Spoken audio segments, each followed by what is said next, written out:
"O great heavenly demon supreme, here is your true divine blood. I have already achieved my second coming. Moreover, why should I take an inferior tool when I have a better one, even if it carries divine blood? However, this is what I prepared for. Why? Enough. Could it be that this child is precious to you?" "She is my inadequate daughter." But the heavenly demon shook her head. "That cannot be. The acupoints are no longer those of a living body. It is nothing but a demonic entity with dead blood flowing through it. How can you call it a human's daughter? It is merely a corpse with its soul having already departed." According to the Book of Rites one of the 5 classics 2, humans were composed of Hun and Po. Hun was the spirit and soul, thus called the mind. Po was the flesh and matter, thus called the body. So when a person dies, the Hun ascends to heaven, passes through the underworld, and enters reincarnation, while the Po becomes a corpse that falls to the ground, decays, and merges with the world.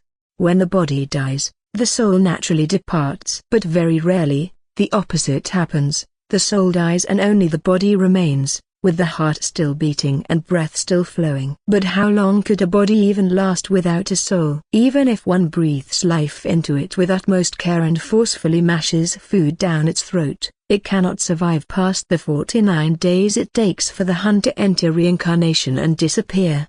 However, there was a joke among Jiangshi sorcerers. If you keep a soulless body alive until the exact moment it takes its last breath on the 49th day, couldn't another soul enter due to a mistake in the netherworld, and the dead person be reborn as a living one? It would be a living corpse with dead blood flowing through it. Since all toxins act on the blood, what more harm could be done to blood that was already dead? Originally, the most difficult part of creating a Jiangshi was the damage caused by the toxicity of the drugs. But what if it didn't deteriorate from the toxicity even when doused with the world's most potent drugs? It was a joke that contained the wishes of Jiangshi sorcerers. The heavenly demon didn't know such details, of course. Nevertheless, she could still tell that the spirituality of the blood had already died just by observing the body. However, it wasn't like Choi Leong's current state was normal either. "That is right. My child had already died but returned like this. Please take pity on a father who has already lost his child once." The heavenly demon sighed deeply. "I have existed in this world for my entire life, rejecting even death, all for the sake of the cult's long-cherished wish. It is to completely slaughter those detestable oppressors of the Central Plains and achieve true liberation. But now that I have such a body, there is nothing to fear in the world, and the time has come to fulfill our wish." "Are you saying I should give up on our great cause for your personal feelings at such a time? The body I prepared for you is surely enough to..." "Do you truly think so? Please, I beg for your mercy." The heavenly demon glared at Choi Leong with king's face. Everything in the heavenly demon divine cult came from the heavenly demon, even its cruelty. As such, her reaction was all too obvious. "Is a mere connection in the human world so precious to you? Your heart has already left the divine cult. How dare you stand before the representative of the heavenly god and demon god with your head raised, having turned your back on the doctrines and commandments?" The heavenly demon was called such because she was the incarnation of the heavenly god Ahura Mazda and the demon god Angra Mainyu. She was also the incarnation of a god of destruction who abandoned the heavenly god's creation of life and took the demon god's power to crush the outdated oppressors of the Central Plains.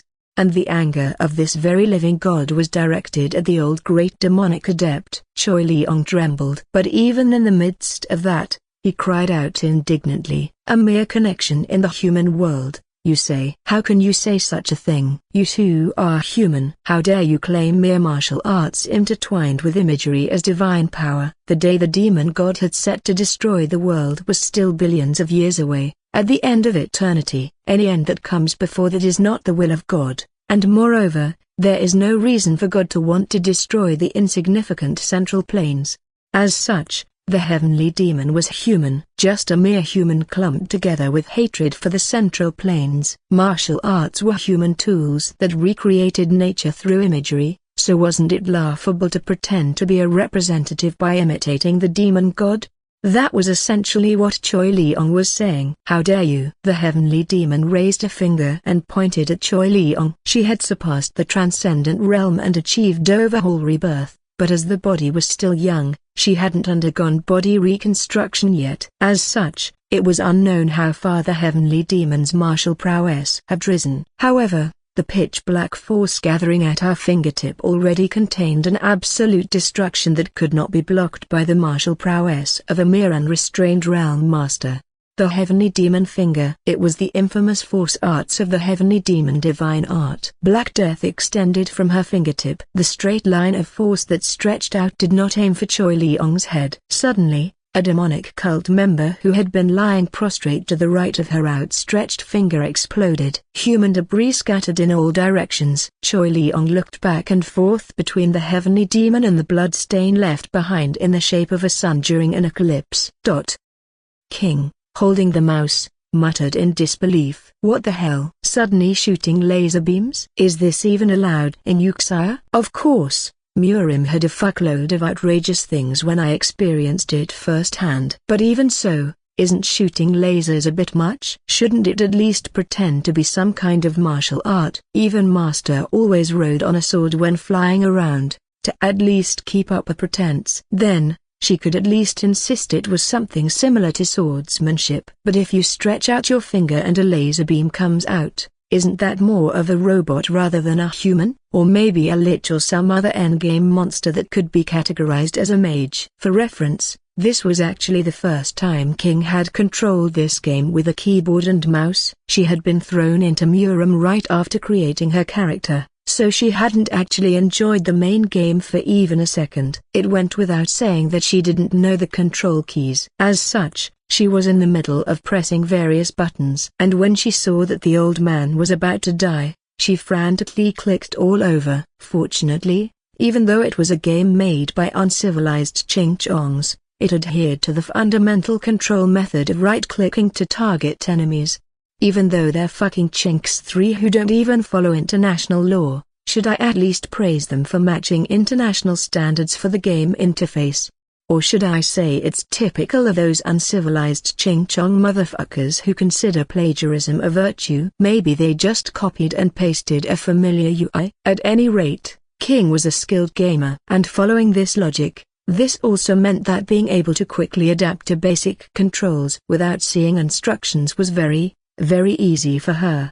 The black beam repeatedly sliced through the air. Every time she pointed a finger, it hit with 100% accuracy, causing demonic cult members to explode. Even middle-aged managers who massacred countless belly buttons with their dad jokes couldn't physically make people explode, so this truly could be called a godly move befitting a superior.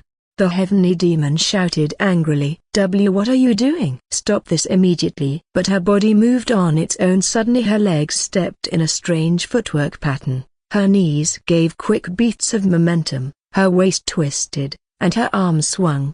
It was the dazzling dance of a K-pop boy group that shook a world different from the Central Plains, boasting of their bulletproof, Bangtan 4, nature. Then suddenly the dance stopped, and she jumped back and forth, side to side, front to front, side, shaking her body in a dizzying manner, before spinning rapidly in place. The demonic cult members pretended not to see the heavenly demon's crazy actions, gritting their teeth and maintaining solemn expressions.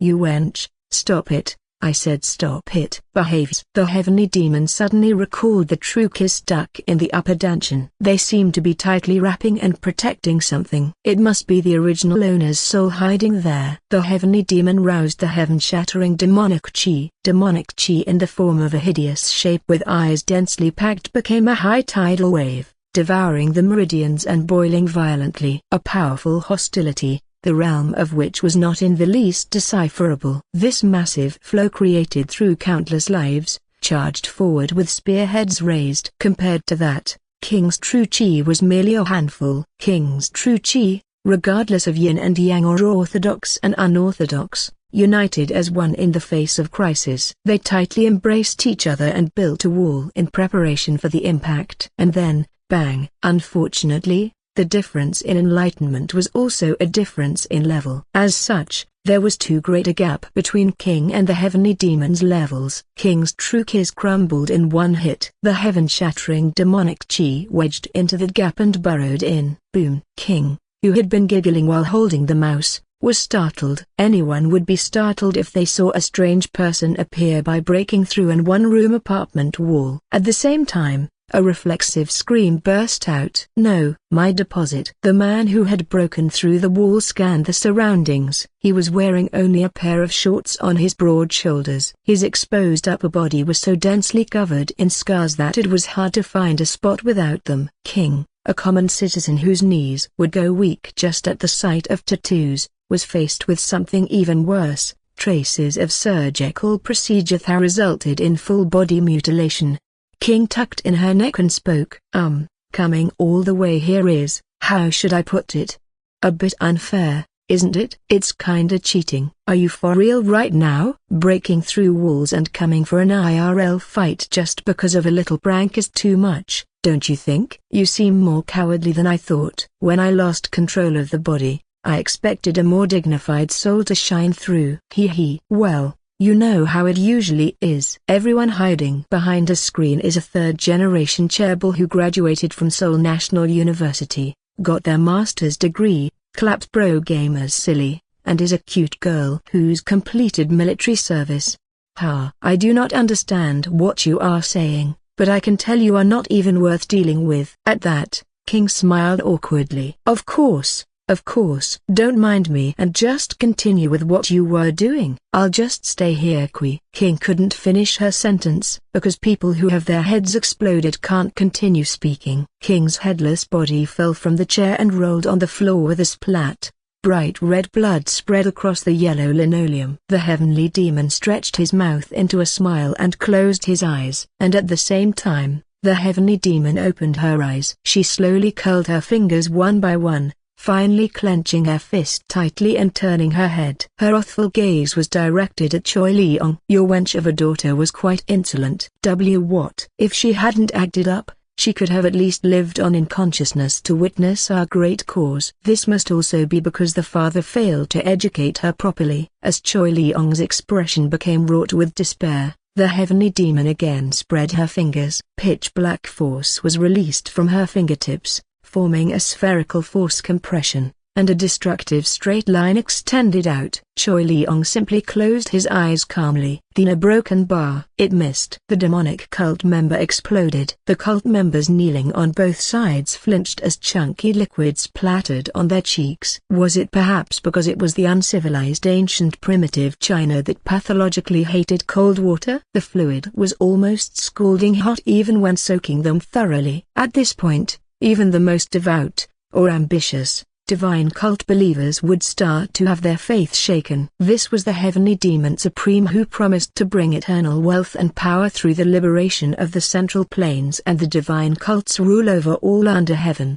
Yet here she was, bestowing death by shooting force beams with her finger. The demonic cult members kneeling in the innermost circle began to slowly and stealthily back away, glancing around furtively. The heavenly demon gritted her teeth and raised her foot. It was said that the demon god, the master of the demonic and destroyer of the world, set the world ablaze just by walking. The world would turn to ashes and disappear, returning to the void where only darkness remained. The heavenly demon's reigning step. The first step of devastation that crushes all and flesh by trampling the earth. A magnificent energy capable of destroying stars gathered under the heavenly demon's foot. Since the original owner's will was trying to protect this blasphemous old man, her vicious intention was to destroy the entire space. It was a good attempt. But just before the heavenly demon's foot touched the ground, the energy suddenly scattered, turning it into just an ordinary step. If it hadn't been for that,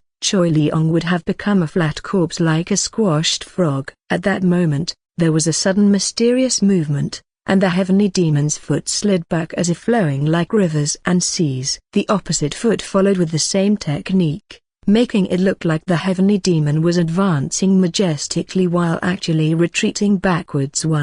This was a miracle that people couldn't believe even if they saw it with their own eyes. It is the principle of the world that when a person walks, they push the ground away and their body moves forward. The great heavenly demon had demonstrated the power to break even that obviousness.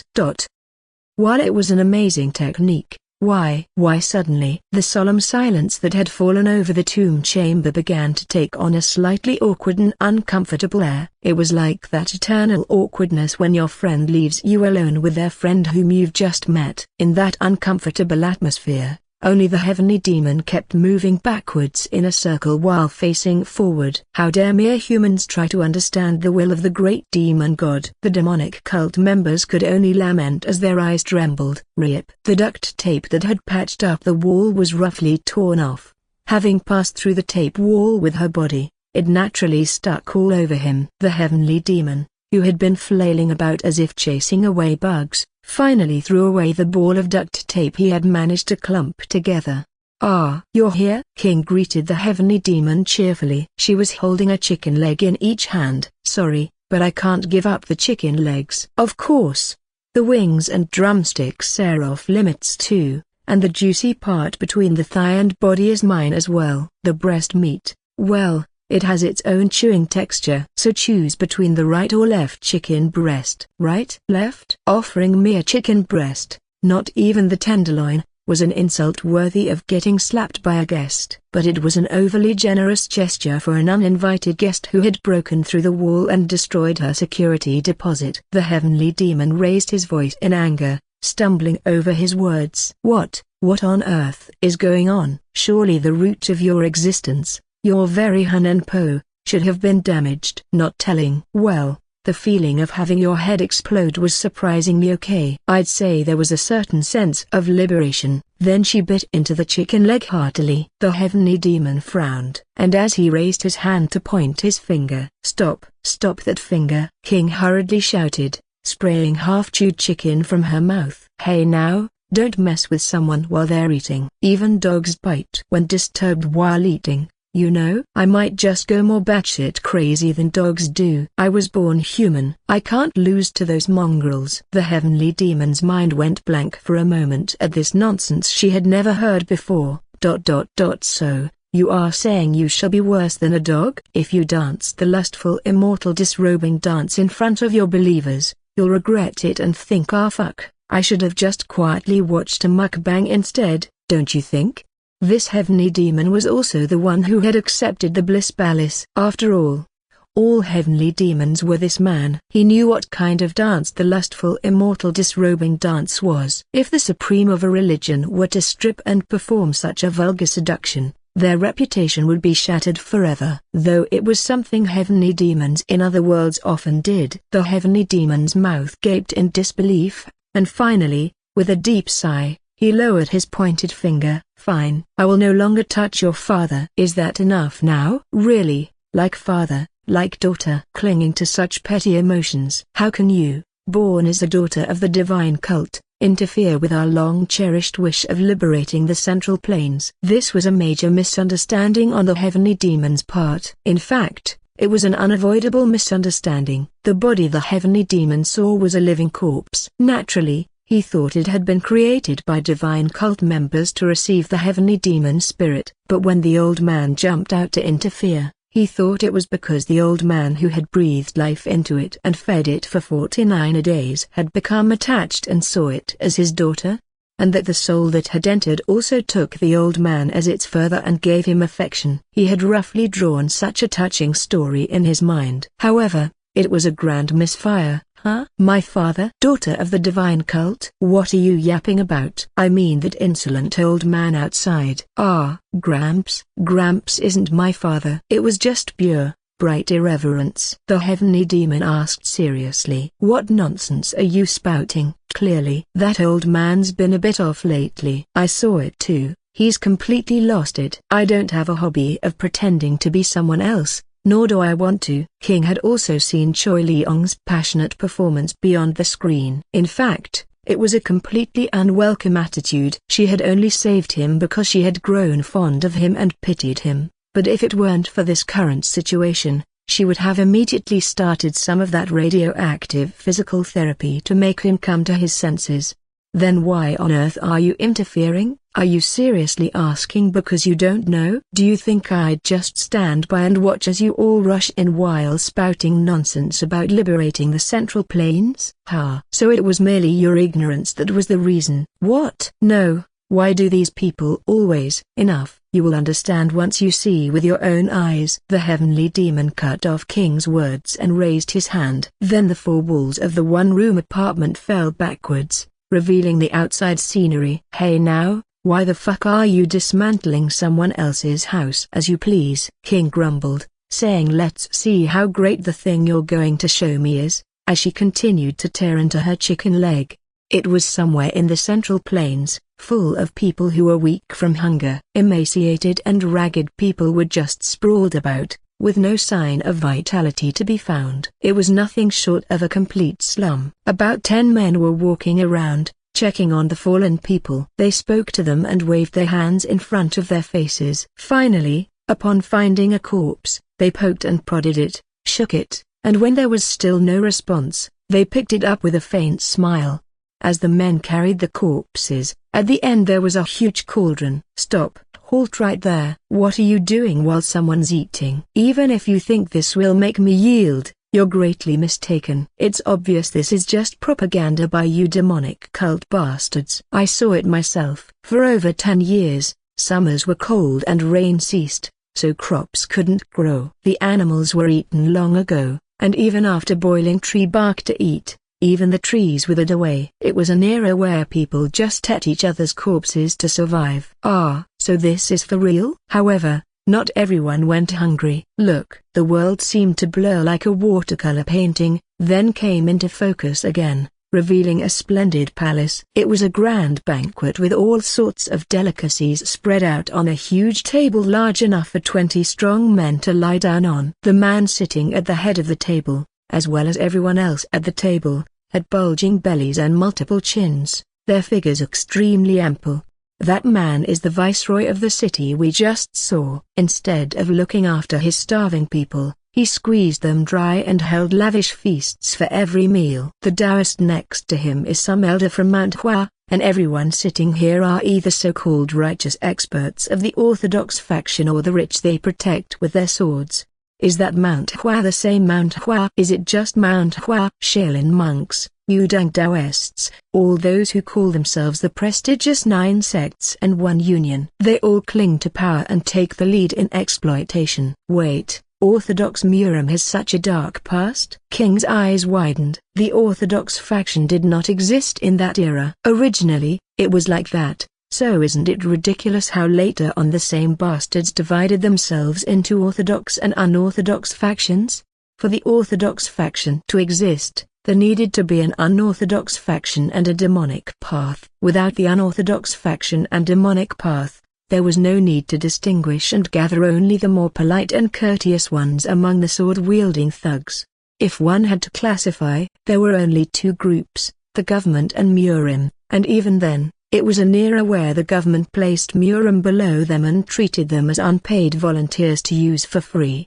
What the broken bar? This is just an old story. Then keep watching. See how they oppressed those who were just crying out to be saved. The scene unfolds. An old man begging just to be saved from hunger, pleading for just a handful of grain, was met with only harsh beatings. The old man who had been begging for even a bit of rice porridge to feed his sick child died like that, and his body was seized by pitiful, hungry ghouls who saw it not as a corpse, but as meat.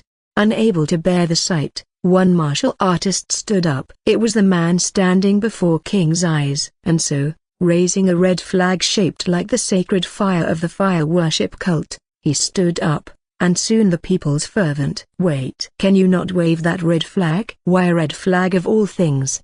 Besides, this makes you the Yellow Turban Bandits too, doesn't it? Wasn't this a ching-chong game? Is it really okay to wave a red flag and say let's build a people's nation together? The reason she thought this way was because King hadn't played the game. In the game, this was completely hidden and didn't even appear as a single line in the background. Yes, I admit it. Some cult members did call for the second coming of the Yellow Turbans. The results were similar too. Spears and swords flew at the common people who had only risen up asking to be allowed to live. The spears belonged to the army, and the swords to the martial artists. And suddenly the scene shifted to the desperate escape of the survivors after the suppression. They were a group that crossed mountains and rivers, traversed deserts with countless deaths, and finally reached a massive mountain range. It was the beginning of the heavenly demon divine cult. And so, what remains is revenge. For me, and for all the descendants of the divine cult, there remains a revenge that must be carried out. The man whose body was covered in scars, having lost all his family, friends, and revolutionary comrades, spoke. All those countless scars were the graves of friends buried in his heart. It was the grudge that burned even as he rejected death, calling himself the destroyer of the world. Faced with this burning flame, King spoke. Motherfucker, yapping some mad bullshit, huh? What? The revenge is only left for you. The demonic cult bastards don't have any thoughts of revenge left at all. King recalled her not so short life in the demonic cult. They were a group of retards that didn't have a single speck of normalcy, but maybe that was natural given that the bitch known as their leader was like this. If you've aged and experienced the years in your life, you should die gracefully. What's with this ugly desire to keep fighting until you win by changing bodies like some mental parasite? It was King's specialty, the maw of hell. Did you know? Someone who failed from the start is bound to keep failing no matter how many times they try the same method. When people fail, they should think about why they failed and try a different strategy next time. Not this time the body was weak, or last time we were a bit short on troops. If you've already failed 4 times in a row, I'd be so embarrassed I'd just bite my tongue and fucking die. Thud. It was the fatal weakness of the maw of hell. Once the head flies off, it can no longer be unleashed. The heavenly demon shouted with the red face. Very well. Then, let's see how you do. How long do you think a mere peak-realm worm of a spirit like you can last if I keep killing you until you die? I shall make you regret moving that insolent mouth of yours. The image of the heavenly demon continuously advancing backwards while drawing a circle was an amazing sight no matter how many times one saw it. Just watching was enough for anyone to be fascinated. Moreover, the circle drawn was perfect without any distortion, and all movements were exactly the same without even a millimeter of error, not showing even a hint of humanity.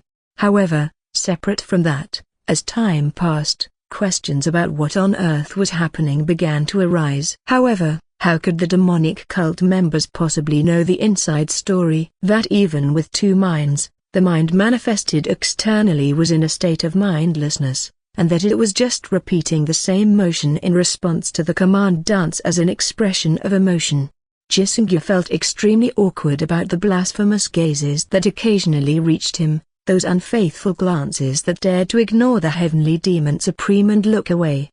As the secret pavilion leader and demonic brain, he knew nothing. He had no choice but to pretend not to notice the gazes that kept prodding him to say something. Anything. The heavenly demon had already experienced subduing the same number of minds while changing bodies dozens of times. This meant that when it came to the mind, he was the unparalleled authority in the entire world, including not just the Central Plains but also the borderlands. To people of the Central Plains, everything outside the Central Plains was considered the borderlands. Compared to that, King's skill was just at the level of setting up a 1-room apartment and the making fried chicken. There was nothing exceptional about it, it was just an average level. Even the owners of previous bodies had all done this much. It was nothing more than an instinctive defense mechanism where people visualize the most familiar place to protect themselves after losing their body.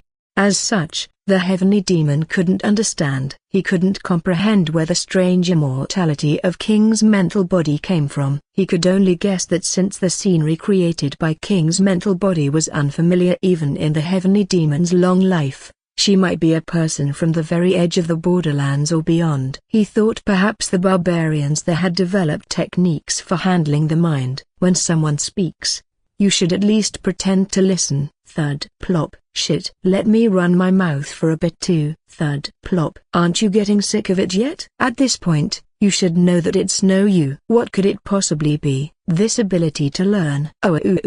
Loser. They say if you are lacking in the head, your body suffers. Plop. Plop. Plop. Countless headless corpses littered the ground. Come on. Didn't I already tell you that if something doesn't work no matter how many times you try, you should change your method? Like this. This time, King's figure couldn't be seen. The heavenly demon looked around nervously, searching for the owner of the maw of hell. Come to think of it, Isn't divine blood just a continuation of all your children? Then what? You're both father and child. So, would your wife also soon become your mother? When you get bored preparing for war, do you call your mother and fuck her once in a while for old time's sake? How dare you spout such nonsense? What do you think when you look at your children? This is a body I'll possess later, so I should treat it preciously. It must at least be convenient not having to teach them morals. You don't need to give affection to children who'll die by your hand anyway, right? King was employing an incredibly vile tactic of just running her mouth while hiding among the corpses. Despite being covered in blood and pretending to be a corpse,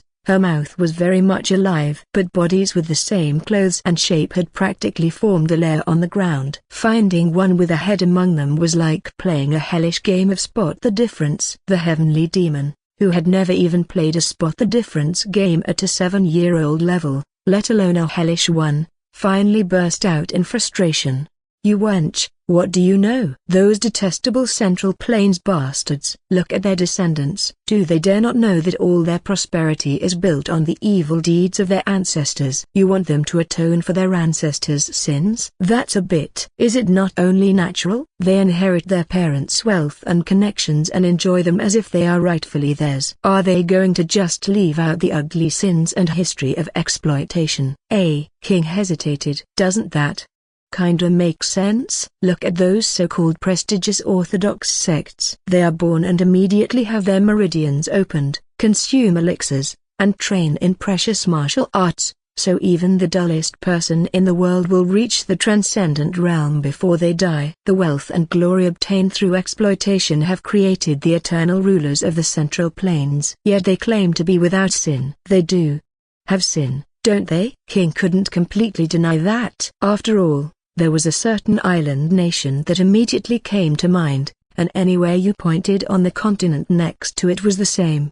Of course, that didn't mean she had nothing to say. Even if that's true, you don't particularly have the right to punish them, do you? No. If there is even one person in the world who has the right, it is me. I, who clearly witnessed the sins of the past and lost everything to those atrocities. This is kinda strange. No? Is this something a mere evil spirit specializing in losing streaks, who just steals other people's bodies and has never won even once, should be saying? By the way, I'm asking because I really don't know. What human in this world could transcend death? This is the will of the heavenly god Ahura Mazda, bestowed upon me to right the wrongs of the world. This is the will of the heavens, I tell you. King snorted. What is this bullshit about heaven's will creating some kind of Superman to punish the world's evildoers? Why not just say that Ahura Mazda or whatever god spoke to him directly, huh? The heavens created you to deliver divine punishment, instead of doing it directly? The fuck? I seriously cannot listen to your bullshit anymore. Suddenly,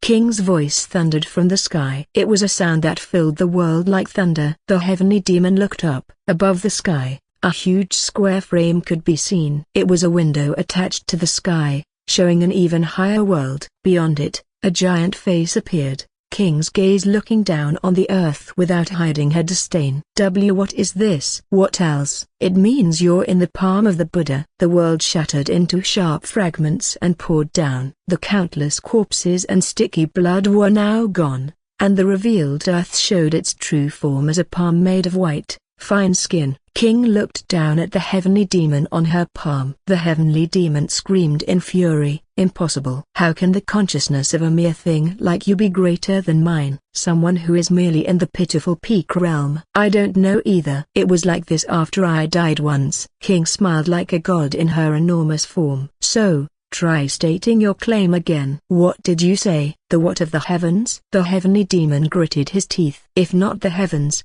who else could revive the dead? It is me. I have received the mandate of heaven. King answered with a laugh. Well, if you say so, then I guess that's how it is. Then you go ahead and be the will of the heavens. But you know what? Where is heaven's will right now? That will is in me. I am heaven's will. And that very mandate of heaven was in King's hand. Flesh-colored pillars, mountains, rose up from the ground where the heavenly demon stood. It was because King had clenched her fist. Just a single bug on her palm. It was so insignificant that when lightly crushed, even the remaining blood was just a few drops. not enough to flow out. Finally left alone, King giggled. Too bad. The mandate of heaven ends here. Heaven wasn't much after all, huh? At the same time, King looked at the transparent window. It was a message that had been annoyingly flashing in front of her since the moment she absorbed the heavenly demon spirit. Status window currently automatically progressing in the form of the heavenly demon. Cancellation of heavenly demon's form is possible. Do you wish to cancel? Yes/no. If you select no, your journey will end and lead to the heavenly demon divine cult ending soon. The yes text flashed a few times, and the status window faded away. King thought, was this prepared as a hidden ending in the original game too, with the body being stolen? She didn't know why cancellation was possible. Maybe they made it possible to choose so people wouldn't get angry if suddenly presented with a game over, or maybe she had already met certain conditions that allowed for immediate cancellation. For example, it could be due to the heavenly slaughtering star, or the blood poison might have considered it an intoxication that could be cancelled. Or it could be thanks to the martial arts she had learned. The great tranquil Zen art of Buddhism might have established the Buddhist law of self. The maiden cultivation technique of Jushin Xuana 1/4, who was in charge of the boundary between the 9,000 worlds above and below, might have exerted its power. However, King didn't know anyway. She wasn't particularly curious about the reason either. Xim and Zurin might have thought differently. The fire worship cult worshipped fire, which meant the holy fire of Ahura Mazda, the sun god. The god of destruction, Angra Mainyu, represented the pitch-black darkness, the night that humans primordially feared. The sun illuminates the night, so Angra Mainyu was just a lower god who couldn't dare to oppose the sun god and cowered before him. And the heart-cleansing mirror of Zuxiang was the imagery of the Flame Emperor. The Flame Emperor was the sun god worshipped by the Chinese people, so couldn't it be said that the outcome was decided from the start? Regardless, King didn't have that level of knowledge. However, isn't just the fact of knowing that something is possible to do still important to know? Give me back my body, you punk. The heavenly demon, who had been showcasing a dance ahead of its time, finally stopped moving and stood in place. And as she walked step by step, she was once again in front of the old man Choi Leong. Choi Leong's blank eyes wandered around her feet. That's when it happened. Suddenly, the heavenly demon's foot moved, aiming for the lower abdomen of the Supreme, who Choi Leong had subdued and pinned to the ground. Thwack! Argh! The Supreme's mind snapped back to clarity from the pain of his danshan being shattered. This was the essence of medicine that could revive even a dead mind, physical therapy. You fucking bastard. I told you I wouldn't let you off easy, didn't I?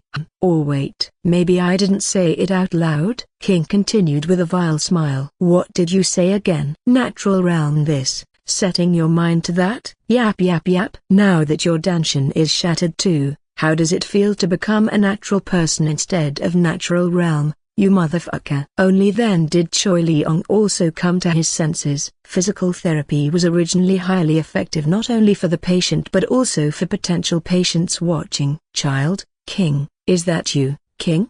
Gramps? Have you come back to your senses again? Stop getting confused about daughters or whatever. Why do you keep messing with other people's family trees?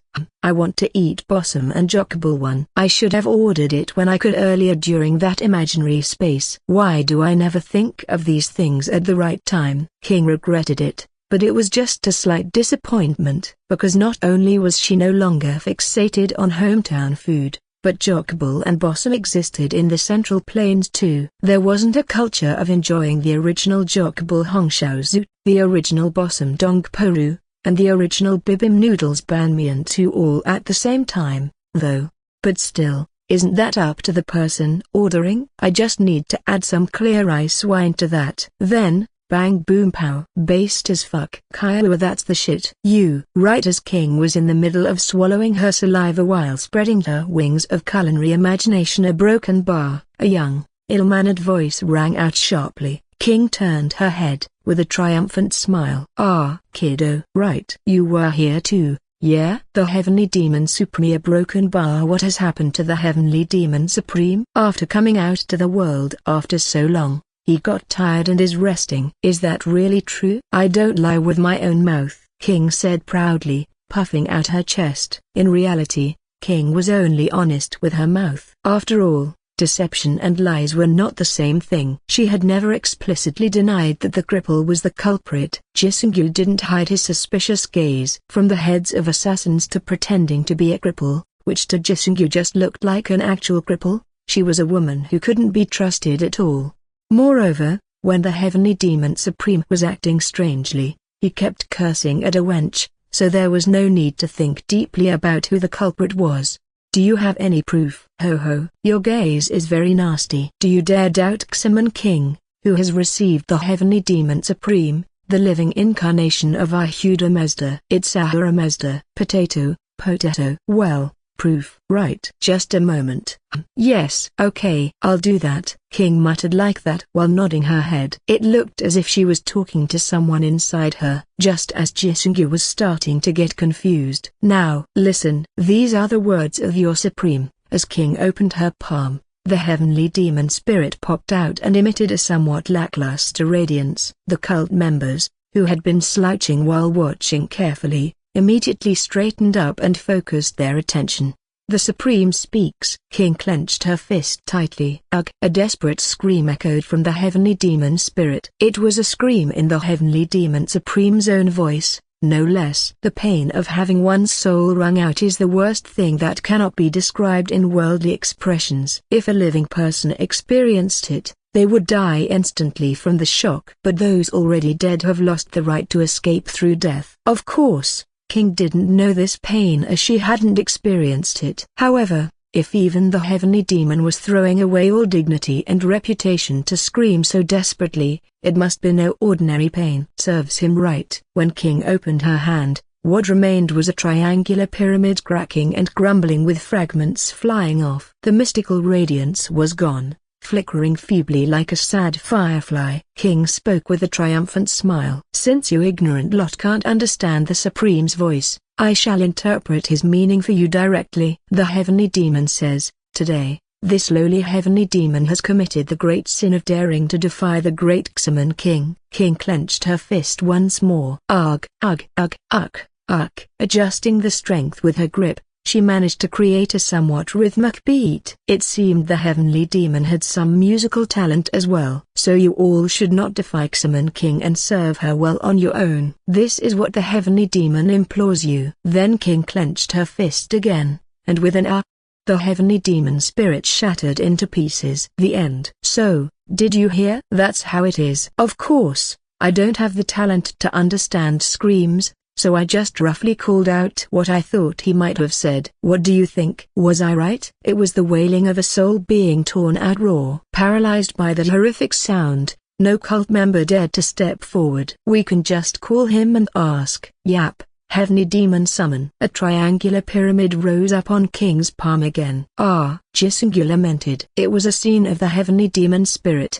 the soul of their great leader, being completely subdued and toyed with. Stop. Please stop. All right. King crushed the Heavenly Demon Spirit in her fist in one go. With a short scream, the Heavenly Demon Spirit vanished. She knew how to take it out, but didn't know how to put it back in. But since it was only the Heavenly Demon that was hurting, why should she care? Doesn't the demonic cult believe in the law of the strong? From what I saw in the Bliss Palace, it seemed natural to eat your superiors and take their positions. So am I the Heavenly Demon now?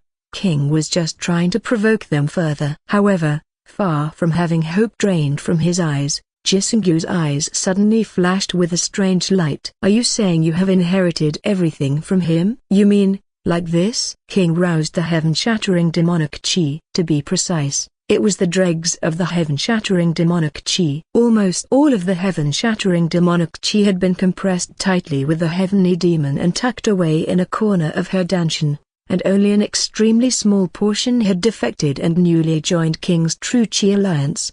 King's hands were dyed with pitch-black demonic chi. Originally, when manifesting chi, there should have been a faint glow with the insides clearly visible. But the heaven-shattering demonic chi not only didn't shine on its own, but rather at light, painting a lusterless pitch-black void color. And that wasn't all. Countless eyes sprouted from King's black hands. King looked at the most destructive chi under heaven lingering on her hands and thought, what the hell is this? It's disgusting and hideous. King withdrew her true chi. The heaven-shattering demonic chi, which had tried to impress its new owner only to be called ugly, dejectedly returned to her danchin. Heaven-shattering demonic chi. Truly, you have. Wait a minute. What the broken bar hasn't the way you address me suddenly improved a lot. When someone says you, dangshin, it is considered speech used to speak to equals. But when they say you, dangshin gzio, it is several levels higher, becoming the highest form of honorific speech among honorifics. The cult members murmured at this implication. King frowned sharply. I have absolutely no intention of becoming the demonic cult's boss. Well, number. It might depend on the conditions. What do you mean? Can't we at least live like decent human beings? King recalled her life in the demonic cult. A city of hungry ghosts just devouring each other. Because everyone except oneself was an enemy, they couldn't relax or trust for even a moment, so even when talking with smiling faces, in reality, they were just pretending to have relationships. No person could become a source of good in such an environment. Kindness comes from the granary. When people are just red-eyed with vigilance trying to protect their own storehouse, who in the world could show compassion in such a situation? The law of the strong is over. Even without that, people naturally listen to the strong anyway. Stop slandering the Central Plains now. Let's try living together. Send out letters to everyone and say let's reconcile. Say that we'll live like proper humans now, so don't start sword fights just because you see each other. King thought of Jaion Pohi, no, Xaman He, that lacking and not so kind senior sister wannabe, now an only wannabe. How many Xaman He's had existed in the demonic cult, how many had perished, and how many more would come to exist if things continued like this? That was why a breeding ground for evil people shouldn't exist in the world. It was too troublesome to kill them all off, and there might be idiots who became evil just because of their environment. She said all this, but ultimately, difficult tasks should be passed on to others. Fortunately, there was someone who seemed rather smart. Yeah, that cannot be done. It would shake the very foundations of the divine sea. Do you even have a future anyway? If I kill all of you here and go back to the Central Plains, wouldn't the demonic cult be finished anyway? At those words, the tomb chamber fell silent once again. Since the heavenly demon supreme's realm was estimated to be the life and death realm, to absorb that power, one would need to be at least in the demonic descent realm. Even if demonic descent and profound realm were in the same league, demonic descent was actually considered about 50% higher in strength. In modern terms, it would be a 0.5 tier difference. It wasn't a question of whether to accept the new heavenly demon or not. It was a question of life or death. In reality, it was all just bluster. Though King was bluffing without actually having the ability. This is how I'll get to go back alive. Might as well say what I want to say while I'm at it. Thanks to the heavenly demon parasite, her body had been reassembled into a top-notch latest model, but even so, her enlightenment was still only at the late-stage peak realm. For heaven's sake. Oh heavens, why am I still not at the transcendent realm? It was a cry that would make the heavens roll their eyes if they heard it. What the hell have you even done? They would say. Out of the 47 heavenly demon divine arts, all except 3 were locked, just taking up space in the martial arts window. Heavenly demon mind art, heavenly demon's reigning step, and heavenly demon finger. These were the techniques the heavenly demon had used with King's body. If she had known this would happen, she would have tried to induce him to use more techniques. But well, they weren't gone, just locked. When her realm rises, who knows what might happen. She got 3 purple techniques for free, so it would honestly be unconscionable to complain. Moreover, by nature, she wasn't the type to regret losses particularly. Even before her journey into Murim, she was the type who would just think oh well, can't be helped when she lost something and then worry about what to eat for dinner. Or perhaps it was a form of resignation trained by being born poor. Why don't you try establishing a country or something through this opportunity? Or maybe a religious sect alliance? If you have power, you won't get beaten up when you go outside, right? That is not something that can be spoken of so easily. Well, That's for smart people to figure out. Jisungyu closed his mouth at those words. You should know you're lucky. You're being spared because you're a smart kid and weak. Come to think of it, I guess all you did was talk back a lot. You didn't really cause any harm. However, there was someone who couldn't be spared. King looked down at the former alleged natural realm, who was now just a natural person. The wreck who had suffered a double hit of mental shock and complete loss of inner chi was sprawled out with a dumb look in his eyes. Just as King's gaze turned fierce. Wait, please stop. What? Why? I was just about to have some overdue fun. He is still the one who inherited the direct lineage of the first heavenly demon. As you said, he is an essential religious focal point for reorganizing the divine cult. So please show mercy. TSK. King clicked her tongue. It would be a bit much to interfere after passing on all the work, yeah? King asked hopefully, just in case. Then, can I at least make him impotent? Only his bloodline is important. Please cut off an arm or leg instead. That's the best thing you've said so far. King smirked and squatted down in front of the Supreme. Her white, slender palm gently caressed the Supreme's cheek. Just as the Supreme's focus was slowly returning, King's thumb dug into the Supreme's eye socket. ARGH. Of course, one couldn't help but scream if their eye was gouged out while they were alive. But that wasn't all. King firmly held the eye socket with her thumb and palm. With his head fixed without moving, only his body flailed wildly in pain. The hands of an ordinary person without inner chi thrashed, hitting and scratching at King, but with her abilities boosted by overhaul rebirth, they couldn't even leave a scratch and were nothing more than meaningless struggles. King finally smiled with satisfaction. The sensation of piercing through the soft yet firm eyeball, the mixture of thick and thin substances inside wrapping around her thumb, it had been a while since she felt this tingling heat.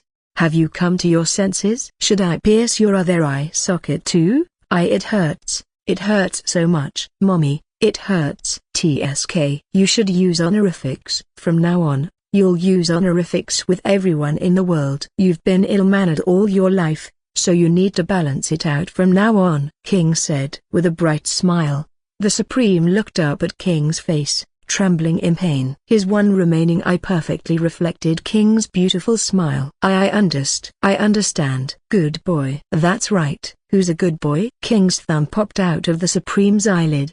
The unknown contents of the eyeball dripped down. Cup.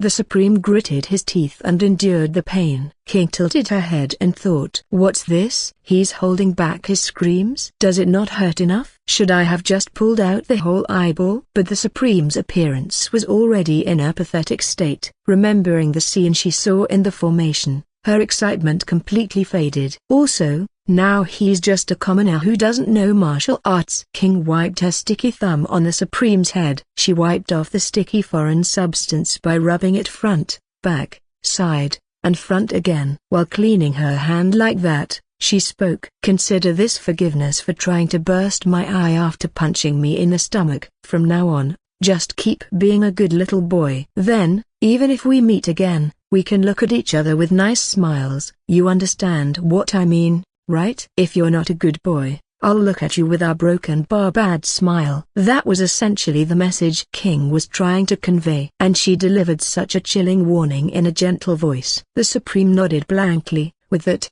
King completely let go of her hatred. The kid's state has become completely derpy. Are you kidding me? All I did was pierce one eye. Boring. At any rate, now that she had neatly finished her revenge, she had done everything she needed to do. King headed towards the exit of the tomb chamber with clicking steps. Hoit. All right then. Take care of the rest yourselves. King waved her hand behind her back as she slipped into the stairway leading outside and disappeared. It was the end of her insufferable kidnapped life. Outside the heavenly demon tomb, it was already a dark night. King stretched vigorously. Phew, I thought I was going to die trying to keep up appearances. In truth, the urge to run away straight down the stairs had bubbled up several times during the ordeal, but well, somehow she had managed to carry it out splendidly and survive. As relief and the joy of survival washed over her, King unconsciously got excited and performed the most successful dance in human history while moving backwards. It was the signature move of a certain Mr. Jackson from Indiana. The moonwalk. The principle that the heavenly demon had demonstrated with his body remained, making it the most precious of the insights King had gained. And as she was celebrating with this victory dance, King was startled by the coughing sound. "Shit, you scared me, Gramps. Why did you follow me? I packed your belongings to give to you when you leave. Even if you are leaving, shouldn't you at least take your own things? You careless child." "Wow, really? You packed everything?" Only after hearing this did she remember about her luggage. Starting with the Yangtze River Free Pass, all the guest plaques her friends had given her, and wasn't there also a letter from her master to give to the Ami sect's Grand Abbot?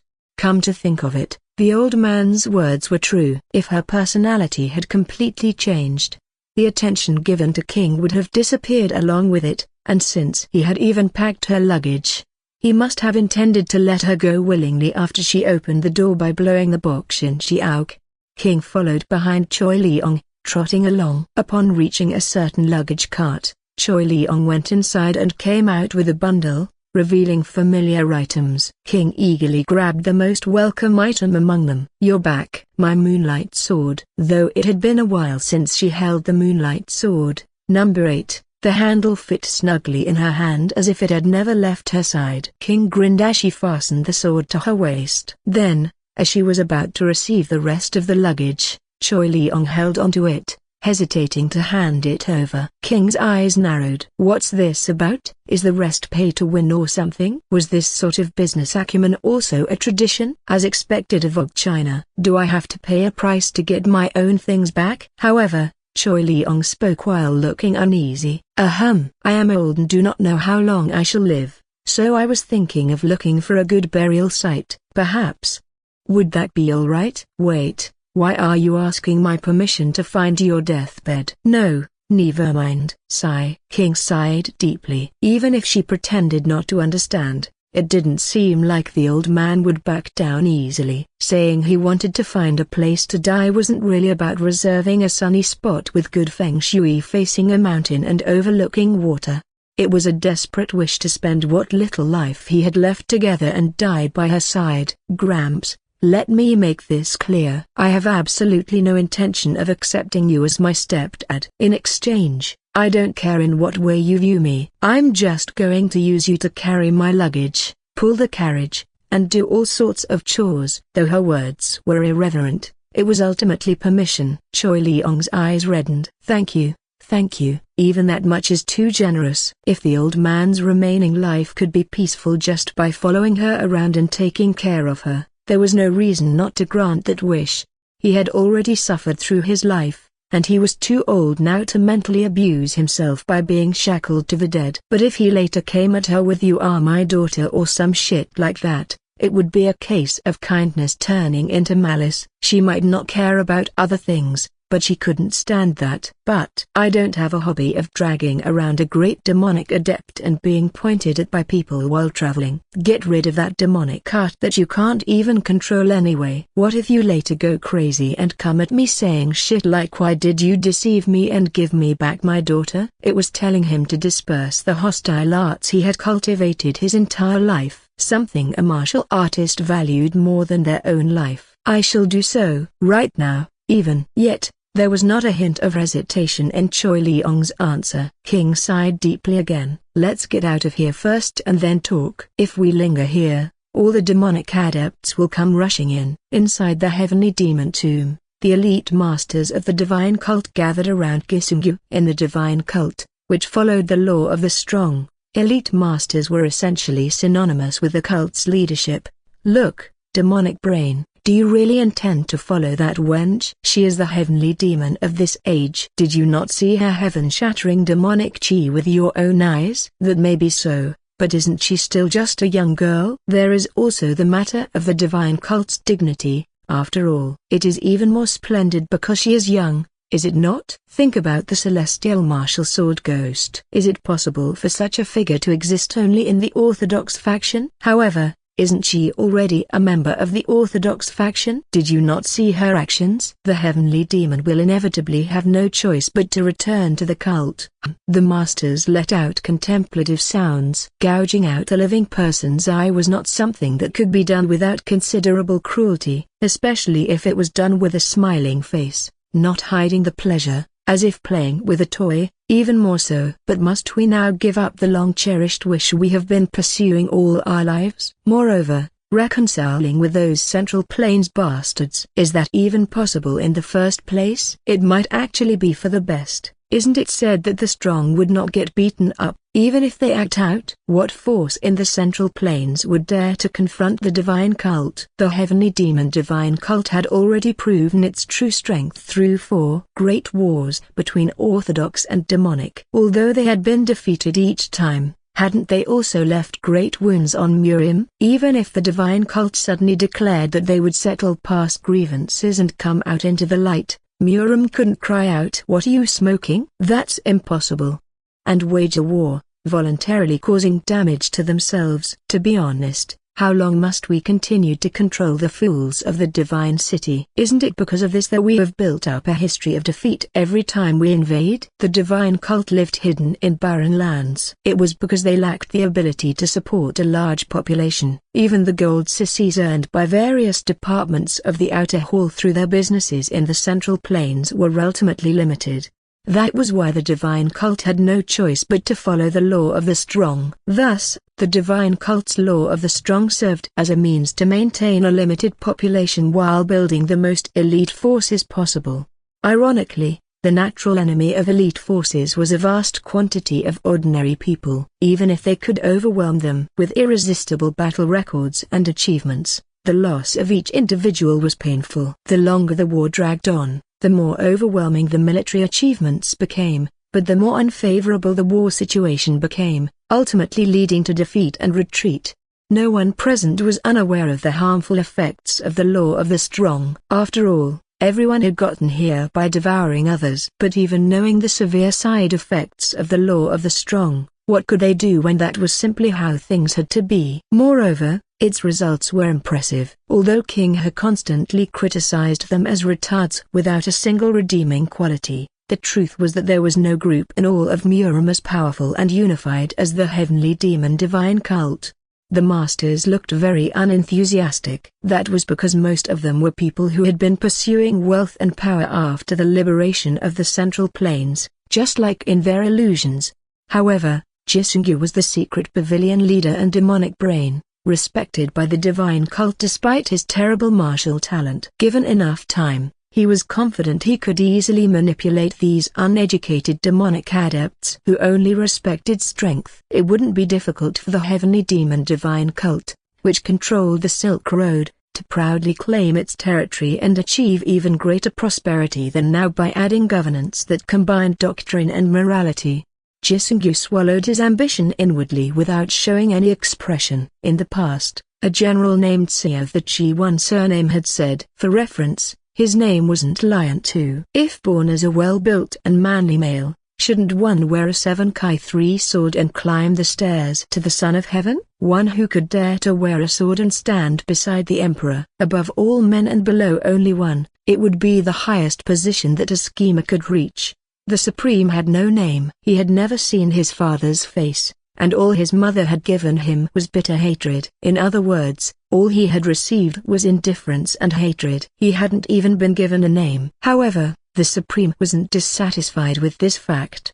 The Supreme didn't need a name because he was the one and only Supreme. If there was only one Supreme in the world, there was no need to use a name. But now he knows another reason why he had no name. He was just a vessel for the heavenly demon's soul to settle in. There was no need to give him the luxury of a name. When he realized this fact, the Supreme simply fell into despair. But no longer. For the first time in his life, he learned the pain of being scolded. And also for the first time in his life, he felt that caring touch that stroked his head. He heard the mercy of being forgiven. He could clearly recall, even with his eyes closed, that genuine smile coming from within, that sincere pleasure he had never known before being directed at him.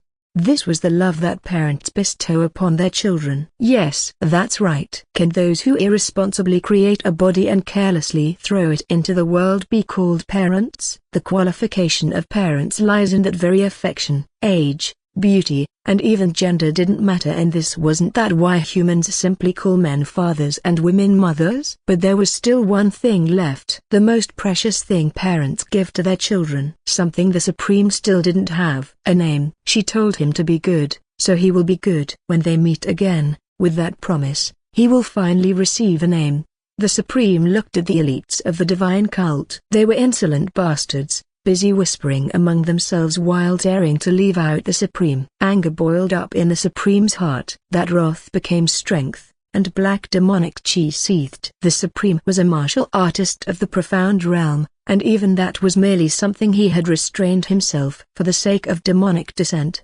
When his dantian was shattered, those restraints were also released. As such, it resulted in the entry into the profound realm. With that enlightenment, he forcibly patched together his shattered dantian. Even if the result was nothing more than a rag, he somehow managed to preserve it. His body was one prepared for the heavenly demon. The medicinal properties of the elixirs he had consumed instead of food since childhood still flowed through his 4 limbs and 100 bones.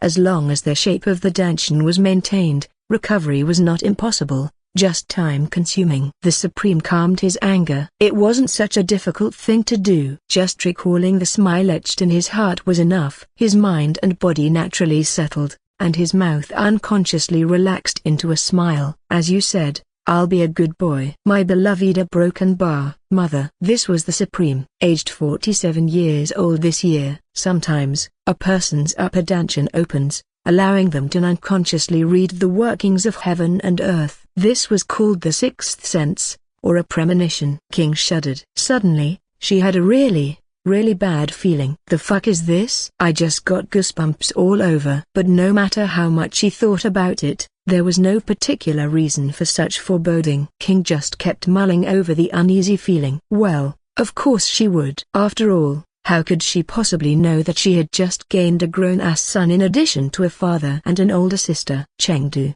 the central city of Sichuan province. Though famous as the capital of Shu, it had been a prosperous ancient capital at the center of Sichuan even before that. Among the vast basin surrounded by mountains that is Sichuan, it was close to the most fertile land and heavenly mountains. It could be said without exaggeration that it was in a location bestowed by heaven. Among these areas, the western district of Chengdu, Chongzhou County, was a street that developed adjacent to the Minutes River.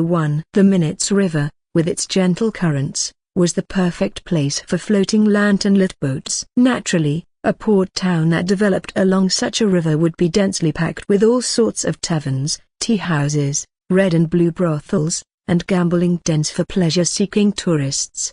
Let's say a tourist came to Chengdu. The first day would be spent shedding tears and snot from the numbing Sichuan cuisine, then realizing with a refreshed body afterwards that this is the true joy of Mala, the pleasure of spiciness, though they might have to suffer a bit at night. On the second day, one must visit Mount Qingqing too. The famous Qingqing sect was located on the front mountain. After all, the back mountain, with its gently rolling, not too rugged terrain and diverse vegetation, had been praised as the most serene landscape in the world.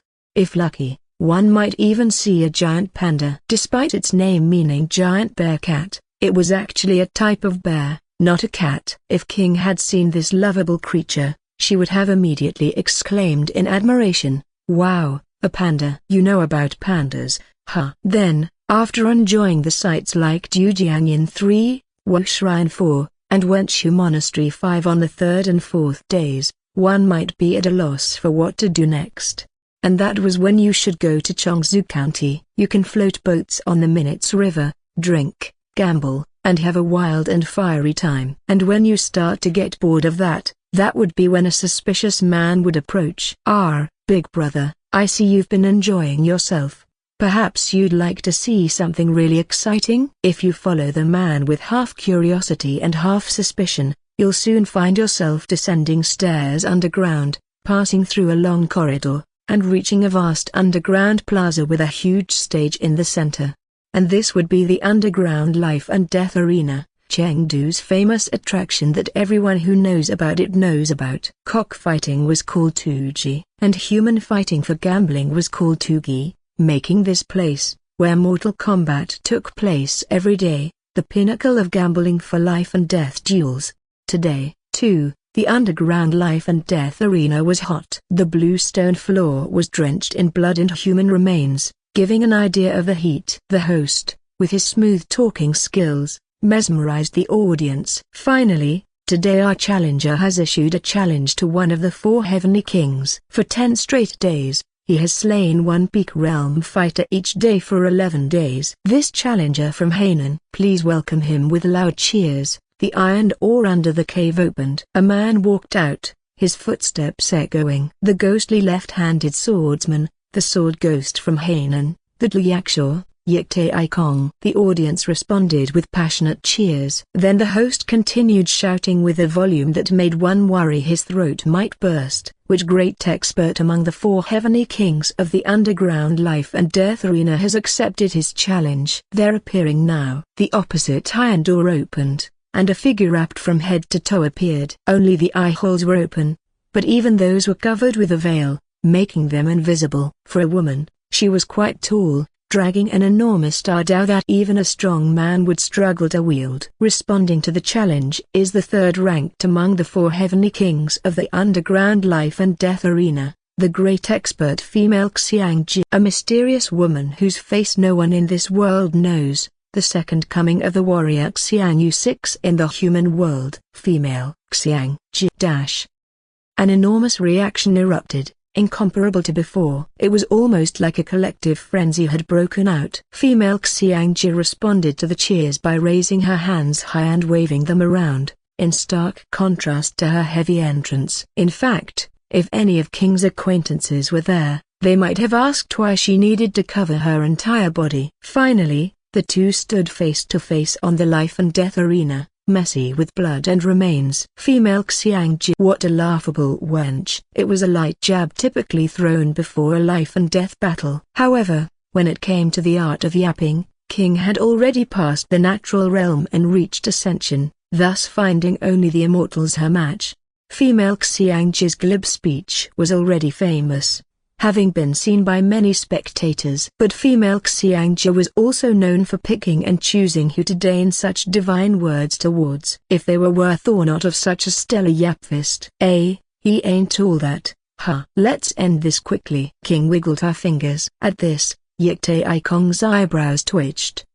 Very well. They call you female Xiangji, so let's see how mighty your strength is to warrant such an arrogant nah. Yikte Ikong's words trailed off. Whoosh, whoosh. The sound of something heavy cutting through the air was terrifying. It was a massive weapon, 5 kai long with a blade width of 1 kai, likely weighing well over 20 ketis. When wielding this massive weapon in one hand and swinging it as lightly as a tree branch, the sound alone made one's knees weak. It was a sight that would make the faint-hearted kneel immediately. Regardless of martial arts proficiency, it was simply not a humanly possible act to begin with. Why, your strength certainly lives up to the name female Xiangji. However, martial arts are meant to overcome such differences, and a true martial artist like myself will use my skills to broken bar. Yikte Ikong's words trailed off again. Daoqi rising from the massive blade. But was that really just Daoqi? Didn't it almost seem like the yellow river itself was flowing from the Dao? King's inner chi in its pure quantity was at the unrestrained realm, and in its very end stages. At that, lacking enlightenment,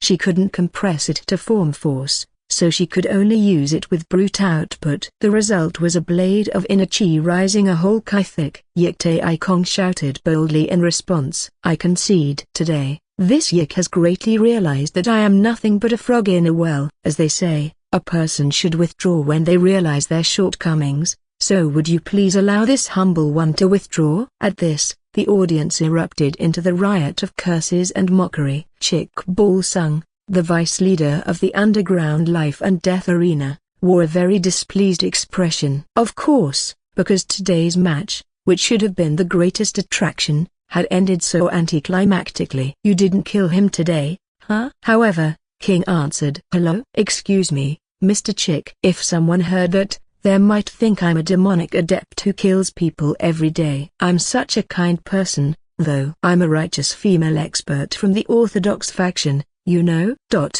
You always claim that. Buta broken bar. Chick Ball-sung just blinked his eyes. The audience of the underground life and death arena tended to be more enthusiastic and cling to fighters who were more cruel and vicious. And female Xiangja was the most popular fighter in the underground life and death arena. In female Xiangja's matches, the concept of gambling itself changed. After all, instead of who won, people bet on how many pieces the opponent would be cut into today. Female Xiangja was indeed in the late-stage peak realm, so she was put in peak realm matches. But because she was on a winning streak with skills that were originally in a different league, betting on wins and losses wasn't very interesting.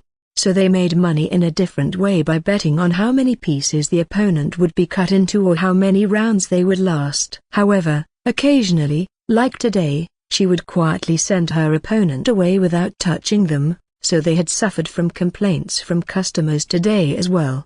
At any rate, this kind of thing is troublesome. We're trying to make a living here too, you know. So, from next time, we'll put you in Transcendent Realm matches. What? I'm in the Peak Realm, so why should I fight in Transcendent Realm matches? I'll just quit instead. At this, Chick Ball-sung gently rubbed his palms together, as if pleading her. Don't be like that. We'll match you with someone who just entered the Transcendent Realm, so give it a try. With your innate strength plus that massive weapon, you should be able to win easily against that level.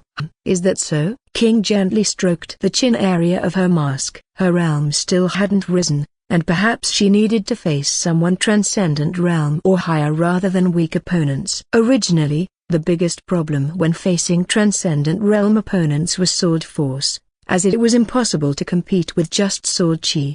But after blocking Gramps' force a few times, she found that lacking enlightenment could be made up for with brute output of inner chi. Of course, the exchange rate was terrible. If using force took 10 units of inner chi, it took 50 or 60 units of inner chi to just crudely push out sword chi. That was why the wall between peak and transcendent realms had been considered so important since ancient times. Not only was the exchange rate terrible, but the amount of true chi was also much greater in the transcendent realm. Unless one stupidly consumed elixirs or had special circumstances like King, the level of inner chi at the peak realm was more or less the same for everyone.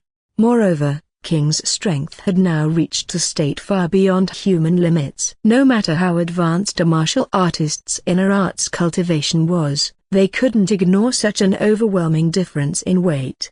Alright, I'll fight someone who just entered the transcendent realm in the next match, then. Good thinking. Here, take today's prize money. Chick Ball-sung tossed over a pouch that looked quite heavy, even from just a glance. When King arrived in Sichuan, she had a plan. First, she would stop by Chengdu to confirm that Ximen he was safe, then leave Choi Liang behind for a while and visit the Imai sect. However, despite being told that a message would be left at the fifth largest brothel, there was no news even after searching every brothel in town.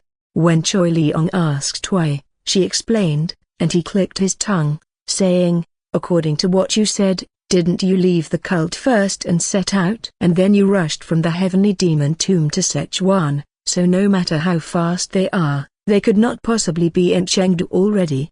That's right. King had arrived first. However, that didn't mean she could just head to the Imai sect because of this. Currently, Choi Liang was in too weak a state. He was in the process of dispersing 60 years of inner arts and replacing it with a new mind art and cultivation technique. So inevitably, and absolutely not because the Sichuan cuisine was particularly to her taste or because lazing around was too enjoyable, but really, inevitably, she had no choice but to stay in Chengdu. Even if just for Choi Liang's sake. But the cost of living in Chengdu was too high. Originally, prices in famous tourist destinations were high, especially for outsiders. It was even more so because overcharging outsiders was a very common practice in the Central Plains. It was natural for merchants, and even those being overcharged considered it perfectly normal. Even if King got angry about being overcharged, Choi Leong would just give a blank response asking what the problem was. With no money and no way to earn it,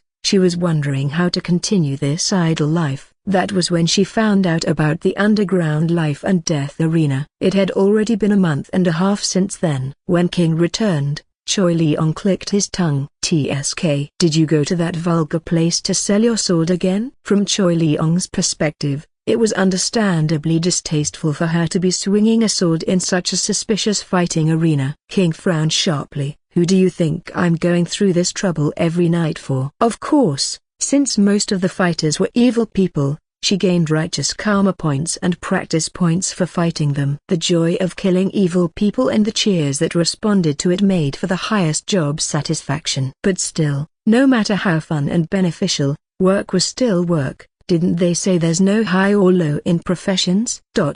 What nonsense is that? How could there be no distinction between noble and base professions? Ah, right. That existed here. I got confused. This was primitive, uncivilized ancient China. It was a world where the nobility and baseness of professions were very clearly organized in tables. Anyway, Gramps, hurry. Didn't I tell you to be ready in advance? I said we'd go right away when I got back. We can go like this. But, is eating really that good? What? Do you hear yourself? They say it's the ultimate malatang. Ultimate, you hear? How can you resist the ultimate? That's right. It was the day King had made a reservation for. The dish you must eat when you come to Chengdu. The dish you must eat before you die. The dish that people say you should stop by Chengdu for even if you have to cross the Central Plains for just one bowl. The ultimate malatang made by Bai Chengtsai, the greatest chef under heaven, was waiting. The term prehistoric era commonly used didn't just refer to ancient times. It meant, quite literally, the era before, a ring, history, a ring squared. In other words, it referred to the time before humans invented writing. It signified the unknown dawn of humanity, a time without records. However, surprisingly, there was a single record left from before the prehistoric era. The estimated date of this record was over 10,000 years ago. The academic consensus was that it was a record left by an advanced pre-human civilization. This was the Huangdan Gogi one, which recorded the history of the Huang, the first utopia and empire built by pre-humans. The truth of this Huangdan Gogi was even written in the Subaktu. Of course, there were many people who misunderstood and failed to comprehend the reality of this majestic Huangtu. They were a race that had transcended the 3,000 worlds spoken of in Buddhism and surpassed the 9 heavens of Taoism to reach the heaven of heavens. If intelligence were to be expressed in numbers, ordinary people with an IQ below 1,500 naturally couldn't understand it. Only geniuses with an IQ of 1,501 or higher could understand that Huang was omnipotent and the ancestor of all current humans on the 6 continents. The only intellect that could dare to oppose these geniuses would be another faction of geniuses who have realized the truth that the world is flat and set out to enlighten others. As an aside, since extremes eventually meet, it might be impossible to distinguish between geniuses and imbeciles or retards. According to the Huangdan Gogi, malatang was a traditional food of the Korean people and had been loved throughout its long history since it first appeared under the divine birch tree. This malatang spread to the Central Plains and formed a primitive form of food called makai 3. No, it didn't. Makai is a traditional Szechuan dish. They would carry around a hot pot and a basket full of various toppings separately, and when a customer ordered, they would combine them in a bowl. It was also the most beloved food for customers who sought rich ingredients with many varieties, even if the individual portions were small. And from makai, malatang developed again, which honestly spoke to the principle of worldly circulation where malatang becomes makai and makai becomes malatang again. And right there was the most excellent ultimate malatang in the current world. Culinary King Azure Dragon. The greatest chef under heaven is within. There were 2 signboards hanging on the restaurant, along with an unusual name for a restaurant. There was even an additional signboard boldly attached below it. But greatest chef under heaven? Gramps, Do you know who decides these things? Is he just someone with great self-confidence, or do chefs gather and determine rankings or something? I do not know either. I have not heard of such a custom in the Central Plains. Choi Leong was equally curious. That's when it happened. Someone naturally answered that question. That's the title given to the last winner of the culinary competition for the greatest chef under heaven. Oh, the culinary competition for the greatest chef under heaven! King exclaimed in admiration, then tilted her head. Strange. My heart races just hearing the name, but why haven't I heard of it before? Well, it's a cooking competition to select Sichuan's best chef. So how would an outsider know about it? Ah, but why is it called for the greatest chef under heaven? Shouldn't it be the culinary competition for the greatest Sichuan chef? Well, since Sichuan cuisine is the best under the heavens, the best chef in Sichuan naturally becomes the greatest chef under heaven. We'd have to hear opinions from other provinces to know that. But who's our smart friend here? King didn't have a habit of describing men, and rather disliked it, so the details weren't important. He was just the epitome of a sickly young master, pale-faced, weak and frail, yet with an air of nobility. Me? I am Jiang Liu. Jiang Yu would be good. My name is Zhu. And the young lady? Jiang Liu looked at the long willow branch behind King as he spoke. The very definition of a long willow branch was Jiang Liu. Basically, he wasn't even trying to hide that it was an alias. So, is it Jiang Yu or Zhu? Pick one. Let's go with Zhu. I'm not close with the Jiang family. Alright, Zhu. I'm King Ximen King. Then Zhu replied with a grin. Good. Young lady Ximen, is it? But why are you speaking informally? Because you did it first. What, does it bother you? King asked while placing her hand on her sword hilt. The implication was that if it bothered him, they shouldn't use words but swords. Seeing this, Zhu's smile grew even wider as he continued. To be honest, yes. But your words have a point, so I will not nitpick. Right, Zhu. I have a habit of not making friends with suspicious people, you know. Thanks for the explanation, but shouldn't we each go our own way now? Don't be so cold. It seems you're also going to eat as your dragon's ultimate malatang. Since it's come to this, why don't we share a table? Me? Why? I've ordered 5 liters of Yulang I liquor, but it seems a bit much to handle alone. Perhaps you'd like to help. Yulang I was a famous Sichuan liquor, even appearing in the Romance of the Three Kingdoms. Meng Huo's younger brother, Meng Yu, surrendered to Zhu Liang with a strategy similar to the mythical Trojan horse, but Liang, knowing this in advance, served him Yulang I. The liquor was so delicious that Meng Yu forgot all about his strategy and just kept drinking Yulang I until he passed out, thus failing spectacularly. You see, King loved alcohol. Having researched Sichuan's famous liquors, even King, who hadn't properly read the Romance of the Three Kingdoms even once, let alone 3 times, knew about this. Could it be from Yibin? It's from Yibin, right? King's eyes shone through her veil. She had to wear the veil because old man Choi Leong would nag endlessly otherwise. Of course, one cannot pair inferior alcohol with the dishes of the greatest chef under heaven. Yulang I of Yibin referred to the most precious among these liquors. There was even a saying among drinkers that Yibin was worth risking one's life to drink. King had tried it before, but it was a rare item that couldn't be accessed even with gold sissies. King quickly nodded. Come to think of it, true friendship isn't shaken by a little suspicion. Friend. Good. Very good. Zhu smiled brightly. Seeing this, King understood. This guy? He has no friends. Then I can safely extort a hefty friendship fee from him. But who is this elderly gentleman with you? Ah, Gramps. Gramps is, well, he's the old man who takes care of me. When it came to explaining Choi Leong, that was all she could really say. After all, she couldn't introduce him as a former great guardian and great demonic adept from the demonic cult. I am called Choi. I'm pleased to meet you too, old man Choi. May I call you old man? Do as you wish. Choi Leong, who had been observing Zhu, answered thus. Clothes made of the finest silk, a pale face. Add to that the occasional casual condescension that seemed so natural, and anyone could see he was a young master from an extremely powerful family. That's 3 points right there. With palms free of calluses and a solar plexus like that of ordinary people, He clearly hadn't learned martial arts. So 3 more points. -5 points for being frivolous enough to casually speak to a woman. 2 points for being unpretentious and not caring about titles. 3 points for likely not being an outgoing personality since he had no friends. A total of 6 points meant he was worth keeping an eye on for now. Choi Leong's minimum required score started from 100 points. As they were chattering like this and about to enter Azure Dragons, there was a group of people glaring at them with tilted postures opposite the entrance. Since they didn't look like they had good intentions at first glance, King couldn't contain her curiosity. By the way, who are those people over there? Ah, you mean the cancelled ones? Cancelled ones? People whose reservations were cancelled. Sometimes when circumstances arose where customers couldn't be received, the day's reservations inevitably had to be cancelled. The problem was the aftermath. Reservations were backed up for a month and a half, so customers either stayed after making a reservation to eat the ultimate malatang, or they made a reservation through a proxy and visited at the appointed time.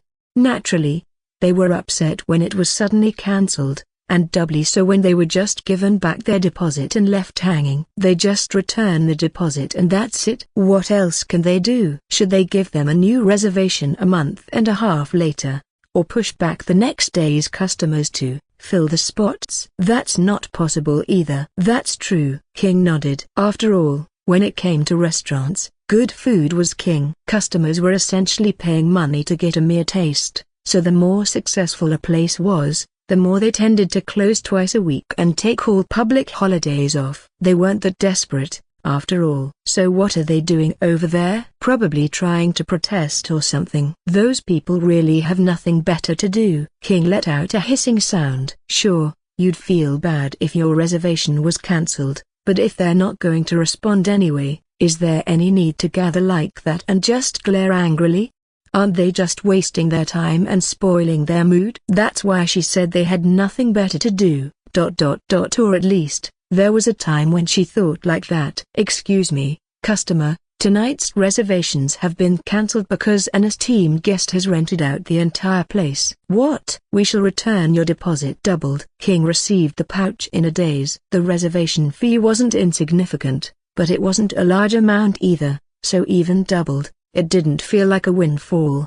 My ultimate malatang. While King was dumbfounded, Zhu stepped forward. Look here, there should be a reservation under the name Xin Hui. Has that been cancelled too? What? Didn't you hear me? I said an esteemed guest has rented out the entire place. Just how esteemed is this guest? It is none other than the speaking flower of the Tang clan. She herself has personally come. Satisfied. Zhu's expression hardened. Meanwhile, King's insides were boiling. Okay, fine, sure. Cancellations can happen, since they said it's an esteemed guest. After all, how many times had she experienced this uncivilized culture of primitive, barbaric China where even guests were received according to their rank?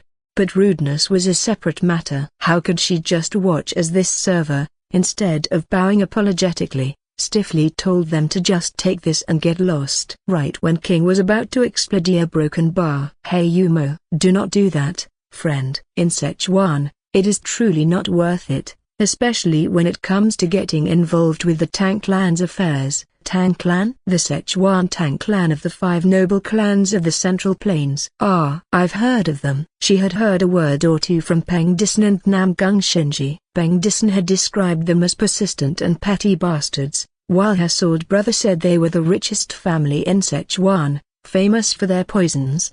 Peng Gai was a simple man, so his likes and dislikes were clearly visible on his face. Seeing his disgusted expression, King thought he must have been in hot waters with the Tang clan. That was what King thought, who believed her talent in mind reading was unparalleled among the world, at least when it came to expressions. Anyway, Zhu's expression as he tried to stop her was so gloomy it looked like something you'd see at a funeral. Thanks to this, King, having missed her chance to get angry, had no choice but to huff and puff as she walked out of the restaurant. And then, as if it were the most natural thing in the world, she started walking towards the protest site of the cancelled customers. Look here, friend, Where are you going? I'm going to see just how precious this face is that they can cancel other people's reservations as they please. Why didn't you hear them say the speaking flower? I know that much, you know. A flower that understands words must be a really pretty woman, huh? Then I should at least see her face once. At this, Zhu asked as if he couldn't believe what he was hearing. You are wearing a sword at your waist and you don't know the speaking flower? The speaking poison flower, one of the 5 flowers of the Central Plains? Friend, are you sure you are a person of Murim? The 5 flowers of the Central Plains. It quite literally meant that there were 5 flowers in the Central Plains. In other words, it meant no further explanation was needed. Then suddenly, a thought occurred. This isn't actually something like the 5 great beauties of Sichuan, is it? What are you talking about? Well, didn't you say earlier that the culinary competition for the greatest chef under heaven was actually the culinary competition for the greatest Sichuan chef? That's certainly true for cooking, but not so much for Sichuan women. It is indeed the 5 great beauties of the Central Plains. If that was the case, King, as obviously a man among men, couldn't miss out. After all, it was at least true that her eyes were pleased whenever she went around with Bengai. But if it's speaking flower, why is it speaking poison flower? Is it because she uses poison?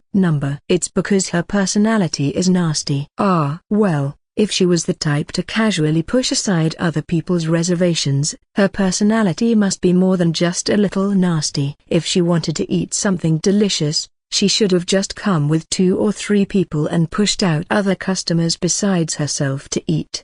They said she was from the richest family in Sichuan, so are they having a restaurant tour as a company dinner? And with enough people to rent out the entire place? What the hell? Now that I think about it, it's infuriating. King shouted in front of the cancelled customers. How can there be such an outrageous thing in this world? The country has its laws, Murim has its rules. So surely businesses must have clear business ethics. The young lady is right. Indeed, isn't business also part of Taoism? The cancelled customers responded enthusiastically. King shouted again. Are dishes more important than people? Restaurants make a living by serving customers, so we customers are the foundation of the restaurant and the most important among the ranks. Those fuckers who don't understand this and arrogantly cancel reservations as they please should just go bankrupt. That's right. They should go bankrupt. There's a limit to treating customers like dogs. Everyone, this is not just about whether we can enjoy a single meal or not. If they continue to make money and thrive with such bullshit behavior,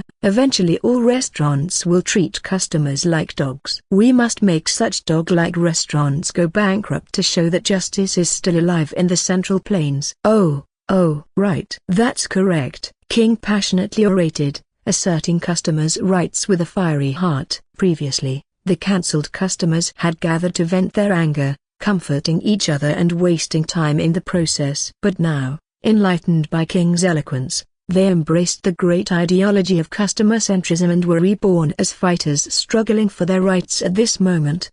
And so a young fighter asked, "But madam, that arrogant shop is so famous that its reservations are already booked for a month and a half. Will our condemnation really affect their prosperity?" To which the madam replied, "That is why we must treat those who crawl on their knees to beg for food from a shop that treats us like pigs and dogs with the excuse of being delicious as idiots.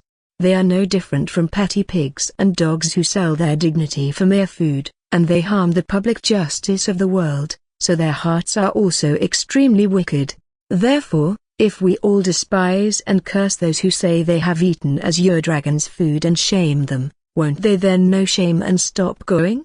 At this, the fighters finally slapped their knees and exclaimed in admiration, inwardly taking note and deeply engraving it in their hearts.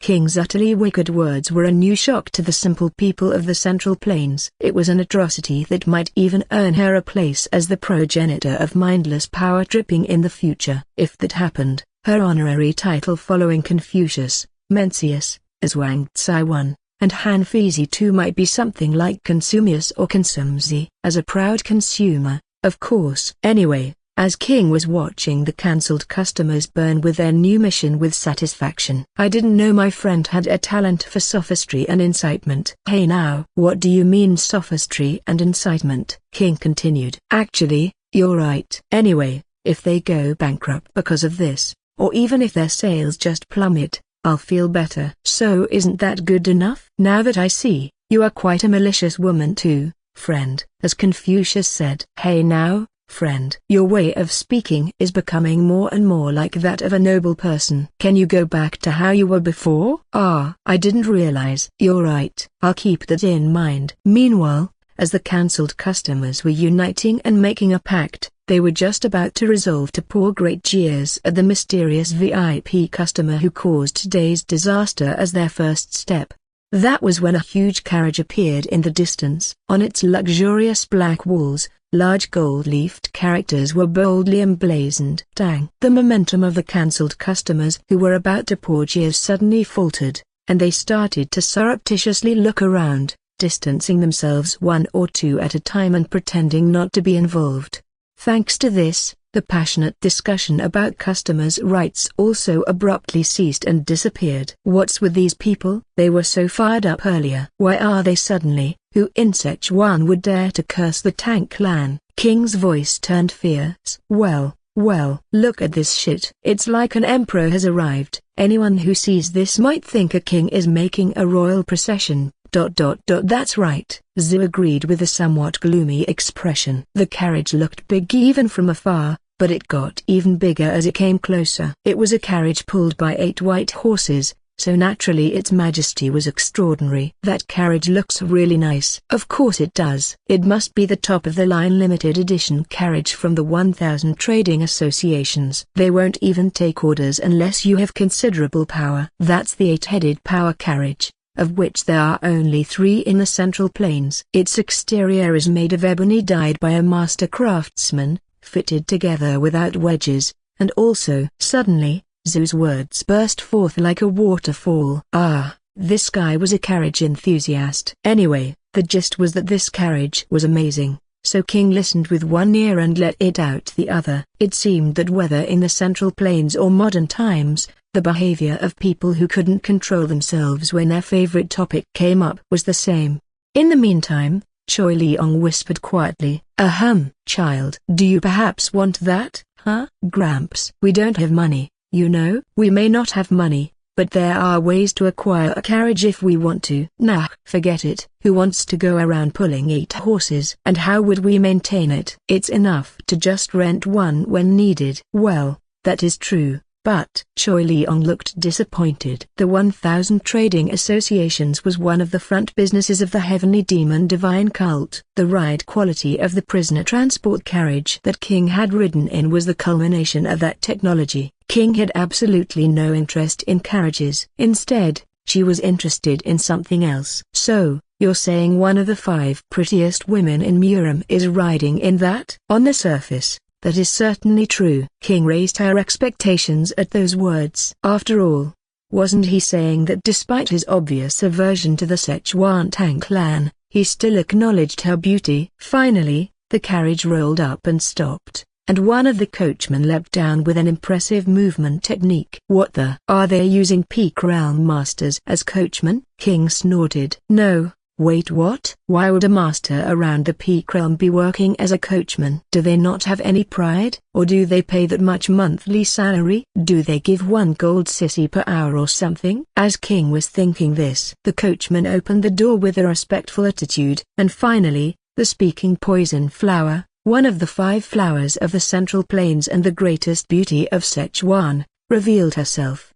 The great beauty of Sichuan's foot first touched the ground. The long skirt with slits on the sides was a popular outfit among Murim women. It was also unavoidable because skirts without slits were inconvenient for movement. As she extended one foot first, the great beauty of Sichuan's robust leg was revealed through the slit. Huh? What? Robust? It was a very robust leg indeed. The thigh was thicker than King's waist, and the muscles asserted their presence by type, with clear texture and distinct boundaries. A giant woman, as giant as the huge carriage, revealed herself. She was about 8 kai tall, but her presence was even more imposing than her height. Even her forearms, not revealed by the sleeves, seemed to be of considerable thickness judging by their lines. She was a beauty with a cheerful expression on her head atop broad shoulders. She was certainly beautiful, but wait, where have I seen her before? Why does she feel familiar? If I had seen such a giant woman before, there's no way I could have forgotten. At any rate, she was pretty enough to pass by with a passing thought of she's pretty,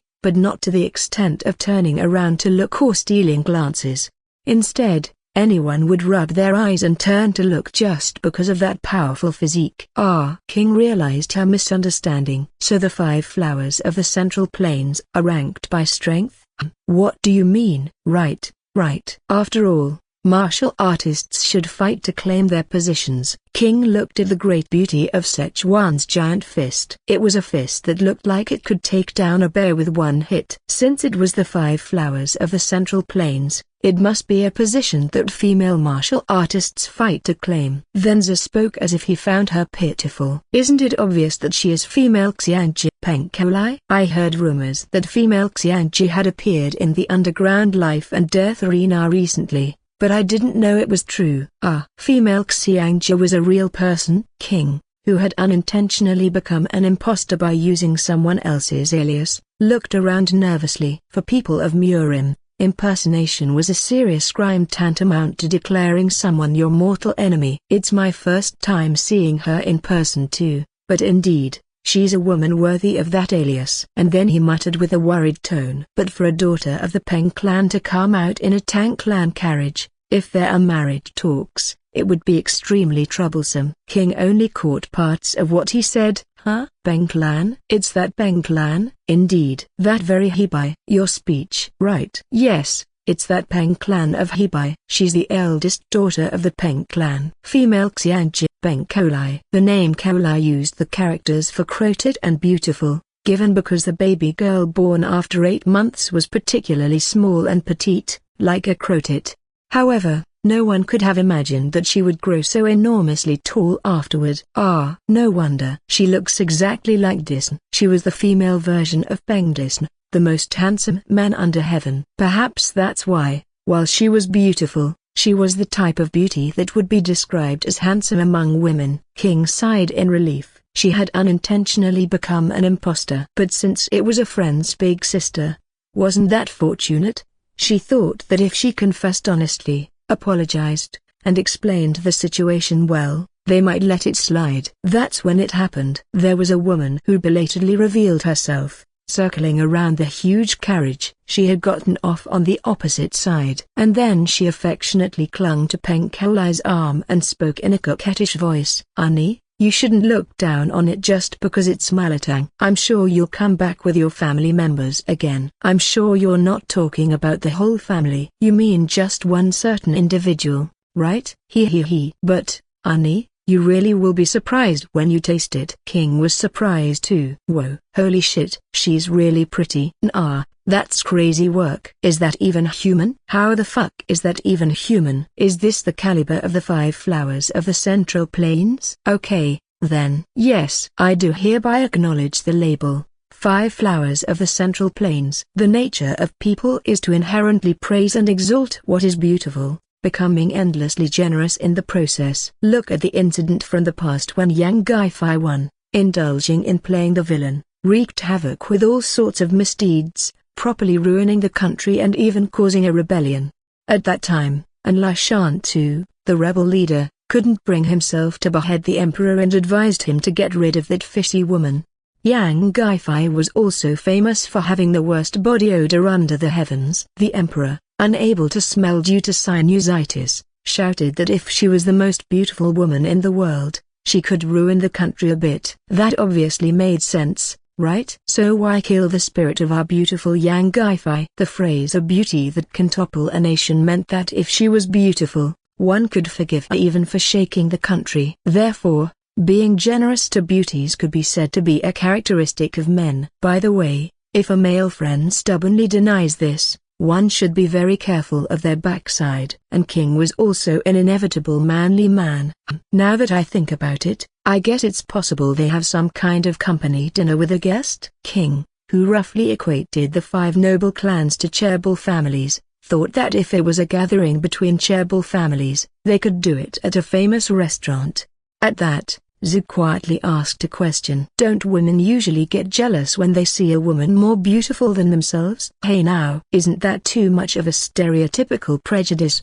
Besides, why are you specifically asking me while looking specifically at me? How would I know that? Zhu was at a loss for words. After all, if you want to ask about women's affairs, shouldn't you ask women? If you ask men, won't you both just end up spreading your wings of imagination? Then, suddenly, I misspoke. I shall sincerely apologize, so please do not take it to heart too much. He was apologizing with a polite attitude. In fact, the mystical veiled beauty in the Central Plains is a fantasy that only exists in stories. This was because a woman's beauty was considered a virtue to be boasted about to the world, so they didn't particularly hide it. A woman who hid her face naturally had a reason to do so. If she was called a veiled woman, it meant her facial features were so extraordinary that ordinary people couldn't handle it, so it was out of consideration that she hid it.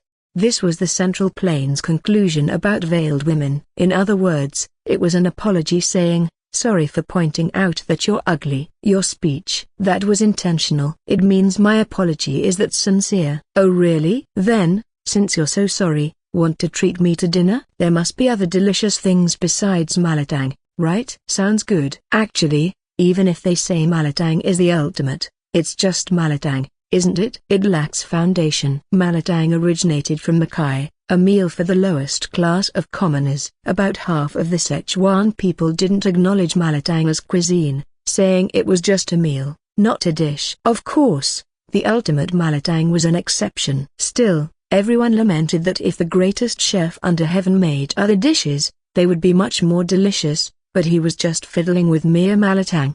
Today, my friend, you will thoroughly understand why Sichuan cuisine is synonymous with the greatest under heaven. Alright. Good, good. Today is a day to eat until my stomach bursts. By the way, I eat a lot, you know. If you think you can't handle it, feel free to declare defeat and stop the meal at any time. You might need to show some teary-eyed pleading, though. There's no need to worry about me. King grinned and then asked, by the way, do guests usually enter first? Is this Sichuan-style hospitality? How could that be? The more esteemed the guest, the more carefully they should be prepared for and escorted in with the whole family. Then is female Xiangji not a very esteemed guest? That can't be the case. Then, why? King pointed at the Azure Dragon restaurant. After the 2 women slipped in, the coachman and other hangers-on stood guard in front of the restaurant. The large tank characters emblazoned across their martial uniforms looked quite tacky. I thought when they said they rented out the whole place, the whole family would be having a nice meal out together. My friend, you have an overtly naive side, don't you? Obviously, they rented it out because they wanted to dine alone. What? King stopped in her tracks. They kicked out all those customers just so the 2 of them could eat alone? What kind of world-class fuckery, what kind of ill-mannered rude bullshit is this? Then she took a moment to assess the situation. That's right. King always assessed the situation. She wasn't a reckless fighter, and while she occasionally showed symptoms of anger management issues, that was unavoidable due to her mind being messed up by the heavenly slaughtering star and demonic arts. Even in Liaoyang, when dealing with the black whatever sect, didn't she admit defeat like a man and retreat? King was basically a cowardly type who followed the principle of strong against the weak, weak against the strong, and a timid scaredy cat who never charged in first unless she was certain. And so, she quickly came to a conclusion. King turned around and headed towards the restaurant entrance. Friend, where are you? No wait, what strength is? Zhu couldn't quite grab her hand and only managed to catch her sleeve, but ended up being dragged along. This was because King's pure strength had already surpassed that of Xiangyu in his prime, and Zhu was originally the weakest among men without any martial arts. Halt! What business do you have? King looked at the tank clan warrior blocking her way. The martial uniform looked expensive, but the large green tank character emblazoned in a circle from chest to belly was incredibly tacky. Since they put one character on the front and back, Does that make it Tang? Even the jackets of prestigious universities don't have such blatantly large emblems. King took a deep breath, and then she screamed, almost like a shriek. Isn't this, seriously, going too far? It was already a place crowded with onlookers. The cancelled customers pretended to disperse but only changed the density of their crowd, still hoping to see the speaking poison flower's face. Add to that the group that had flocked to see the speaking poison flower following the carriage, and while it might not have reached the level of the jade Kylin, it was at least a third of that. It was a shrill, high-pitched scream unique to women. People who were about to go back to their business after seeing the speaking poison flower, thinking wow, her beauty is really out of this world, turned their heads to look at King and naturally rewound time back to their original positions. Does being from the Tang clan mean you can just cancel other people's reservations? I waited 45 days for this moment, and just because one young lady has arrived, we're told to get lost. Should we just sink into the ground? Why don't you just tell us to dig our graves and get in? You wench, how dare I? How dare I? How dare I? Yeah, okay. Is that how you want to play? So you mean that you, the great Sichuan Tang clan people, are so noble that lowly worms like us shouldn't dare to talk back no matter what happens to us, right? Oh my, look here. Neighbors, look at what they're saying here. Look everyone. The oh so noble Tang clan royalty has arrived. King screamed at the top of her lungs for everyone to hear. Lower your voice. My Gramps' dying wish was to taste that one bowl of malatang he barely managed to eat once when times were really tough, saving penny by penny. I finally got a reservation and brought him here. But Choi Leong's expression changed into one of subtle discomfort. Choi Leong, who had walked the path of a prestigious demonic path in the heavenly demon divine cult, have never lived in poverty even once in his life. Gramps, I'm sorry for being a worthless worm with no backing and no skills. What can I do when the Tang clan's young lady is tired of good food and needs to experience commoner food? The onlookers, who were initially just curious, gradually began to murmur with an ominous tone. Among people living in Sichuan, especially those living in Chengdu, who hadn't experienced the tyranny of the Tang clan at least once. Even nameless warriors from branch families, not direct descendants, acted like high-ranking officials just by wearing clothes with a Tang character. Ah, what blasphemy have I, O noble warrior! This mad woman dared to defy the great Tang clan, the greatest under heaven. The imperial lords. In Sichuan, the Tang clan is practically the imperial family and the law, they say. You must not doubt my loyalty. Long live the Tang clan. Long live. No wait, since there's a heaven above heaven, then the Tang clan is undoubtedly above the emperor. Long live the Tang clan. For 10,000 years. No, 18,000 years. Mother Fu, 18,000 years. 3. The Tang clan warrior's face turned pale. In reality, the influence of the Sichuan Tang clan in Chengdu had long surpassed that of the royal family. Even though, hypothetically, the royal prefecture of a grand prince was on the outskirts of Chengdu and owned most of the land in Chengdu, they were in a situation where they couldn't exert power due to the Tang clan. Moreover, a grand prince was a title given to the legitimate line of the imperial family. Even among the many princes, roughly speaking, it was given to the emperor's sons and brothers, even disregarding complicated circumstances. In fact, it was almost an open secret that the Tang clan privately said among themselves, even the Grand Prince is no match for us, looking down on and belittling him. No. What are mere numbers? How can the greatness of the Tang clan be expressed in numbers? Please accept this humble one's loyalty. A generation of Tang. A generation of Tang. A generation of Tang. However, an open secret also meant an unwritten rule that it shouldn't be said openly. In fact, among the onlookers, there were also those with particularly tacky attire with single characters like Bai Yong, Yong, Chol, A, Yok, Po, No, Say, Go, Yom, Jun emblazoned on them, indicating they were government officials receiving salaries from the authorities. This was the moment when the story they would talk about tonight was being decided.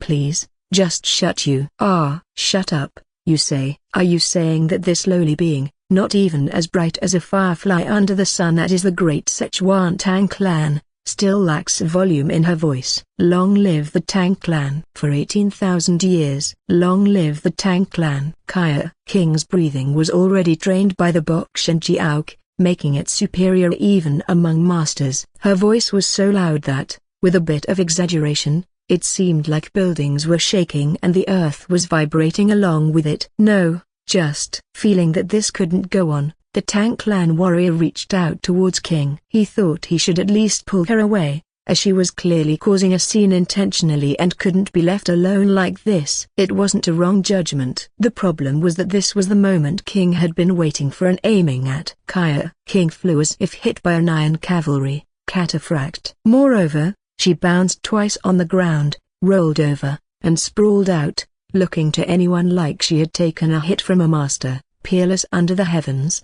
King curled up and trembled like a seriously ill patient. While rolling, she secretly flicked a small stone, which hit Choi Leong, who immediately caught on and rushed to King. "Oh my child, come to your senses. How can there be such a law in this world? This fragile child who's barely 20. What mortal sin has she committed by raising her voice a bit? Is there such a law under heaven? How can this be the behavior of a prestigious orthodox sect?" While Choi Leong's inner arts was barely first-rate, his enlightenment had already entered the unrestrained realm. At the unrestrained realm, one could freely handle the subtleties of the lion's roar, commonly known as "you dare." So the old man's sorrowful voice resonated loudly. A fragile child of 20. Fathers with children were greatly moved, and whispers spread among the crowd such as, "Isn't this too much even for the Tang clan? It seems they've been working behind the scenes sneakily, and now they're planning to openly act tyrannically. We should warn our children sternly," and so on. Watching this scene, Zhu shook his head. Rather than drawing a sword and charging in, was she seriously trying to gather people and blatantly throw away all concepts of pride and conscience in the gutter? There had never been such a vicious person in the world. The situation had reached a level that the individual Tang clan warrior could no longer handle. Naturally, someone higher up had to rush out. King saw a man who hurriedly appeared, using a footwork that almost seemed like rolling on the ground. In fact, King had already had her fun. Despite everything, the martial artists of the Szechuan Tang clan weren't evil people. They had acted arrogantly and tyrannically, thus suffering great humiliation, so wouldn't they at least pretend to restrain themselves from now on?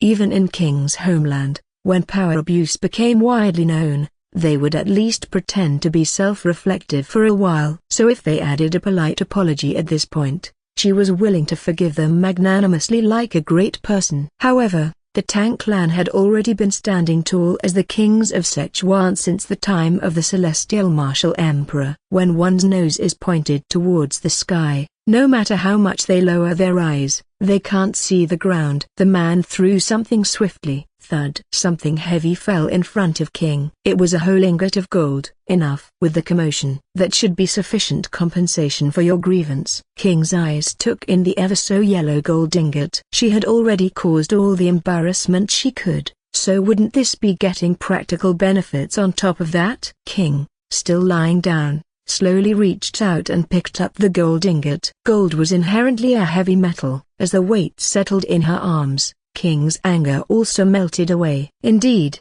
one ingot of pure gold conveyed true sincerity better than 100 apologies. So the commotion should have ended here. If only the man hadn't opened his mouth. Just look at that. In the end, it was all a ploy to extort some money. The Tang clan has bestowed gold despite suffering this humiliation. So who is truly the wronged party in this affair? It was the man's strategy to win over public opinion. He had turned King from an unfairly wronged victim into a shameless scammer who tried to extort gold by creating a false pretext. Naturally, King felt wronged. While the self-harm and extortion were true, she hadn't thought about the gold. But in a world where even cousins feel jealous when their relatives buy land, the onlookers' gazes immediately turned cold when they saw her take a whole ingot of gold just for causing a bit of commotion.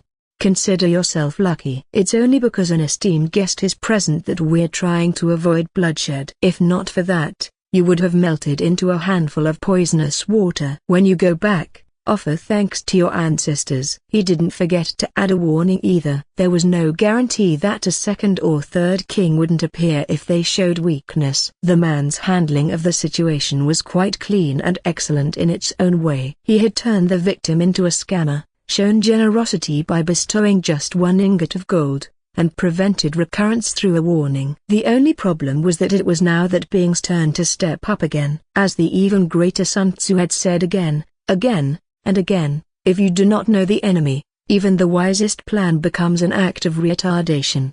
Fucking hell, these cunts. I was going to let it go nicely, but they're seriously going to cross the line like this? King poked Choi Leong's side repeatedly. Then a voice full of anger stopped the man who was turning around. Melt into a handful of poisonous water, you say? Very well, let's see you try it. A member of one of the 5 noble clans, a prestigious orthodox sect, acting so shamelessly in the witness of all under heaven. Is this the way of the Tank clan? The man stopped in his tracks. Look here, old man. Your bravado is admirable, but you should know your place and situation. How dare you, in the middle of Chengdu? Even a mere low-ranking member is so arrogant. I can imagine what the rest of the Tang bastards are like without even seeing them. At this point, it was clearly an invitation to fight. The man understood this implication as well. I tried to be nice, but it seems that won't work. You fools who only understand when you see blood. The man couldn't finish his sentence. This was because Choi Leong had raised a sphere made of gathered starlight above his palm. It was a peerless skill that every martial artist dreamed of. Its name,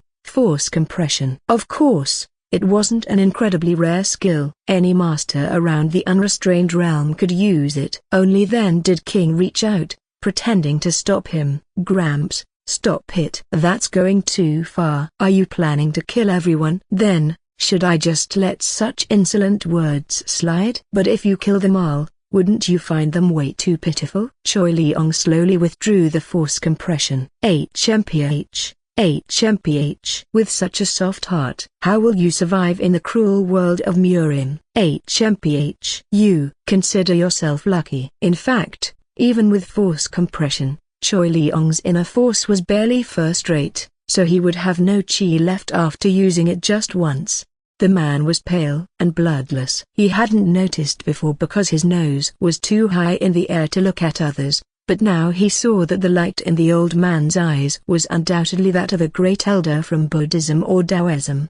I didn't realize I was in the presence of such an esteemed. Forget it. I'm just dying to know how noble a person must be to kick away our old man's rice bowl and chase us out of a restaurant. That is. What are you doing? After causing all this trouble, are you just going to happily eat your meal? Please wait a moment. The man hurriedly ran into the restaurant. Tang Nana, one of the 5 flowers of the Central Plains known as the Speaking Poison Flower, a flower of the Tang clan and the most beautiful woman in Sichuan, was currently spending a very important time. She was in the middle of trying to curry favor with her future sister-in-law, or in Central Plains terms, Dago. Peng Kolai was a famous figure in many ways. She was known as a muscle maniac obsessed with strength, had peculiar speech and behavior claiming she was married to her Dadao and calling herself Mrs. Dadao, and possessed an unfeminine tall stature and developed physical beauty, among other things. Her open-minded personality and straightforwardness were also well known. However, these things weren't particularly important to the women of the Central Plains. What was important to the women of the Central Plains was that Peng Kolai was a comfortable unni who wouldn't be a competitor when it came to men. And, above all, she was the sister of the Jade Kylin. When discussing marriage arrangements in a family, the eldest sister's voice carried truly enormous power. So Tang Nana was grateful to that unnamed female Xiang imposter. After all, Peng Kolai had come to Sichuan after hearing rumors about her imposter, wanting to see that face for herself. It was an opportunity to capture the heart of her prospective sister-in-law. Unni. I'm telling you, this place is really that famous for its cuisine. I'm sure you'll find it to your taste too. Well, to build muscle, you need to eat muscle. Can't we just tear into some meat? Is there a lot of meat in it? I specially ordered them to put in a lot.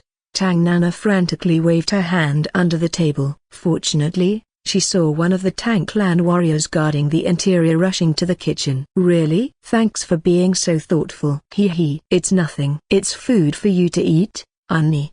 However, it's not easy to keep a conversation going between people with completely different tastes and hobbies. "Oh my, Annie, your skin is so beautiful. Do you perhaps use any special jade powder or lotus oil?" "I don't use that stuff. It's bothersome and it gets sticky when you sweat." "Ah, I see. Annie, I saw a new craftsman while looking around a workshop the other day. He was a craftsman who could handle gold and silver freely. Would you perhaps be interested?" "What use is a craftsman who's good with gold and silver?" "Gold and silver are too soft to be used for weapons." "Ah, I see." As she was trying to please her, with absolutely no success, and curry favor, that's when it happened. An urgent sound transmission pierced Tang Nana's ear. "You fool. Now is not the time to be leisurely slurping soup." A proper commotion is broken out. "Didn't I tell you that Azure Dragon would be too much?" "Ah, Annie. Can I excuse myself for a moment?" "Huh? Sure." "Hee. I'm sorry." "I'll be right back." Tang Nana hurriedly headed towards one of the private rooms. "Uncle, what's going on?" "What could be more important than my marriage prospects right now? There's an elder at the unrestrained realm among today's cancelled customers. They're quite angry now." "Why today of all days?" "Who is it?" "If it's some demonic adept or something." "They're clearly an elder from Buddhism or Taoism." "They're saying they want to see the face of whoever kicked away their rice bowl and chased them out." "Oh, for heaven's sake." "Why now of all times?" Tang Nana stamped her feet. Yes, the noble clans had said they were free from the hierarchy of the 9 sects and 1 union. That hierarchy was a tradition of the 9 sects and 1 union side, and had no connection with the noble clans who had long established their roots as family groups. But if you asked if they were really free to not respect it, of course not. How could that possibly be the case? A high-ranking elder meant an elder of a sect, and if you accidentally slighted them, it would be the same as slighting the entire sect. The reason Peng Disan and Namgung Shinji were comfortable with King was that despite their high allocation, they were peers in age, so as long as she wasn't rude, they could remain friends. That's why only Daoist Chengbin, who was a big brother to them and was also basically King's disciple's disciple, suffered alone due to the twisted family tree. "We can't keep them waiting for long." "Hurry." "I know that too." "Okay, just my luck." "How do you plan to resolve this?" A vicious glint entered Tang Nana's eyes. "What do you mean how?" "We'll handle it the way we always do, friend. What exactly is your identity? And what kind of esteemed person is the old man?" "Me? Ximon King, Gramps." "He's the old man who takes care of me." "That's not what I mean." "What does it matter? It's not like you approached us because you knew my Gramps was a master, right? You weren't rude either." "Does anything change now that you know?" Zi couldn't help but admire. It meant that by seeing people simply as people and making friends, one could look beyond background and ability to see only the fundamental character. Not just a unique veiled woman, but perhaps an eccentric sage of Taoism. In fact, King had said it without much thought, just telling him not to worry about it. After all, she had just gone along with this unknown guy who stuck to her out of boredom, thinking he seemed like another rich young master and figuring she could get a hefty friendship fee. Of course, she was only accepting such a friendship fee in consideration of his over 400 righteous karma points. Wasn't this how people normally become friends? It wasn't like one needed a grand and elaborate backstory to form a connection. After all, if you hang out for a while and then part ways, it just ends as a brief encounter, and if there's someone among them who keeps in touch, you might hang out for a long time. That's when it happened. A figure came running out of the restaurant entrance like an arrow. Appearing with red silk clothes fluttering, they immediately knelt down and prostrated themselves in a motion as smooth as flowing water. King admired the graceful apology. It was clearly not the work of someone who had done this only once or twice. Do they eat and breathe apologies for a living? They were truly worthy of being called an apology specialist. Esteemed elder, this girl is truly sorry for her disrespect. This girl, in her wicked greed to entertain an honored guest, ended up.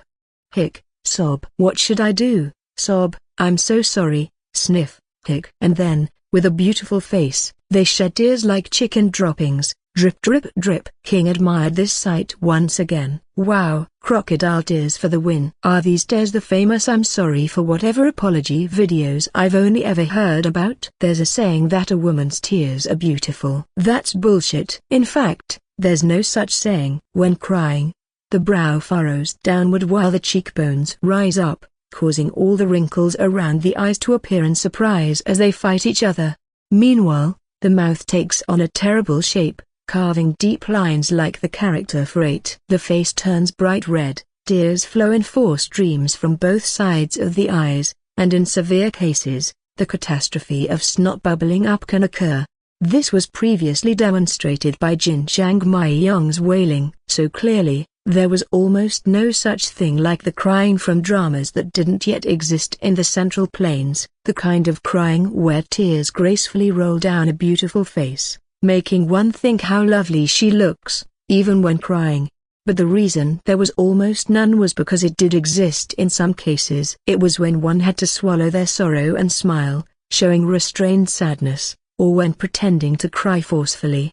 Tang Nana was clearly sobbing uncontrollably with her mouth, but her tiny face remained beautiful. Moreover, with moist eyes looking up pitifully and tears dripping down, even King thought wow. So King looked at Tang Nana and thought, wow, how can she control her emotions so instantly like that? And in front of all these people? Meanwhile, Tang Nana was getting goosebumps at her own wickedness. Originally, women's schemes were largely divided into two categories. One is the who's the biggest bitch category, and the other is the who's the biggest victim category. Although the term and usage of crocodile tears for the win had not yet been established in the Central Plains, truth inherently shines, even across ages.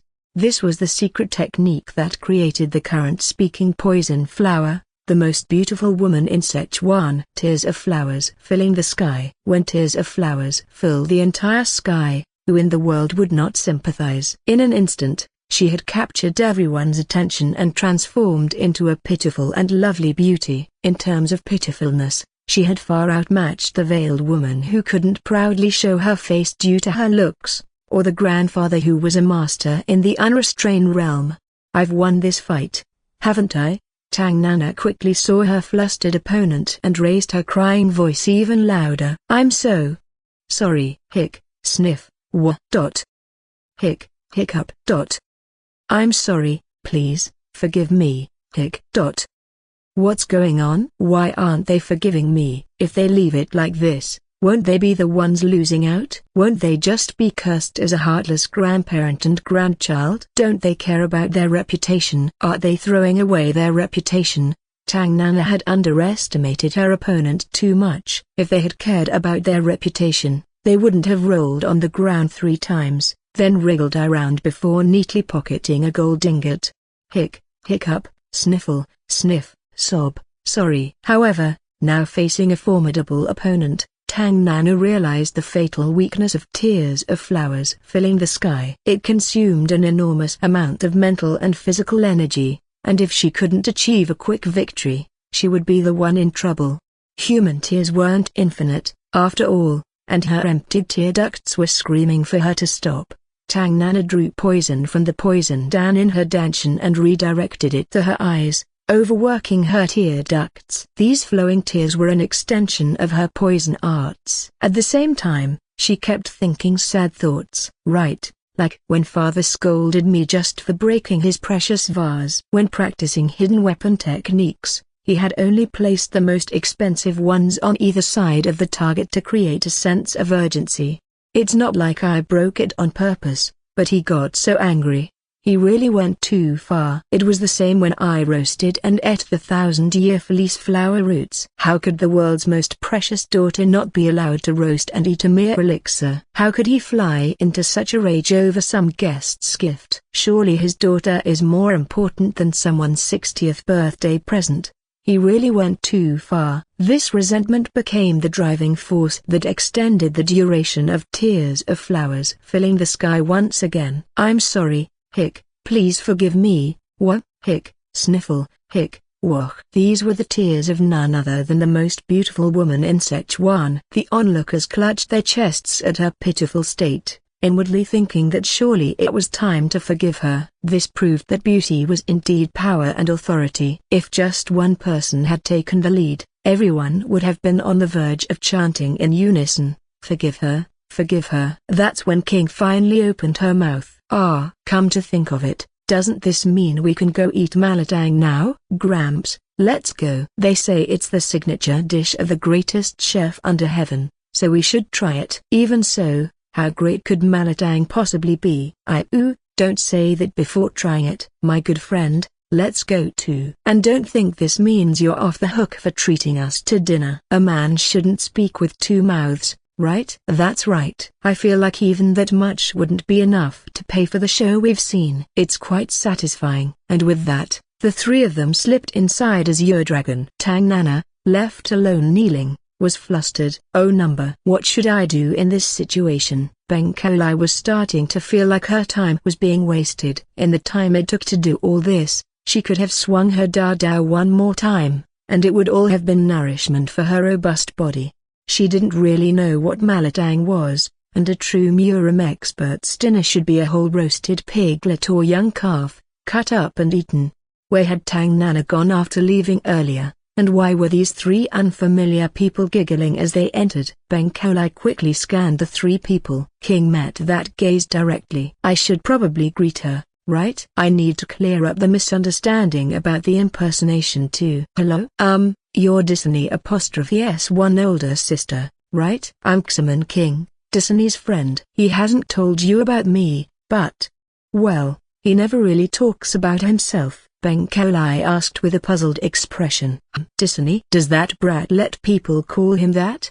He's not the type to allow that." "Ah, they're definitely siblings." Seeing Beng Kaolai's suspicious gaze, King hurriedly fumbled in her bosom and pulled out a guest plaque. "I really am Disney's friend. Look, this is what Disney gave me as proof of friendship." Beng Kaolai looked at the guest plaque King proudly held out. She saw gold-leafed characters engraved in a majestic handwriting. "Namgung." Beng Kaolai's eyes narrowed. "What's this? Is she showing off? Is she saying she's an honored guest of the Namgung family?" "Namgung. Ah, I must have taken out the wrong one." King held out the correct guest plaque this time. On the gold-leafed plaque, deeply engraved characters filled with red pigment could be seen. Peng. The red and blue silk threads attached to it confirmed it was indeed a guest plaque directly from the air, Bengdison. Moreover, it was a top-tier plaque among all its ranks. "Oh my goodness. It's real? You're really Disney's friend?" "That brat has a girlfriend." "Since putting those two words together sounds a bit weird, could you call me his female friend instead?" King answered with an expression of utter disgust. A shudder of sincere dislike, completely identical to a certain someone's. Beng Kaolai burst into hearty laughter. Judging by the sound alone, it was closer to a mountain bandit's laugh than that of a female expert from one of the 5 noble clans. "I see, a friend? Purely just a friend?" "Yes, that's right. That brat should experience this once too. For a change." Beng Kaolai's eyes became incredibly warm. It was quite some time later when Tang Nana came in. If she went back right away, it wouldn't seem like she had truly reflected even after crying, but she couldn't just keep kneeling awkwardly outside either. People kept gathering to see the most beautiful woman in Sichuan, but those who were supposed to accept her apology had just gone in without a care. It was truly an unprecedented situation. So Tang Nana, gritting her teeth, slowly looked around before getting up and returning, only to find a scene of warmth and laughter, with Beng Kaolai's expression, which had been as dull as peeling garlic before, now sparkling with unprecedented vitality. "What's this? Why is the atmosphere so good?" "Sister-in-law, you weren't like this with me." Tang Nana inwardly shed tears of blood. Renting out an entire restaurant like Azure Dragon was a bit of an overreach, even for the Tang clan. It was a place she had forcibly arranged, half threatening that it would block her marriage prospects, but now some random bitch was gobbling up the place she had protected by kneeling and shedding tears. Tang Nana's eyes burned with fire. This humiliation cannot be endured. I must show the true terror of the Sichuan Tang clan. Vile venom, or intestine melter, or perhaps eyebrow pimple poison?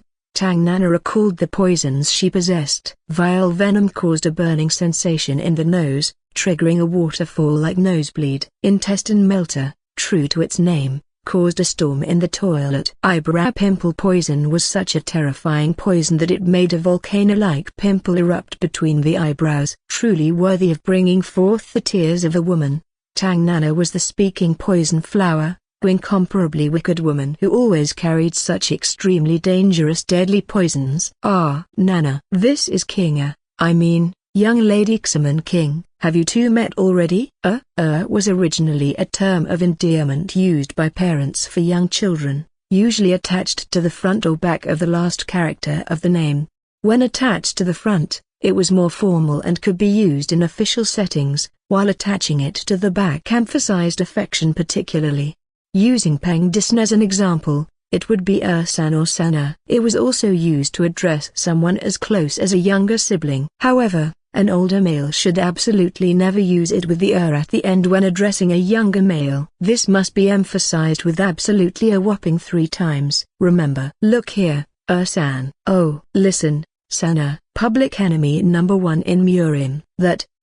Did you two know each other? Huh? No, we just met today. Ugh. What's wrong? Are you sick? Does your stomach hurt? You're groaning. Anyway, Kinga. So as I was saying, when I was killing those bandit bastards. I think I know. If you cut off the limbs first, the way they squirm. Right, and then if you lay the head like this. I know. When you smash it, that crushing sensation. Ooh, you know. Then, making them vomit their intestines through their mouth. Not there, if you hit the spleen area a bit harder. Although she couldn't understand, some kind of ominous conversation was taking place. Was this really a topic for women to discuss? Nevertheless, what was clear was that the atmosphere was very warm and friendly. I don't mean it literally, but I feel sick in the stomach. At the same time, cold sweat was pouring down. This won't do. I need a topic that can break through this situation. That's when it happened.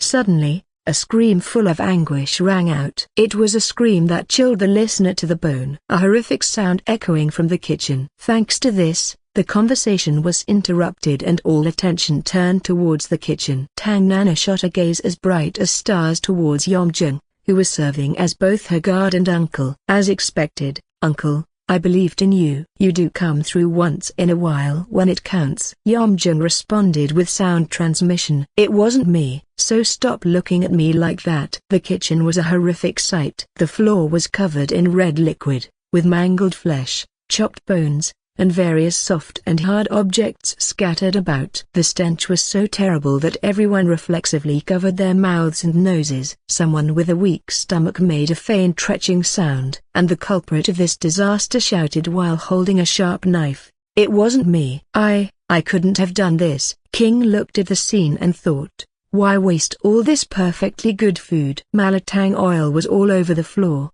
with pitiful meat, vegetables, tofu, and noodles floating in it. King snapped in an annoyed voice, "Hey, what do you mean it wasn't you? Aren't you that so-called greatest chef under heaven?" "Yes, I am Bai Chengtsai, the greatest chef under heaven. And these are all trash." Why doesn't it taste right?" "It shouldn't taste like this." "What's wrong with it?" "Is it the stock?" "No, that's fine." "Has the marspice changed?" "The tender meat?" "It's not that either." "The greatest chef under heaven, Bai Chengtsai," muttered while darting around with crazed eyes, grabbing ingredients and sniffing them. "What is it?" "Everything's fine. Everything's perfectly fine." "Look, I get that something's gone wrong, but why are you throwing away perfectly good food? Isn't it a waste?" King still hadn't escaped the memories of scavenging trash for food during her early days in Murim. That painful memory she would carry for life continued to fuel her obsession with food. "No, this isn't fit to eat. It's garbage." "No, what? Mister is the one who made it garbage." "What? I made garbage? How dare you say that to me, Bai Chengtsai, the greatest chef under heaven?" King held out her hand to the side. Choi Leong produced Bok Shin Jiaok from somewhere and placed it in her hand. King's voice that followed was chilling. Bei Chingsai or Bei Dekeng. Ah, I want some dekeng, large intestines. Anyway, isn't what's scattered on the floor supposed to be my dinner? If you don't give me a satisfactory explanation. No, this isn't my ultimate malat. Whack. A hearty sound rang out. This was why people should maintain some of their senses even when they were not in their right mind. The greatest chef under heaven was in a terrible state. He rolled on the floor clutching his head, his chef's uniform soaked to the limit with malatang broth. With his bright red, broth-soaked uniform sticking to his skin, Bei Chingsai knelt politely. So, what about my dinner? I am deeply ashamed. I have no excuse. What's the problem? Is it so wrong for me to want to eat a delicious bowl of malatang? I waited exactly 45 days because they said your cooking was so good. That's precisely why. I cannot serve an imperfect dish to guests who came expecting my cooking. An imperfect dish? This isn't the right taste. Bei Chingsai explained the situation. Originally, the ultimate malatang was a high-class dish worth 1 gold sissy per bowl. That was why they only used the tenderest loin from young pigs between 7 and 9 months old, frying the outside before cooking it separately. The beef was also prepared similarly, using tenderloin from healthy calves. And for the lotus root, they didn't use just any lotus root, but cultivated a special pond and so on and so forth. King asked incredulously. So you're saying you use the best ingredients, cook them separately, and then put them in the broth? But how can it not taste good then? Is a greatest chef under heaven really necessary? If that's the case, cooking is about considering the condition of the ingredients each day, whether it's humid or not, hot or cold, checking the fat and meat quality, looking at the leaves and shape of vegetables, and bringing out the best taste. Who else but me could gather the best ingredients and pour them into a mere bowl of malatang? A mere bowl of malatang. Although malatang is ultimately just commoner food, there's no high or low in cuisine. In fact, after my ultimate malatang, various evolved forms of malatang have appeared, gradually being recognized as a proper dish rather than just a cheap meal replacement. Earlier he seemed just crazy, but listening to him now, he was unexpectedly a solid and excellent chef. But why did you throw away my dinner? Well, you see, today, as always, he had perfectly prepared all the ingredients, putting extra effort into it because of the esteemed guests. However, the moment the ingredients were combined, a major problem arose in the harmony created by the ingredients and the soup. He went crazy because even after checking each ingredient individually, he couldn't find anything wrong. So, I cannot serve you the dish today. Is it that serious? Of course. It's such a subtle distortion that no one in the world except someone with my palate as the greatest chef under heaven would notice, but it's definitely not a proper dish. Are you going to hit me? Yep. King nodded, holding Bokshin Xiaok. Bei Chingsai explained with a solemn expression. Even if I'm hit, my determination to always serve the best cuisine will not waver. Craftsmanship is good and all, but shouldn't you know when to stop? Aren't you thinking about the hungry customers waiting outside? Taste is power. For the best cuisine, of course, a time of eager waiting is Nisag. Whack. Bei Chingsai rolled on the floor again. Still, in recognition of his spirit, it was a controlled strike with just about 1 exclamation mark's worth of force. King turned away from the rolling Bei Chingsai. It looks like dinner is ruined. Damn it, I'm starving to death. Friend, where were we going earlier? Seems we just wasted time. But we got a good show. Say, do you enjoy duck? Well, not as good as Beijing. Szechuan duck has its own flavor. Oh, ooh, that sounds good. Huh? King had already forgotten about the malatang and was chattering away. After all, didn't he say it was comparable to Beijing duck, even if not quite as good? Even before her journey into Murim, Beijing duck, also known as Peking duck, was world-renowned, but she hadn't had the chance to try the original since her journey began. Szechuan duck. I'm really looking forward to it. That's right. Duck is an excellent dinner. According to the inner canon of the Yellow Emperor 1, duck nourishes qi and builds the body. It's an ingredient martial artists should love. Beng Kolai naturally joined the conversation. Wait a moment. Hasn't the situation somehow naturally turned into that weakling treating us? Ani, I was determined to treat you to dinner today. But isn't roast duck much better than malatang? I didn't really like it that much to begin with, Bengkolai answered while scratching the back of her head. Tang Nana quickly replied. We have plenty of duck in the Tang clan too. We even raise them on sulfur. Oh, sulfur duck. Right. According to the inner canon of the Yellow Emperor, humans originally can't swallow sulfur, but if you feed it to ducks and let it settle in them, when eaten later, it strengthens bones and nourishes joints. Sulfur and saltpeter were items controlled by the government. Not only were they not cheap, but it was impossible to purchase large quantities in the first place. So feeding expensive sulfur to mere ducks was like feeding gold to dogs. Of course, the Tang clan had both power and wealth, so they were capable of doing such. I'll properly treat you at our household today, okay? Unni King tilted her head. Inner canon of the Yellow Emperor? Is that some kind of May guidebook? King was just thinking she should get a copy and read it when Bengkolai patted her shoulder. Kinga, let's go. The Tang clan is offering to treat us. Ah, is that what it was? I didn't think she was including me. To King, Tang Nana felt exactly like a chihuahua. After all, she was wagging her tail and fawning on Bengkolai, but baring her teeth at King from within her arms. That's how Tang Nana looked to her, overlapping with that contemptible yet cute dog breed. Ah. Unni, wait a moment. Our Kinga's allocation in the hierarchy is near unparalleled. How could they not invite the named disciple of the matriarch? Even if they did, how could you go along? By the way, Nana, what's wrong? King's allocation put her as a great elder of Taoism. If they excluded her from a dinner invitation while she was present, it would be tantamount to a declaration of war, trampling on the face of all Taoist sects. If Bengkolai went along happily, she would only be participating in that. The quick-witted Tang Nana hurriedly changed her words.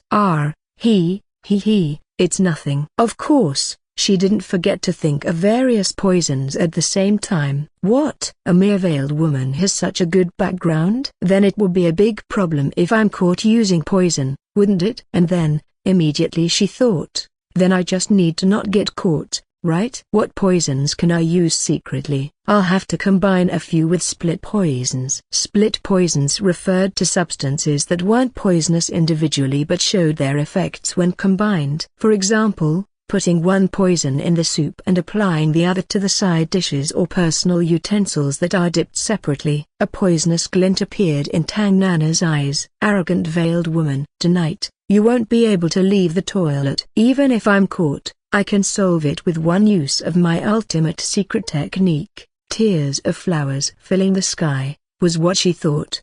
As Tang Nana was plotting such an incomparably wicked scheme and raising her poison chi, Bengkolai said just one thing. This girl. How frivolous. King brightened up. Then, shall we, friend, come with us too? When else would we get to enjoy the hospitality of one of the 5 noble clans?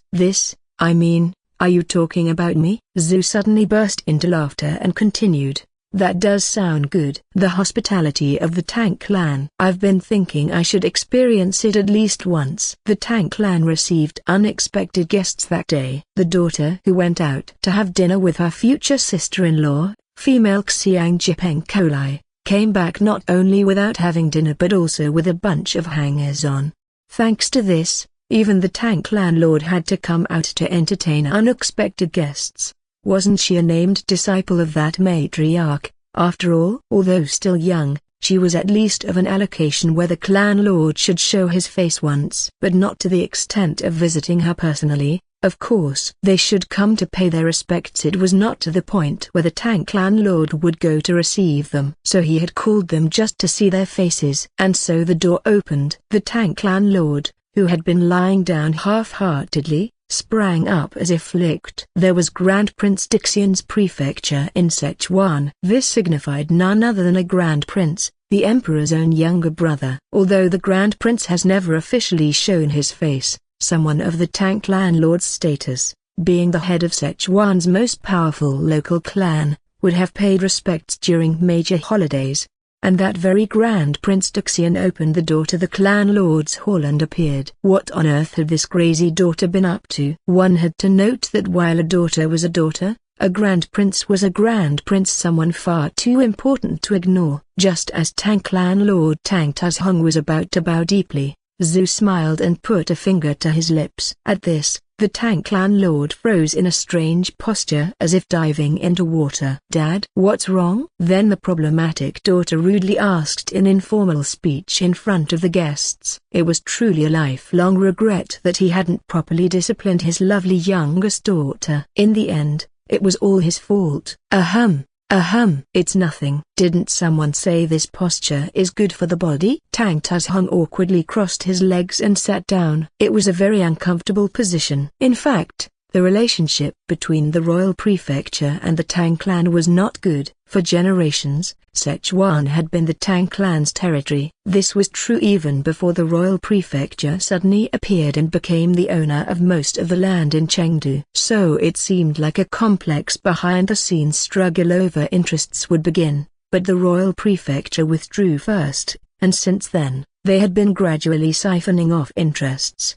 Even so, his mind was racing furiously. What possible reason could the Grand Prince have for visiting in secret? He had been living as if he didn't exist for the past 10 years. Had they discovered the hidden saltpeter mine that had recently been found? And why with this ill-mannered daughter of all people? Suddenly, a bolt of lightning struck Tang Tuzhong's head. "Ah, I see. So even the Grand Prince is a man." A Grand Prince would be a super premium catch for a husband. Not only was he of imperial blood, but he was fundamentally a person of upright character who could empathize with others and disliked conflict, truly worthy of being called a virtuous man.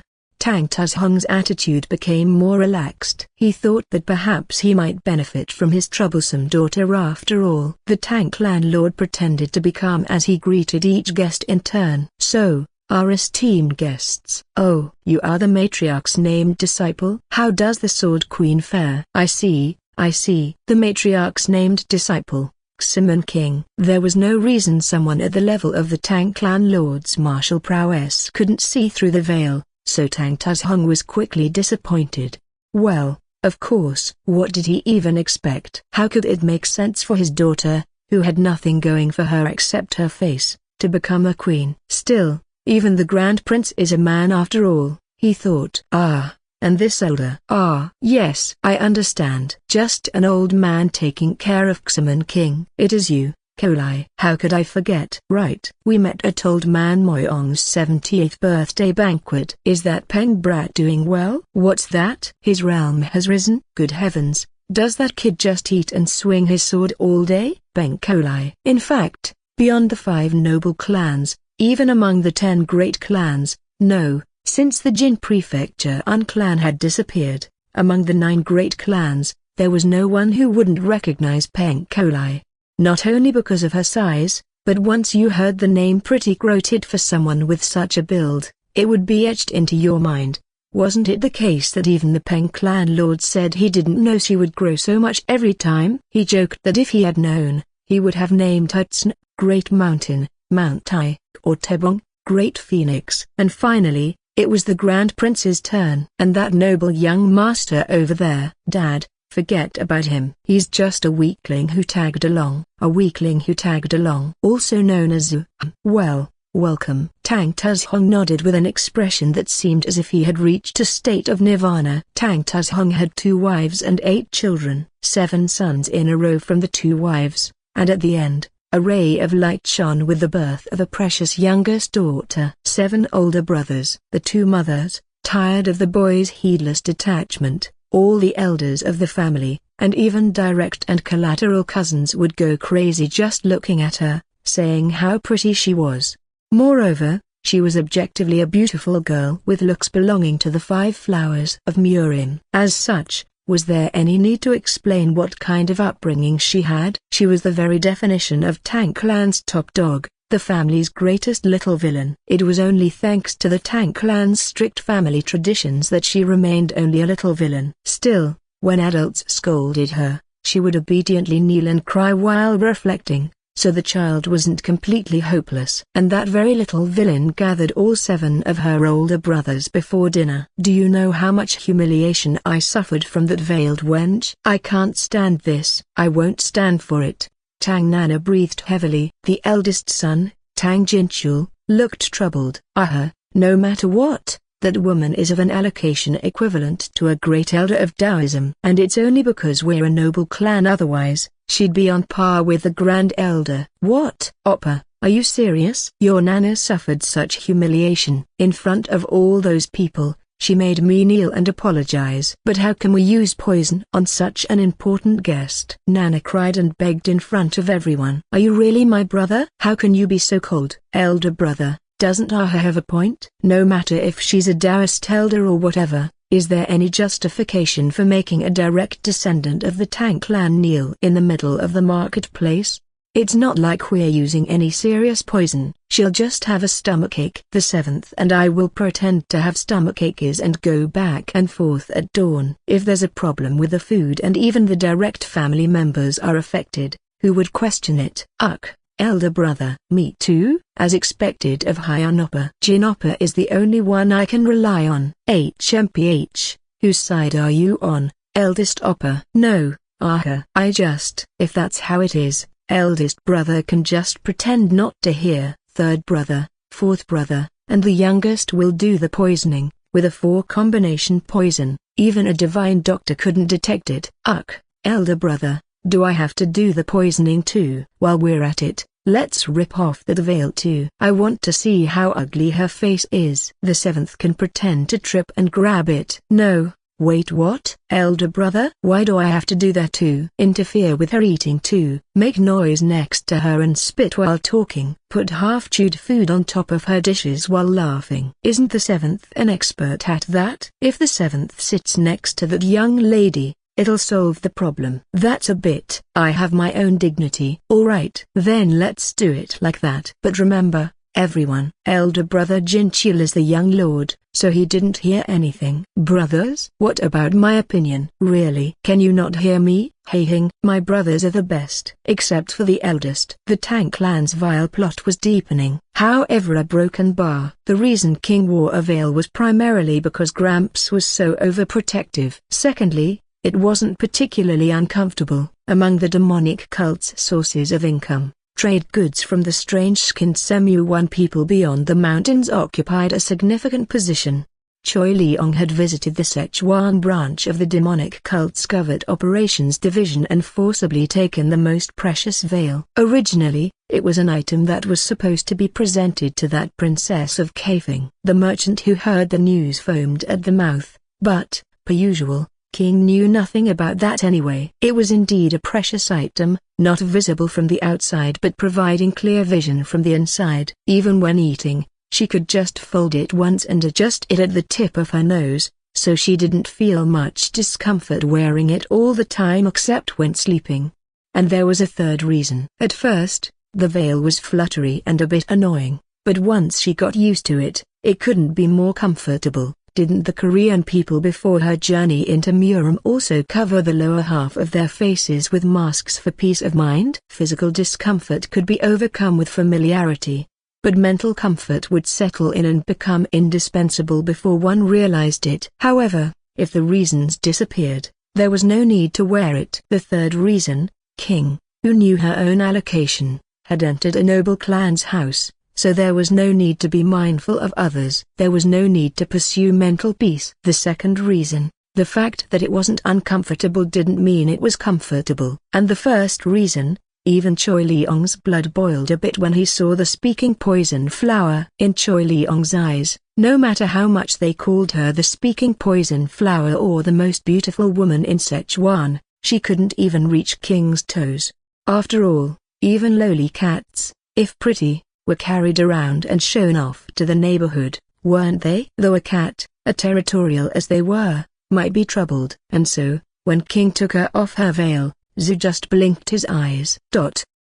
What? Saw something you shouldn't have, friend? What? Is it awkward to see my bare face? Zhu suddenly remembered a conversation where he had thoughtlessly asked if she didn't feel jealous when seeing a woman prettier than herself.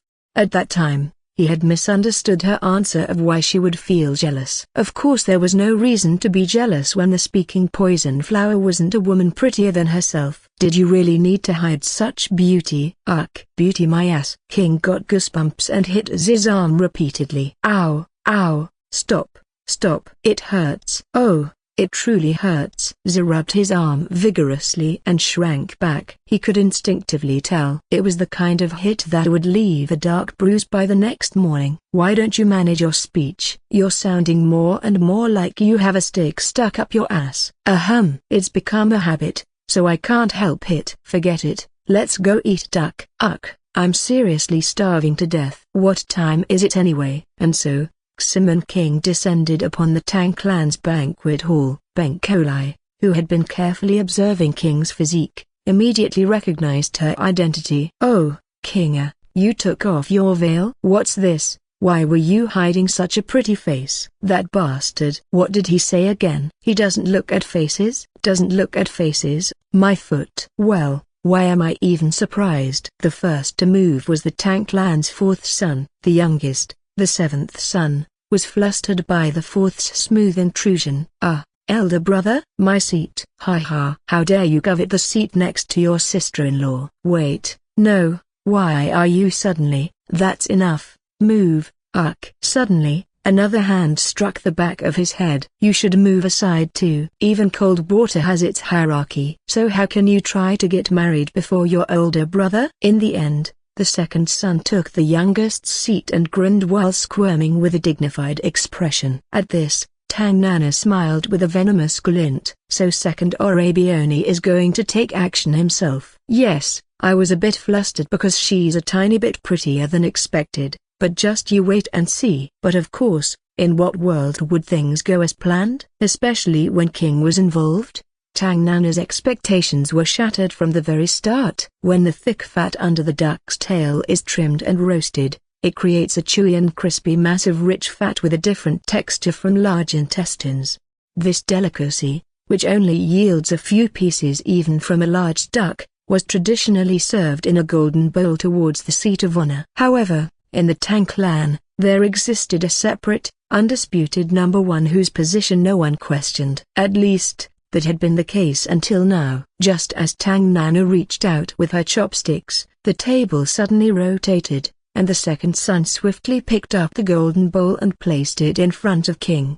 Young lady, would you like to try this? Originally, the most delicious part of a roasted duck is this fat under the tail. Really? Wow. What's this? Holy moly! King's eyes widened. What's this? Why is it so delicious? Have these petty Central Plains people been keeping such things to themselves? The first wife's eyebrow twitched as she watched. Even mothers have mouths, you brat. They say raising sons is futile, and how right they are. Meanwhile, the third son was demonstrating his specialty. Wielding twin chopsticks, he skillfully and quickly stripped the meat from the duck's neck bones, which was his area of expertise. The deliciousness of poultry neck meat needs no explanation. Tang Nana, as always, expected her third oppa's caring gesture to arrive in front of her, but that plate naturally headed towards King. The tail is good, but we can't forget the neck. Would you like to try this as well? Oh, I could just tear it off myself, you know. But thanks anyway. Oh, it's delicious. So good. King's mouth relaxed into a smile. King was a person whose emotions were clearly visible on her face. The face of a happy beauty glowed with its own light. The second wife simply resigned herself. The plate that originally would have gone to her daughter was now heading towards the guest. She thought this might actually be better. Honey, it's not just raising sons that's futile. Don't think daughters are any different. They're all the same. Those brats. The two wives exchanged glances. No wonder the wives got along like sisters. Young Lady Ximon, this is called Jian Nanchun, Sichuan's finest liquor. If you enjoy white spirits. Wow, Jian Nanchun. Young Lady Ximon, by the way. Young Lady Ximon. Young lady. A competition broke out among the brothers over the woman. However, such a scene was absolutely not considered ugly in the Central Plains. This was because romance in the Central Plains originally meant a state where men fawned over women, watching their every move and being completely wrapped around their finger. In matters of love, women held 10/10 of the initiative over men. Why? Because men could have multiple wives. After marriage, this relationship completely reversed, and wives and concubines had to fawn over and support their husband to be loved more. So before marriage, Women were the absolute top dogs. After marriage, it flipped, and men became somewhere between an awkward top and middle position. It might seem unfair, but where in the world is truly fair? In this Central Plains view of romance, quickly snatching the most delicious parts and offering them, or stripping meat from bones, was just the basics. It wasn't even considered particularly sweet, just basic care. They were just ordinary Central Plains men. However, it was too blatant for King to handle, making her feel 100, no, 1,000, 10,000 times more burdened. What's going on? Why is everyone staring at me while I'm eating? I have hands too, so why is everyone peeling, scooping, and cooling things for me? They look like they'd even feed me if I asked. They would. So this is why Gramps insisted I wear a veil. I should have listened to my elders. There's nothing to lose by doing so. King regretted it belatedly, but it was too late now. There was no use in covering up after revealing her face. Of course, did this mean King ate less? Of course not. Perhaps because the continent was so vast, the ducks were as big as baby pigs, and the meat, steamed with a spicy Szechuan method, was tender and greasy. And so King inhaled the duck meat from the magical plate that automatically refilled itself, and gulped down the famous liquor from the magical cup. People were such fickle creatures. Even though she was eating without barely chewing, when a beauty did it, it somehow looked blessed. Only Tangnana was left staring with wide eyes. Is that a person or a pig? Why doesn't she just pick up the bowl and drink directly? She's stuffing her cheeks like a toad. And all my bastards of uppers are dead to me. I'm going to tell on them to the adults. As the speaking poison flower was grinding her teeth, a Tangklan warrior appeared, opening the door to the banquet hall. He approached Tang Tuzhong respectfully and whispered in his ear, then turned towards the table, clasped his hands, and said, "A black flag has been raised at Grand Prince Dixian's prefecture." "What? Who has passed away?" Zhe hurriedly asked. "Well, it's said that Grand Prince Dixian has passed away." "Passed away meaning he kicked the bucket?" the Tangklan warrior answered, feigning sorrow. It was a line that had to be delivered solemnly no matter what. After all, if one were to sound excited, it would be treason. Meanwhile, there was Zhu, who had suddenly heard news of his own death. Zhu's mouth gaped open in disbelief. At that time, in the demonic cult's temporary improvised dungeon. To cut to the chase, Silganum and Ximen he had failed to escape. It was already a done deal. Blaming someone for it would only hurt the feelings within the group. So instead of scolding Ximen he, Silganum, true to his reputation as the neighborhood's top intellect, coolly pondered ways to escape again. Ximen he's beauty, honed by the blissful maiden arts, had improved over time, and they were in the middle of planning a honey trap based on that. Fortunately, Ximen he had no aversion to using her looks as a weapon. After all, that was the way of the Bliss Palace. However, their plan to seduce the jailer and escape ended before Ximen he could even try her Regio one once. Not that Silganum had high expectations after seeing Ximen he's Egio anyway. Why don't you come out now? What's this about? A high-ranking person has ordered us to escort you politely. The food in prison is all we could offer, but we have not treated you poorly otherwise, have we? It was quite fortunate for the jailer as well. They had been so busy with overwork day and night that they had no time to play with prisoners, so they had just thrown them some dry rations. They could have gotten into big trouble if they had bullied them unnecessarily. Silganum and Ximen he came out of the cell, then shrine maidens from the Divine Palace rushed over, washing them, scrubbing them clean, nourishing their bodies with elixirs, and even dressing them in fine clothes. Silganum lamented. "I don't know whether to be happy or sad." "Huh? Why? The treatment is so polite, it's like receiving honored guests." "If that's the case for us, it's only because of young Lady Ximen's connections, so perhaps the heavenly demon has awakened and become connected to young Lady Ximen." "Ah, then does that mean my sworn sister is the mistress of the divine cult? Isn't that a good thing?" "That depends on the individual. No matter how good a position is, it's not good if the person doesn't want it." As they were talking like this, the door to the room opened and Jisungyu appeared. Silganum immediately recognized Jisungyu. "I heard the demonic brain was a young boy, But it's a pleasure to meet you, Great Expert Seal and Great Expert Ximon. This is our first time meeting like this. I am Jisungyu, though inadequate. I am the one in charge of the secret pavilion. Great Expert. What are you playing at right now? What's your angle? What? Am I a great expert too? There is no particular angle. It is just that you two are now in positions that deserve the divine cult's hospitality. What fear broken bar? I'm being treated well. What has happened to young Lady Ximon? There is no need to worry. She is currently advancing into the Central Plains. As far as I know, if she had gone to the Central Plains, the demonic cult wouldn't be this peaceful. What? My sworn sister has already gone to the Central Plains? They say the ways of the world are unknowable, do they not? Enough with the ambiguity. Get to the point. Can you not hear me? Isn't this kinda strange? The two intellectuals completely ignored Ximon He's words. She has inherited all the divine arts and descended as the heavenly demon supreme. Before leaving, she ordered to open the doors of the divine cult and live more like humans now. The foolish long-cherished wish of liberating the Central Plains has finally come to an end. Seal Ganim's expression became dumbfounded. Could you say that again? That friend did what? I did not expect things to turn out this way either. But young Lady Ximon is now the heavenly demon supreme of the divine cult. What? My sworn sister is the heavenly demon supreme? No. Wait. I do not understand. What in there? What? Then what am I? The heavenly demon's Unni. Could you please be quiet for a moment? It's distracting. Ximon He closed her mouth dejectedly. Seal Ganim thought of King. She was the friend who said she would give the demonic cult bastards a taste of their own medicine, destroy the heavenly demon spirit, and run away.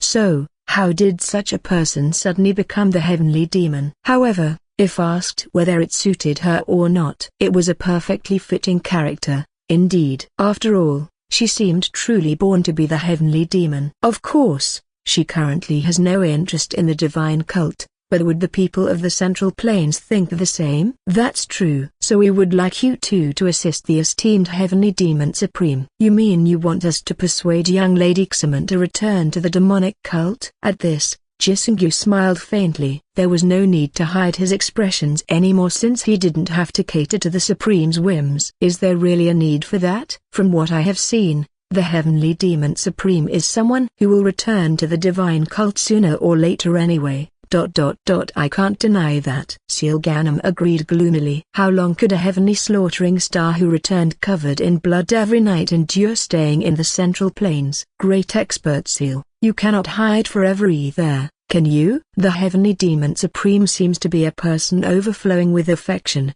after all. What if I refuse? At this, Jisungyu shrugged. Nothing changes. You may leave if you want, but if you are going to the Central Plains anyway, just promise to serve the heavenly demon supreme. If you do that, we shall provide you with the cult's elixirs. After all, having a higher martial prowess would be helpful in serving her. Seal Ganim quickly came to a conclusion. There was no reason for the demonic cult bastards to play tricks regarding their own heavenly demon. In that case, there was no reason to refuse free elixirs either. This is what having a good friend means. He thought about how this was payback for all the times she splashed water on his face. A shadow seeped into the guest room where Zhu was lying down. Covered entirely in black clothing, it quietly sat by Zhu's head, looking down at his sickly face. Zhu frowned as he opened his eyes, sensing the presence. Old dog, can't you wake me up in a normal way? How could I dare lay hands on your highness while you sleep? What if I didn't wake up? Isn't a dog's proper place by its master's bedside? Though he referred to himself as a dog, there was no civility in his tone. After all, Zhu had been the one to call him old dog in the first place. Phew. So, how did it go? How did I die? Blood seeped from your entire body, and you breathed your last before anything could be done. Even someone who knows nothing about poison would recognize it as poisoning. TSK. He didn't deserve such a cruel death.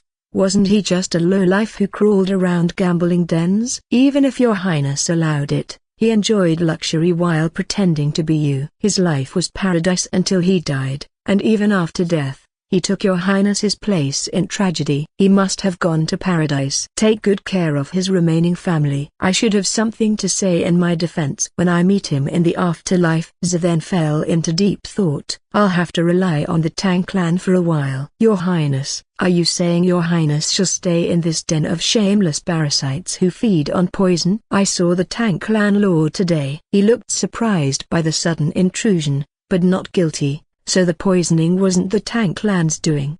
In that case, is there a safer place in Sichuan? However, they are vile ant-like vermin who dare to nibble away at your highness's assets. Even poisonous ants seem to have their uses, Zhu answered with a faint smile. That's when it happened. Old Dog lowered his voice. Your highness, about that young lady. Is she finally going to become the mistress of the royal prefecture? Will this old dog finally be able to serve a mistress in his twilight years? With her beauty that could make birds fall from the sky, if you have a son, he would be the most handsome man in the world, and if a daughter, would she not be the very incarnation of the most beautiful woman under heaven?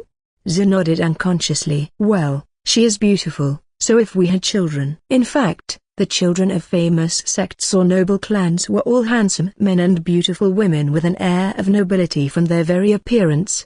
Since the women of Murim usually learned at least basic fairy arts, this trait had been passed down through generations, raising the overall level of appearance.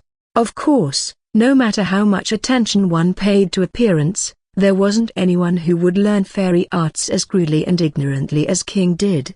Inner chi cultivation technique were meant to be climbed like stairs in a system, replacing them with higher levels of study. There were occasional jokes about collecting various types of fairy arts to aim for the title of most beautiful woman under heaven. However, if someone actually tried to do so, everyone would try to dissuade them, saying there were easier ways to commit suicide. If this old dog could just see that beautiful child before he dies. Old dog, could fall into a 1,000-foot fire pit with a smile. Old Dog spoke with a voice full of sincere longing. Zhu suddenly came to his senses. He had been worrying about a daughter he didn't even have yet, thinking what if a tyrannical emperor dared to covet her if she was too pretty. Zhu waved his hands in surprise. No, number. It's not like that. That friend is. She's just a friend. I don't know her character yet. Zhu, having grown up in the imperial palace, wasn't one to be swayed by beauty. However, she might be better than the daughters of high officials who were always busy showing proper etiquette and only showed their crown because they bowed so much.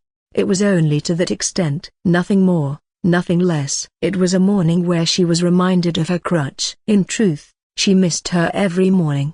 Having to dress oneself, how could this be? It was so convenient when senior sister wannabe was around. King, who had woken up late, fumbled to put on her clothes and stepped out of the guest room. As is usual for guests, King had nothing particular to do. Originally, guests were idle people who stayed and helped only when needed. If they were there, they were given food, lodging, and even pocket money. This was why the final goal of all vagabonds was to become a guest at a moderately prestigious government office or noble clan after making a name for themselves.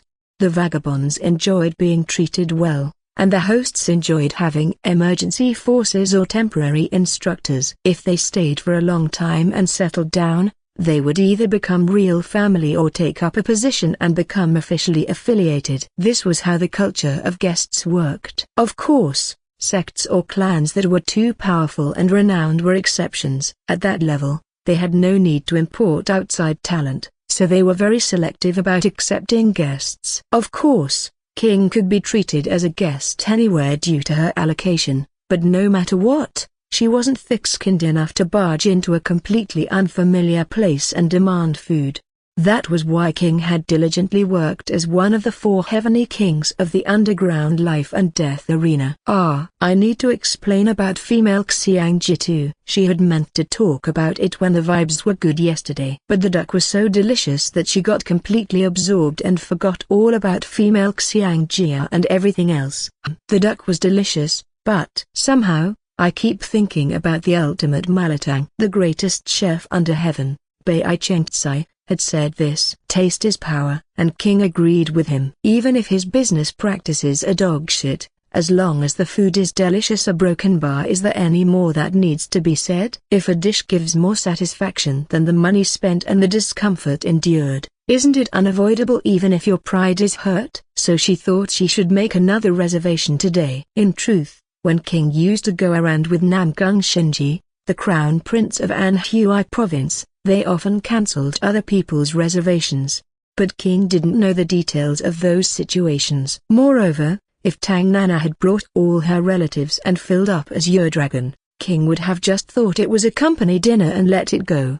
She was only angry because they rented out the whole place for just 2 people to eat, resulting in her losing her reservation, as King was crossing the Tang clan compound with Choi Leong, who had somehow attached himself to her, following behind. "Ooh, friend. You're up now? So, where are you going so diligently this early in the morning?" For reference, the sun was already high in the sky. "To make a reservation at Azure Dragon. I don't know when I'll come to Sichuan again, so it would be a shame if I couldn't eat there." "By the way, who's that person next to you?" There was an old man standing next to Zhu. Zhu spoke with a somewhat triumphant air. "Ah, don't mind him. He's just an old man who takes care of me." "What? How rude." "That's not how you treat an elder." "Friend, I didn't think you were like that." Zhu looked back and forth between King and Choi Leong in disbelief. But Choi Leong had been a great demonic adept before he was an old man from their first meeting. And even though they had grown fond of each other now, his evil karma hadn't gone anywhere. However, this old gentleman here leaned towards righteous karma, even if it was just over 10 points. So he was indeed an elder. "Hello? How can even your heart be as fine as silk?" "This old servant is called Old Dog, who serves young Master Zhu. I am dedicating my life in service to young Master, who has shown me great kindness." Even at a quick glance, he was clearly a master far above her level. King tilted her head. Normally, King was quite confident with handling older people, but even though it was only their first meeting, he was already looking at her like she was basically his granddaughter. "What's this? Does this elder have dementia too?" "Is dementia trending among Central Plains masters? If so, is the future of the Central Plains really going to be okay?" "So, where are you going?" "It's not polite to wander around someone else's house carelessly. Besides, do you know the way out?" "I guess I just need to go out through the main gate, right?" "Is that so?" "I suppose you're right. I'm going to make another reservation at Azure Dragon. Since I'm in Sichuan, I should eat there at least once." "I'm thinking of making a reservation, going to Mount Mai, and then coming back on the scheduled date." After all, they had to abstain from alcohol for 49 days because some grand prince or whoever had died anyway. She was planning to make a reservation well after that, visit the Amai sect, then have a glass of white liquor accompanied with the ultimate malatang before going home.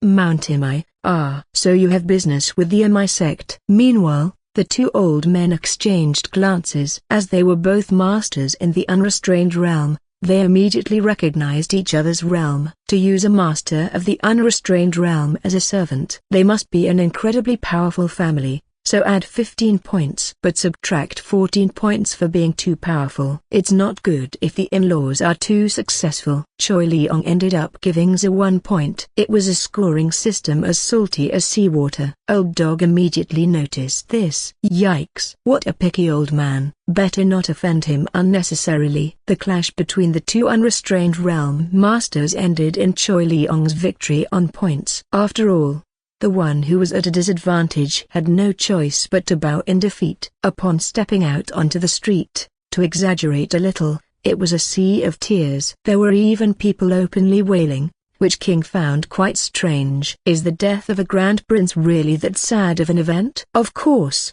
King couldn't contain her curiosity. Zhu, who heard the question, turned his head away with an embarrassed look for some reason, and Old Dog, who was behind, answered instead. "Oh my, miss." Among the people of Sichuan, is there anyone who has not received grace from His Highness? Grand Prince Dixian was said to be a person overflowing with virtue, just like his title Dixian once suggested. He didn't collect much in taxes to begin with, and he poured all the taxes he did collect into relief efforts and all sorts of public works. Old Dog went on a passionate rant about how hundreds of lives had been saved because of this and how much the difficult lives of the common people had improved. Moreover, he was sensitive to the corruption of officials. After all, didn't he root out all sorts of evil practices that government officers usually engaged in, at least within Szechuan? He was truly a sage ruler sent by the heavens. Thinking about it after hearing those words, King realized that the evil karma of the officials here did seem to be lower. He was a great person. Of course. Not only that, he was full of affection and had great loyalty. If he ever gave his affection to someone, he would cherish them for life and never betray them. Old dog. That's enough. In any case, old dog's words must not have been wrong, as the atmosphere of the city had completely sunk to the lowest lows in just one night. Everyone looked depressed and made no effort to hide their sadness. Of course, there was also the reason that showing joy would be treason. Only outsiders like King had puzzled, disgruntled expressions as they wondered whether to go home or not. However, King was undeterred and finally reached Azure Dragon, the ultimate cuisine restaurant where Bai Chengtsai, the greatest chef under heaven, lay. But her efforts to cross Szechuan were in vain, as the door was firmly closed. What the broken bar are they not open? Oh my, miss, do not be too disappointed. This lowly one will inquire. How dare they, when they should be opening their doors wide and welcoming with bows? It's okay. They must have their reasons. There's no point in causing trouble. Your heart truly is like fine silk. This old dog is truly impressed. At this point, it was confusing whose attendant he was. Just as King was about to turn around with slumped shoulders. Oh my. Young lady, aren't you the guest who came with that flute? No, I mean, the speaking poison flower yesterday. Oh, greatest chef under heaven? I must be right. Since the veil is the same, I could tell. The one who came running was the greatest chef under heaven, Bai Chengtsai. What is it? You're not open for business today? Well, I kept checking the ingredients yesterday, and I finally found out the reason. But it's not something that can be resolved, so we closed the restaurant entirely. Was it your restaurant? Not exactly. But if the greatest chef under heaven says he cannot cook, what can a mere restaurant owner do? Taste is power. If they don't like it, they can cook themselves. Being the owner of the most prosperous restaurant in Chengdu with the greatest chef under heaven is a bit too much to be called mere. But he was a man whose pride was truly consistent. That's all well and good. Anyway, so you didn't stop me just because you were glad to see me, right? That. I was wondering if you might have connections with the virtuous experts of the Tang clan. What if I do? It is because if it's the experts of the Tang clan, I thought they might be able to solve it. Bai Chengtsai continued with a serious expression. The water has gone bad. A shadow seeped into the guest room where Zhu was lying down. Covered entirely in black clothing, it quietly sat by Zhu's head, looking down at his sickly face. Zhu frowned as he opened his eyes, sensing the presence. Old dog, can't you wake me up in a normal way? How could I dare lay hands on your highness while you sleep? What if I didn't wake up? Isn't a dog's proper place by its master's bedside? Though he referred to himself as a dog, there was no civility in his tone. After all, Zhu had been the one to call him old dog in the first place. Phew. So, how did it go? How did I die? Blood seeped from your entire body, and you breathed your last before anything could be done. Even someone who knows nothing about poison would recognize it as poisoning. TSK. He didn't deserve such a cruel death. Wasn't he just a lowlife who crawled around gambling dens? Even if your highness allowed it, he enjoyed luxury while pretending to be you. His life was paradise until he died, and even after death, he took your highness's place in tragedy. He must have gone to paradise. Take good care of his remaining family. I should have something to say in my defense when I meet him in the afterlife. Zhu then fell into deep thought. I'll have to rely on the Tang clan for a while. Your highness, are you saying your highness shall stay in this den of shameless parasites who feed on poison? I saw the Tang clan lord today. He looked surprised by the sudden intrusion, but not guilty. So the poisoning wasn't the Tang clan's doing. In that case, is there a safer place in Szechuan? However, they are vile ant-like vermin who dare to nibble away at your highness's assets. Even poisonous ants seem to have their uses, Zhu answered with a faint smile. That's when it happened. Old dog lowered his voice. Your highness, About that young lady. Is she finally going to become the mistress of the royal prefecture? Will this old dog finally be able to serve a mistress in his twilight years? With her beauty that could make birds fall from the sky, if you have a son, he would be the most handsome man in the world, and if a daughter, would she not be the very incarnation of the most beautiful woman under heaven? Zhu nodded unconsciously. Well, she is beautiful, so if we had children. In fact, the children of famous sects or noble clans were all handsome men and beautiful women with an air of nobility from their very appearance. Since the women of Murim usually learned at least basic fairy arts, this trait had been passed down through generations, raising the overall level of appearance. Of course, no matter how much attention one paid to appearance, there wasn't anyone who would learn fairy arts as crudely and ignorantly as King did.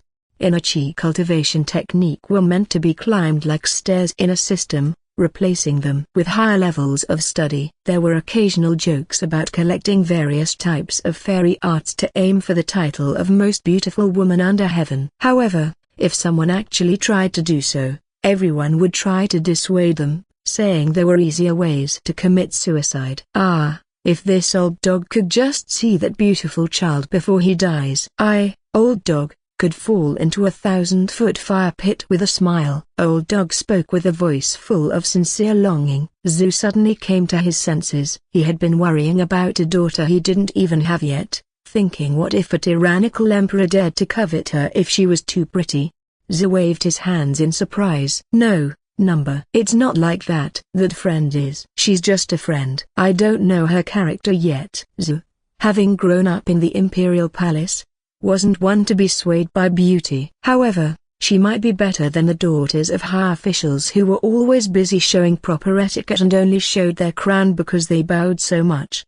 It was only to that extent. Nothing more, nothing less. It was a morning where she was reminded of her crutch. In truth, she missed her every morning. Having to dress oneself, how could this be? It was so convenient when senior sister wannabe was around. King, who had woken up late, fumbled to put on her clothes and stepped out of the guest room. As is usual for guests, King had nothing particular to do. Originally, guests were idle people who stayed and helped only when needed. If they were there, they were given food, lodging, and even pocket money. This was why the final goal of all vagabonds was to become a guest at a moderately prestigious government office or noble clan after making a name for themselves. The vagabonds enjoyed being treated well, and the hosts enjoyed having emergency forces or temporary instructors. If they stayed for a long time and settled down, they would either become real family or take up a position and become officially affiliated. This was how the culture of guests worked. Of course, sects or clans that were too powerful and renowned were exceptions. At that level, they had no need to import outside talent, so they were very selective about accepting guests. Of course, King could be treated as a guest anywhere due to her allocation, but no matter what, she wasn't thick-skinned enough to barge into a completely unfamiliar place and demand food. That was why King had diligently worked as one of the 4 heavenly kings of the underground life and death arena. I need to explain about female Xiangji too. She had meant to talk about it when the vibes were good yesterday. But the duck was so delicious that she got completely absorbed and forgot all about female Xiangji and everything else.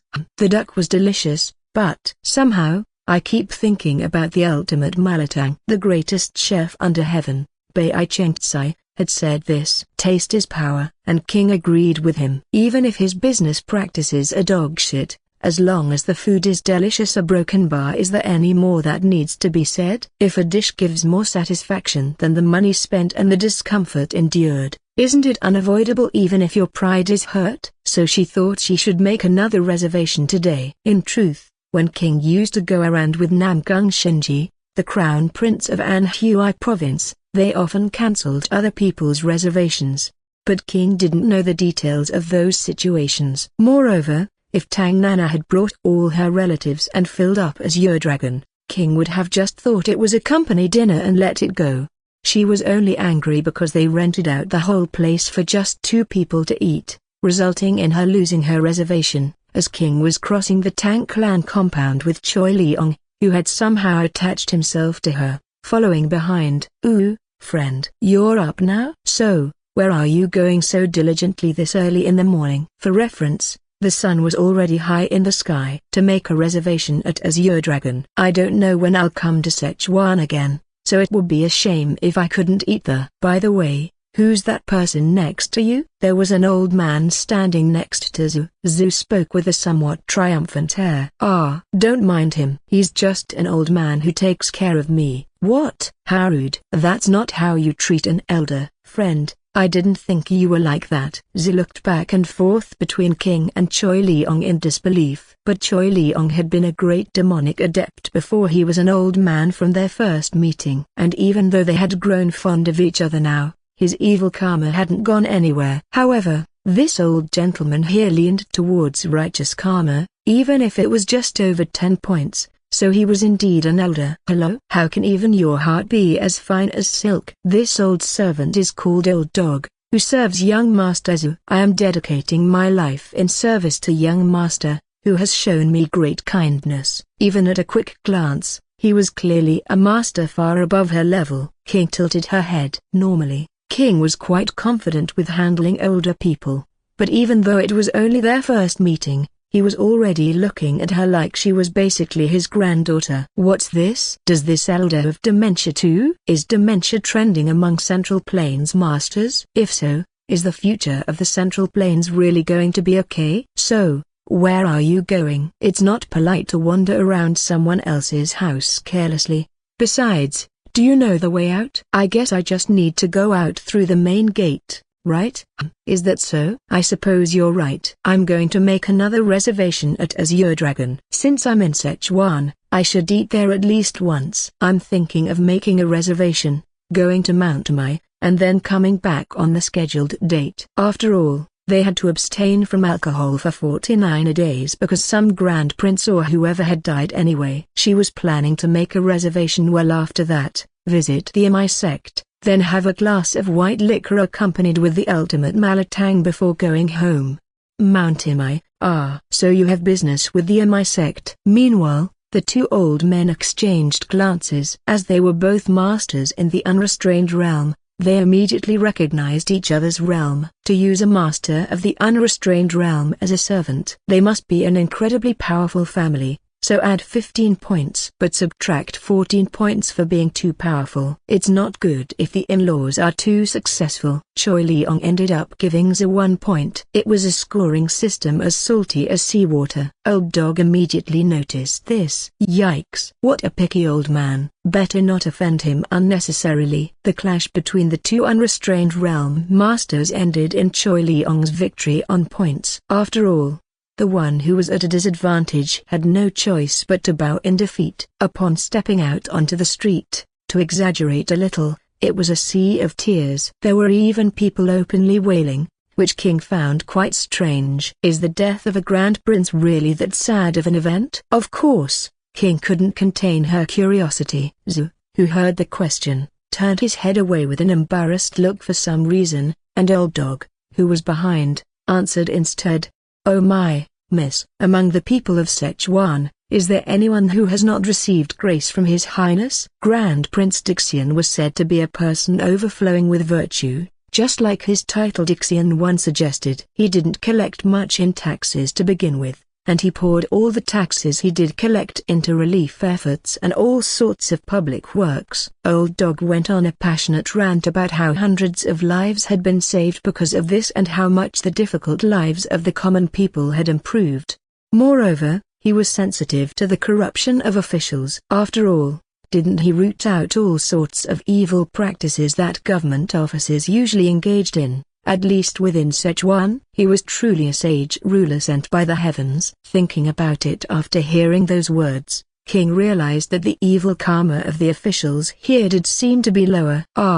He was a great person. Of course. Not only that, he was full of affection and had great loyalty. If he ever gave his affection to someone, he would cherish them for life and never betray them. Old Dog. That's enough. In any case, Old Dog's words must not have been wrong, as the atmosphere of the city had completely sunk to the lowest lows in just one night.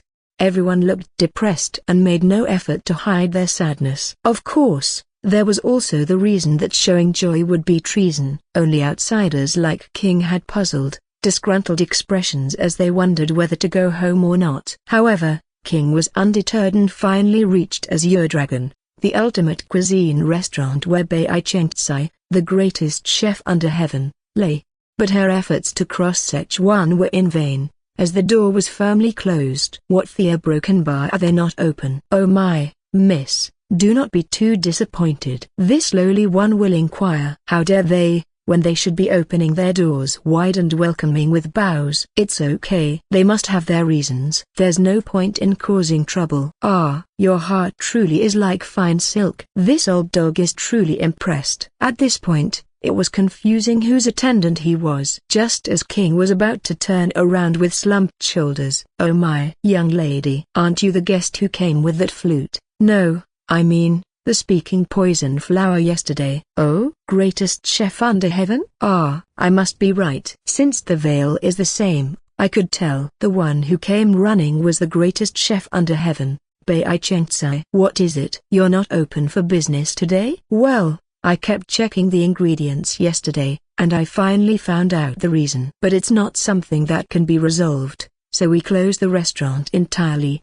Was it your restaurant? Not exactly, but if the greatest chef under heaven says he cannot cook, what can a mere restaurant owner do? Taste is power. If they don't like it, they can cook themselves. Being the owner of the most prosperous restaurant in Chengdu with the greatest chef under heaven is a bit too much to be called mere. But he was a man whose pride was truly consistent. That's all well and good. Anyway, so you didn't stop me just because you were glad to see me, right? Ah, that. I was wondering if you might have connections with the virtuous experts of the Tang clan. What if I do? It is because if it's the experts of the Tang clan, I thought they might be able to solve it. Bai Chengtsai continued with a serious expression. The water has gone bad. The news that the water had gone bad was not something to be taken lightly. Water was essentially life itself. In the primitive ancient uncivilized Central Plains that depended on agriculture, the importance of water could not be overstated even with hundreds of asterisks.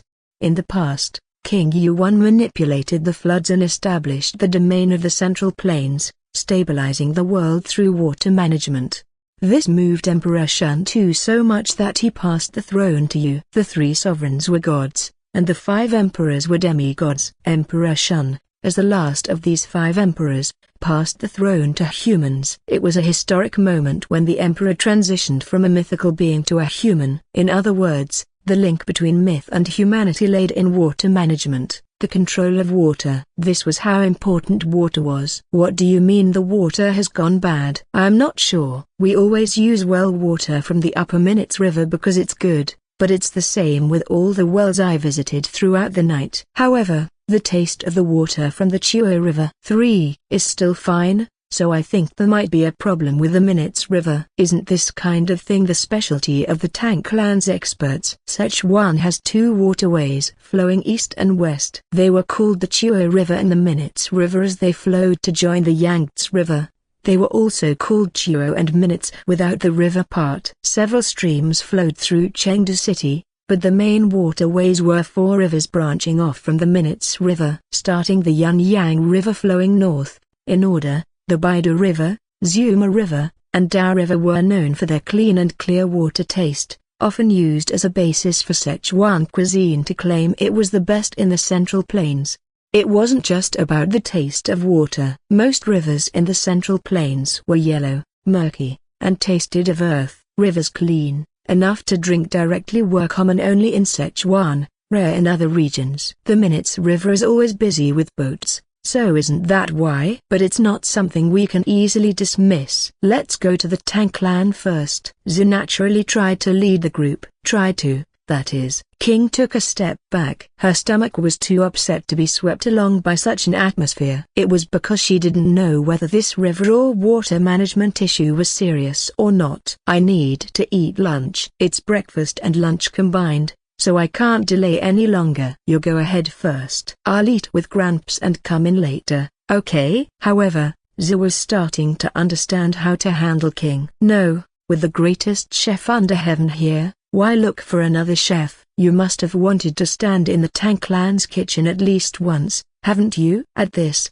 Bai Qingcai took offense. I've already refused the Tang clan's offer. The place I wanted to stand was not the Tang clan's kitchen, but the royal prefecture's kitchen. He was saying this in front of the very prince of that royal prefecture, so it was like being blind with eyes wide open. It was frustrating, but also admirable in a way, leaving Zhou at a loss. King let out a hissing laugh. Friend, you lack the finishing touches, it seems. Hey, Mr. Chef. Is it only help when you need it? Are you saying you can't make a meal for us? As King reached out her hand, Choi Leong appeared from somewhere and placed a magical flute in her hand. Then Bai Qingcai spoke proudly, ha ha. As a chef of Sichuan, shouldn't I stand in the Tang clan's kitchen at least once? I'm extremely curious about what kind of ingredients they might have. The Tang clan occupied an entire neighborhood district called Tang Center, where only members of the Tang clan lived. As they entered Tang Center, the second, third, fourth direct descendant of the Tang clan appeared from somewhere. Was he the one with the tail, or the neck meat, or the Jian Nanchun? King wasn't sure because she hadn't paid much attention. But a few more of those brothers appeared afterward, so whether it was the second or third, it seemed like someone would be there if called. Anyway, after explaining the situation, Tang So nodded. If that's the case, we should call our Arca. She should be tending to patients at the Tang clan clinic right now. King recalled the rather dubious Tang Nana. Though her face looked fierce, there was something about her that reminded King of senior sister wannabe, making her an unreliable choice. There's no poison master in the Tang clan who can handle poisons as freely as Ika. I'm not saying this because she's my sister, but it's truly a heaven-sent talent. Tang Nana always carried custom-made combination poisons. They were all terrifying poisons that targeted only the face of the opponent. They were actually deadly poisons that were difficult to detoxify, taking effect after just a few breaths. To the clan's poison masters, it was heartbreaking that this heaven-sent talent was used to create poisons that merely caused consecutive sneezing or unnoticeable tears. Nevertheless, Tang Nana was the Tang clan's top poison master. The poison in speaking poison flower wasn't just given because the child was vicious, insidious, and ill-tempered. Of course, there was also the fact that the Tang clan no longer focused on poisons, so the poison masters were just analyzing what was available and not at a high level. The Tang clan now focused on a different area. Wow! Clinic. King marveled at the sight of the massive Tang clan clinic. The 7 wide-open gates revealed a vast courtyard where patients lined up. Physicians sat in rows in the converted main hall, examining patients with solemn expressions. The savory smell of medicinal herbs being decocted whetted one's appetite from afar. These are the 7 great gates of the Tang clan clinic. Anyone who is sick can freely come and go. So even in the dead of night, at least 2 gates are always open. This is also why there are no other clinics in Chengdu. The Tang clan now focused on medicine. Since there had been no enemies in Chengdu since the time of the Celestial Martial Emperor, the Tang clan's poisonous heart had softened. Thus, they opened the doors of the Tang clan clinic wide and cared for patients for free, even taking a loss on each pulse diagnosis. However, it wasn't charity. Medicine was originally an accumulation of empirical experiences. The accumulation of countless cases led to an explosive development in the Tang clan's medical knowledge. King nodded at the mention of unlimited free treatment. No wonder the righteous karma of the Tang clan people wasn't low. When Tang Nana pushed aside reservations, people grumbled but didn't curse her because of the goodwill they had built up. Usually, Zhu smiled bitterly. This was also why the Grand Prince didn't bother to crush these parasites who were gradually nibbling away at his assets. Even if they acted a bit arrogantly and tyrannically, they rarely harmed people, and instead saved lives with their medical skills. Unless it was at the level of embezzling mines or treasonous gunpowder manufacturing, he could turn a blind eye. It could even be said that they were more beneficial than Taoist sects that only ate without producing anything. In one corner of the Tang clan clinic, they found Tang Nana, who was tending to women. She opened her eyes fiercely and said, "Ha, What is it? Do you think Nana is someone with nothing to do who will do whatever you ask and look at whatever you want her to see? And myopies should know better too. Falling head over heels for that unworthy one and throwing away their pretty little sister. HMPH. They did say she had a nasty temper. Huh. Yeah, I did think she was unexpectedly docile for someone said to have a nasty temper. This was the Tang Nana without Peng Kaolai next to her. Look here. It's not about any little thing, but a matter of water management. Personal feelings shouldn't. What are you saying? The weakling who tagged along seems to have a mouth that is used far too much. Then she dipped into the water they brought, tasted it, tilted her head side to side several times, and finally took a big gulp and drank it all down. There's nothing wrong with it. Making a fuss over nothing. Ridiculous. Everyone get out. Nana is going to see patients. Because her face was pretty, even when she referred to herself by name, it didn't trigger the urge to give her a nuclear noogie. If it had been Crutch or Jinjiang Maiyong, they probably would have deserved a nuclear noogie. Anyway, she didn't seem willing to help, and it felt wrong to hold back a physician who said she was going to tend to patients. That's when it happened. Where is Nana? Oh, Kinga. With something covering your face, I can see you even from afar. It was Peng Kaolai, who had come to the Tank Clan clinic after hearing that they had prepared Shikantia pills for that she had personally brewed. Hello. Good morning, isn't it? Morning. Kinga, a martial artist should be diligent. The sun is already high in the sky, so you shouldn't say such things. A proper martial artist should wake up when dawn is still screaming and sweat through training. Annie, Peng Kaolai, who didn't seem like she would do such a thing, suddenly started nagging. Fortunately, Tang Nana interrupted the nagging by rushing out and hugging the nagger's arm.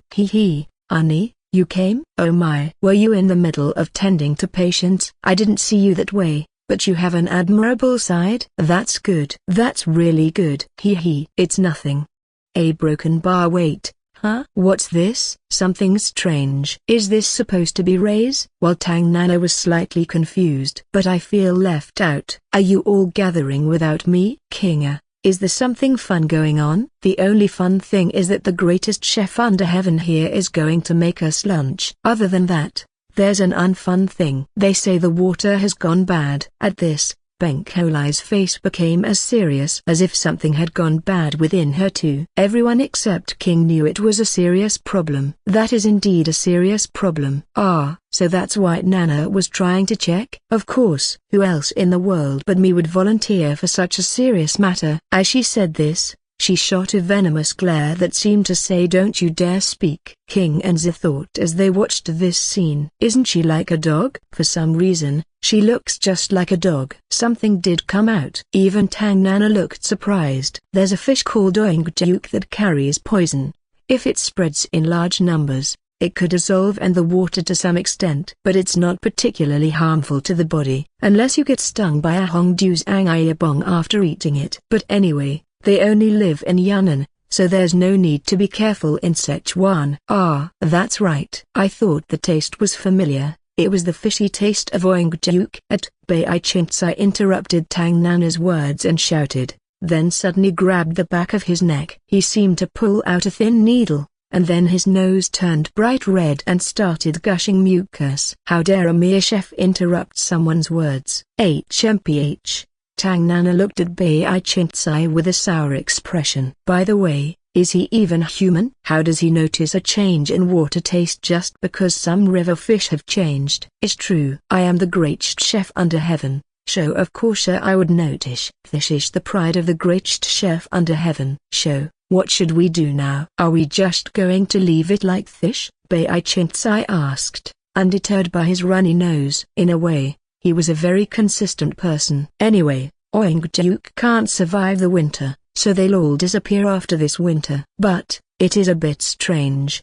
Tang Nana furrowed her beautiful brow. Oingjuk is a fish that only lives in Yunnan, so it doesn't suit Sichuan at all. The water doesn't match from the start. But you're saying it has reproduced enough for the poison to dissolve in the water? It's strange. There hasn't been any increase in oingjuk at the market. It was a way of thinking that only a chef would utilize. If oingjuk had reproduced, wouldn't fishermen have immediately caught them and put them out in the market? Then, is someone trying to farm them? If the whole Minutes River is like this, it must be upstream at Dujiangyan. What? Someone set up a fish farm at Dujiangyan without the Tang clan's permission? How dare they? Zhu frowned. To set up a fish farm at Dujiangyan, one should report to the government office and get permission from the rightful owner, the royal prefecture. Why would they need the Tang clan's permission? Anyway, we'll know if we check directly, right? I was bored, so this is perfect timing. Peng Kaolai grinned as she summarized the situation. King added one more thing. Let's eat lunch first. The greatest architectural achievement in Chinese history. This referred to the Dujiangyuan, built around 250 BC. This structure literally cut through a mountain to create a waterway. One must think in those ancient times, what tools could they have had? Using only the primitive method of heating rock faces with furnaces and then breaking them, they ultimately created a new river that didn't exist in nature. The farmland created this way was equivalent to 25,000 sports stadiums by the standards of King's homeland. The land of Sichuan, which was originally a humid, hot, and dense jungle, was transformed into prime land capable of nurturing all under heaven.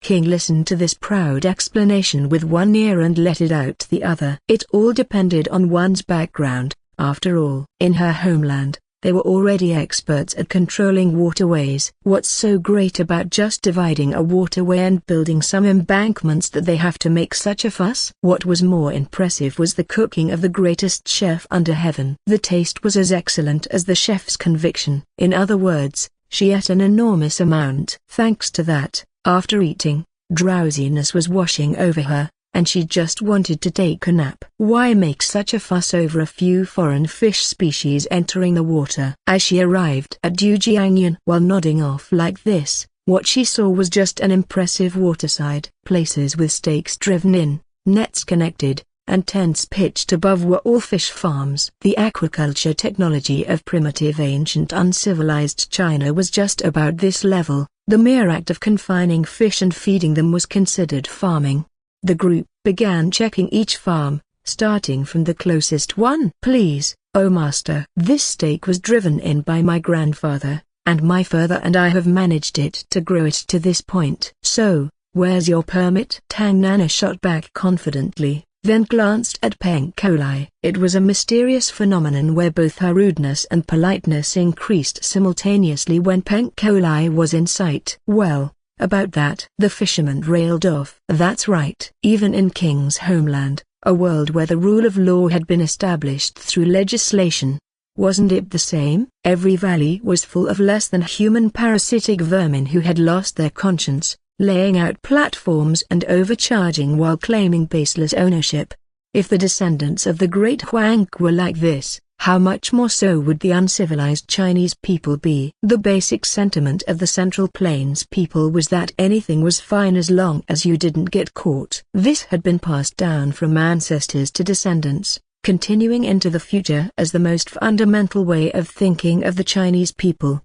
So, a permit for a fish farm? Only fools and idiots would get such a thing. No, you lowly. I mean, look here. Shouldn't you inform our Tang clan about these things and request protection? How will you receive protection if something happens? It was a demand for protection fees if they wanted to do business. This was the way of Murim. Why would they learn martial arts just to farm? A better and easier method was to take from those who farm. Because it was an easier and better method, everyone strived to learn martial arts. Of course, there was no need to curse Murim practitioners. This was the way of humanity. The history of people was that those who have exploit those who don't. Whether it's through fists, systems, or the power of wealth. The fisherman's face fell. It's not that profitable a business. Is that so? Well, then there's nothing we can do. I wonder if other fish farms want protection or not. Only then did the fisherman realize he had no other choice. If other fish farms caused trouble and they were backed by the Tang clan's influence,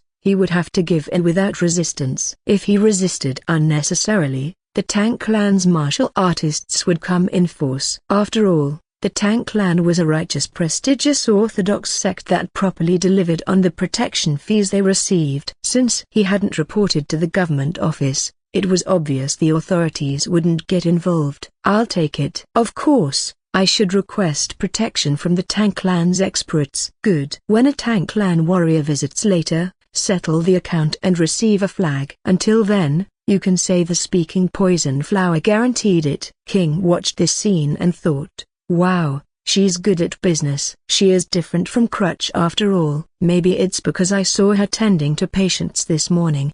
But she seems somewhat smart. Despite her appearance, she's actually a proper doctor of traditional medicine. Only Zhu looked uncomfortable, and Zhu, being a grand prince, didn't particularly hide his discomfort. I see, private groups profit even though the government is right there. At this lament, King burst into laughter. Have you ever seen the government actually work? What's the difference? From King's objective numerical observations, the evil karma of those affiliated with government offices was much higher than that of Murim practitioners. This was probably because Orthodox Murim practitioners actually caught thieves and gangsters to match the protection fees they received. And incidentally, they quickly beat up manageable demonic adepts when they appeared. In fact, Orthodox Murim was essentially maintaining law and order in the Central Plains.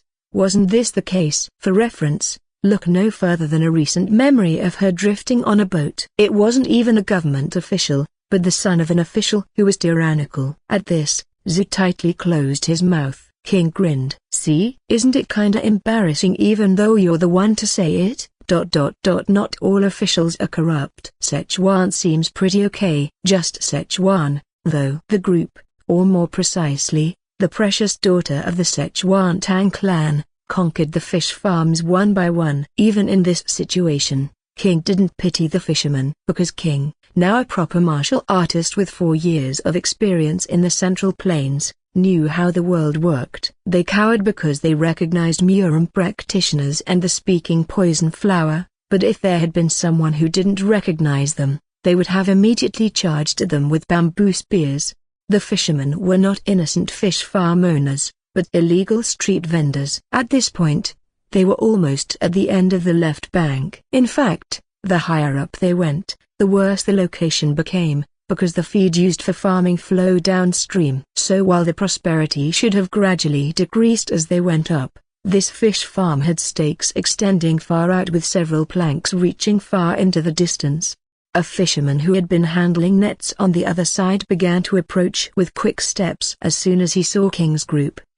While King frowned, the triumphant Tang Nana stepped forward again. She had become more and more triumphant with each tent, and now she practically had the air of a feudal lord, unparalleled in arrogance under the heavens.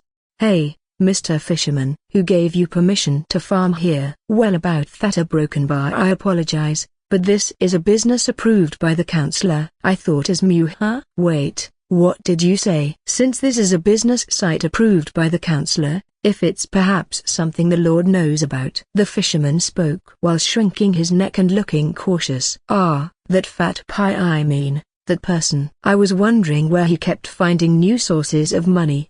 Tang Nana frowned. The councillor was essentially the right hand of the Szechuan Provincial Administration Commissioner. The Szechuan Provincial Administration Commissioner was the final authority for provincial affairs in Szechuan, excluding military matters, in modern terms, the governor, so the councillor was the second in command among Szechuan's public officials. With the establishment of the royal prefecture, the ranks of officials including the provincial administration commissioner had been pushed down about 3 steps, though. If I need to show you the permit. No, that's fine. There was no need to unnecessarily antagonize the councillor. Just as Tang Nana was about to back off, King, who had somehow come up beside her, chided her. Young Lady Tang, didn't we come all the way here for something other than collecting fees? Somehow, the Oing Duke had become an afterthought, and she was solely focused on selling flags.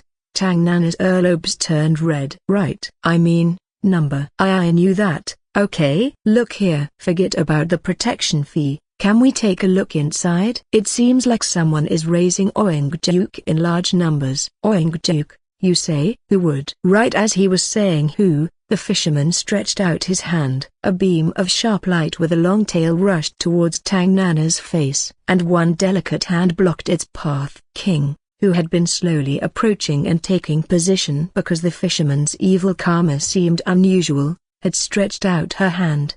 Something slipped between her index and middle fingers. Checking, she found she had caught a dart. King, who had inadvertently caught the dart with 2 fingers, exclaimed in admiration. "Oh, that was kinda cool of me, yeah? Tch, charg." He probably meant to shout charge, but because a dart was deeply embedded in his shoulder, it ended in a scream. King struck the fisherman's dantian. As he doubled over with an oath, she grabbed his neck and punctured a hole under his vocal cords with her thumb. At the same time, she grabbed his uninjured arm and rotated it greatly towards his back. Pop, the sensation of the shoulder joint dislocating, the feeling of liberation, as if something loose had come out in one go, was exquisite. Riding the momentum, she rotated it further, and with a tearing sound, she felt the tendons ripping like a fish nibbling on bait. King smiled brightly as she pinned the man to the ground and firmly stepped on the middle of his back. As his spine crumbled,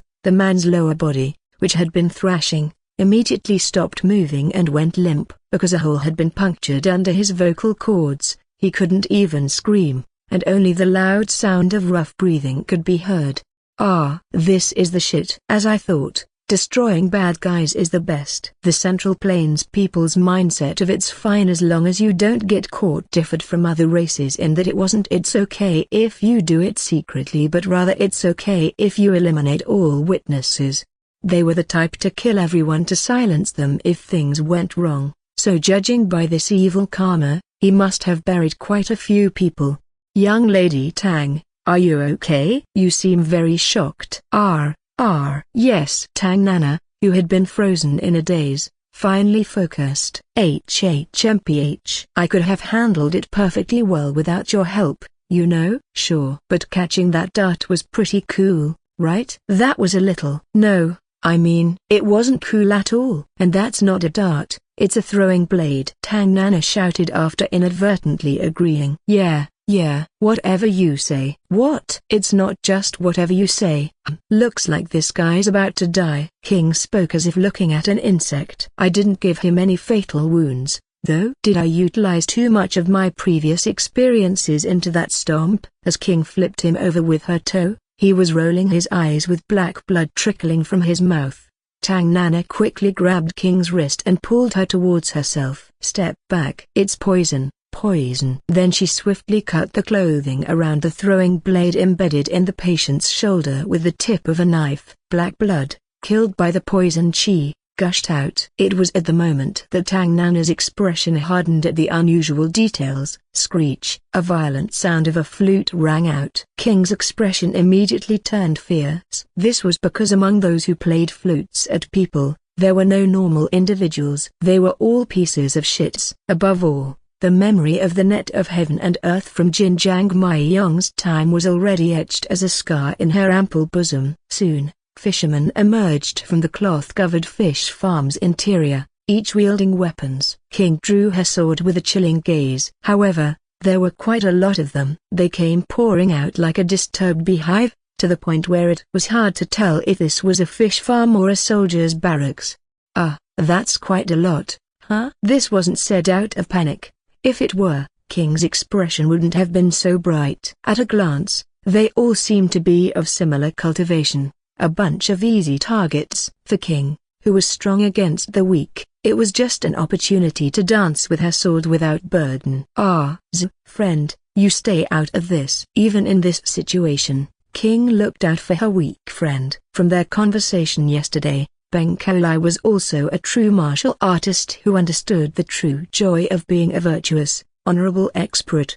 If one had to classify it, it would be called the pleasure of the way. After all, it would be a shame to miss the opportunity to play by looking after the weakling who tagged along. Come to think of it, Tang Nana's expression couldn't have been more accurate. Indeed, it was insight worthy of a doctor of traditional medicine. Zi tried to protest, but Old Dog quickly grabbed the Grand Prince and tucked him under his waist like a bundle. "No, but Miss, To think you'd look out for the young master even in this situation. Please take care of your body. Old Dog expressed his grateful thanks and swiftly retreated with the agility befitting a master of the unrestrained realm. Now with nothing else to worry about, King immediately took the lead, taking one step at a time to prepare to meet the enemy. That's when it happened. The enemies at the front simultaneously threw something, and pouch-like objects crossed the fence in succession, as fire caught the yellow phosphorus inside the pouches and mixed with the contents.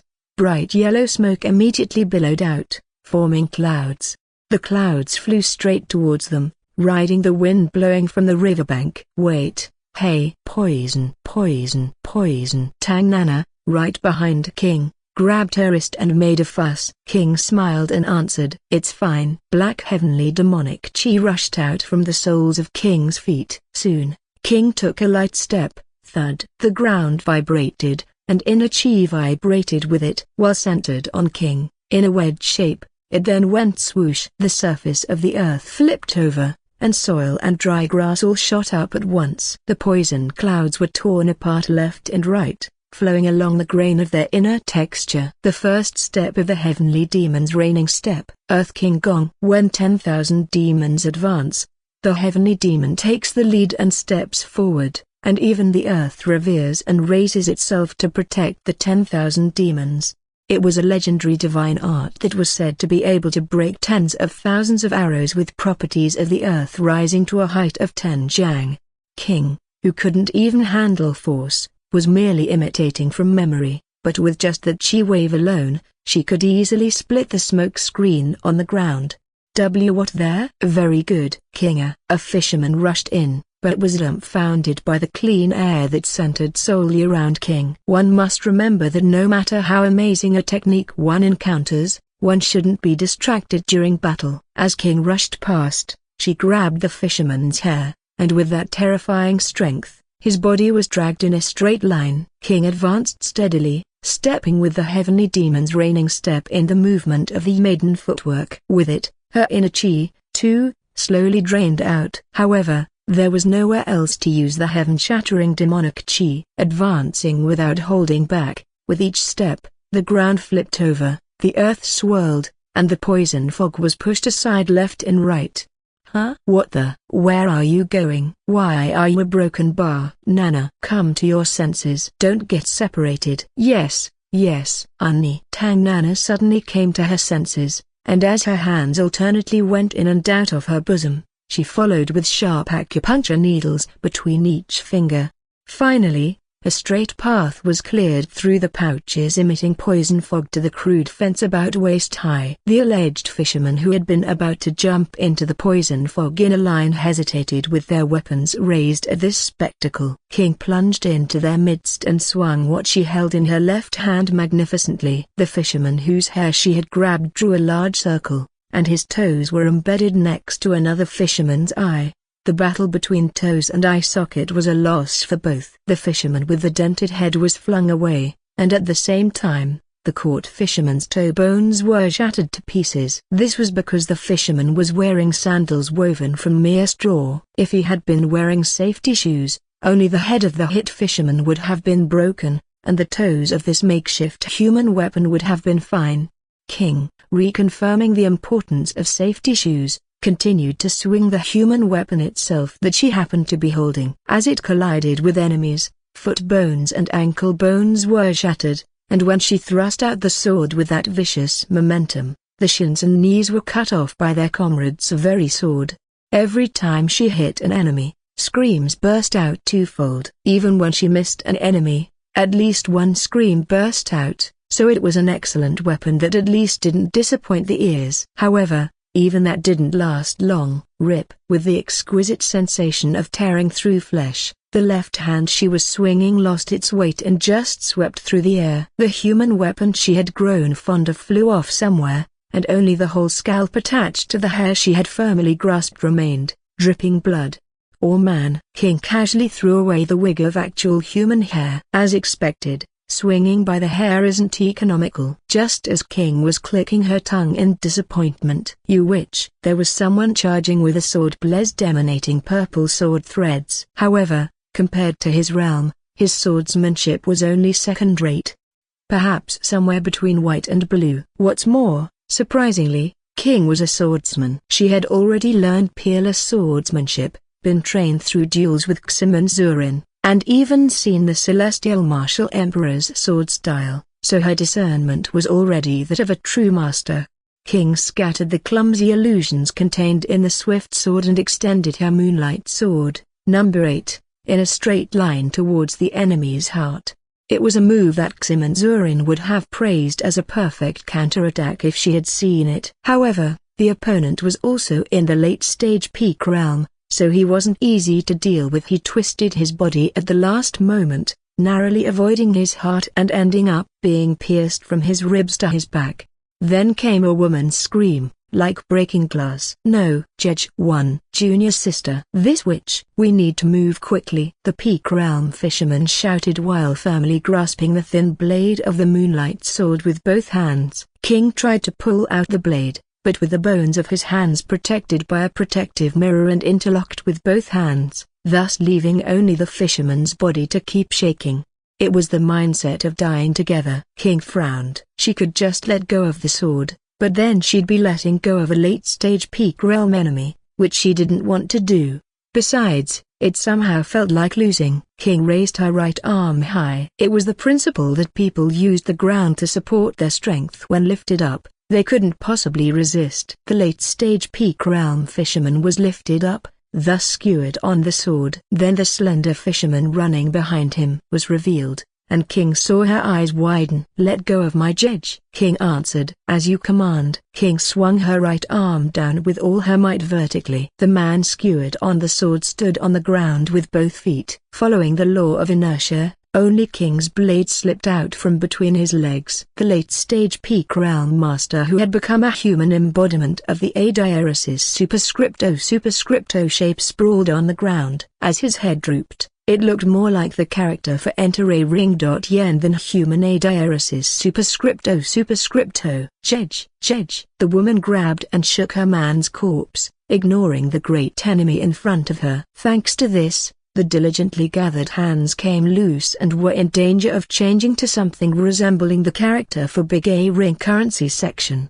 Were they perhaps lovers? A pair whose combined evil karma exceeded 600. Rather than being united in marriage, it would be better for the world if they stabbed each other and went to the afterlife together. Yet here they were, acting out a melodrama. Remember, the thing King hated most in the world was racial discrimination. The second was Ching Chongs. The third was Blackies, next were European imperialists, and finally, in fifth place was excessive melodrama too. Having satisfied 2 of the 5 things she hated most in the world, the verdict was naturally death. Just as King was about to enjoy the solid impact of the black-slaying demonic palm for the first time in a long while, "Junior brother, you wench, I'll tear your crotch apart." A middle-aged fisherman leapt in with an ominous chi wave. "Shit. What the hell?" "A transcendent?" King took a slight step back. Of course, she didn't forget to run her mouth. "Tear my crotch apart, you say?" "Your words are too harsh." "To abbreviate, let's go with YWH. If both are abbreviated, it's CTYWH'3. Did you know that young people these days all talk like this?" "You wench." The middle-aged fisherman's face turned bright red. "Besides, your disciple just died with his crotch torn apart like that." "Is that really what you should be saying in front of the grieving widow?" "I'll kill you." The middle-aged fisherman's sword began to emit light on its own. Sword force. The starlight. Destruction allowed to those in the transcendent realm. At that moment, King launched her body. She touched the ground, rolled twice, and charged low, grabbing the ankle of the junior sister fisherman who was kneeling. "Junior sister whose name I don't know. Since your senior brother is cowardly attacking a peak realm, I'll borrow your strength for a bit." King swung her arm in circles above her head. The junior sister fisherman rotated at the same speed. What are you doing?" "Pop quiz. Your junior sister is rotating at 1 revolution per second. Her weight is about 80 katis. Her height is about 5.5 kai. Calculate the sister at this moment." King charged while swinging the junior sister fisherman. The transcendent fisherman recoiled greatly, too afraid to even attempt swinging his sword, surrounded by sword force in actual combat. Despite reaching the transcendent realm, he was busy just backing away.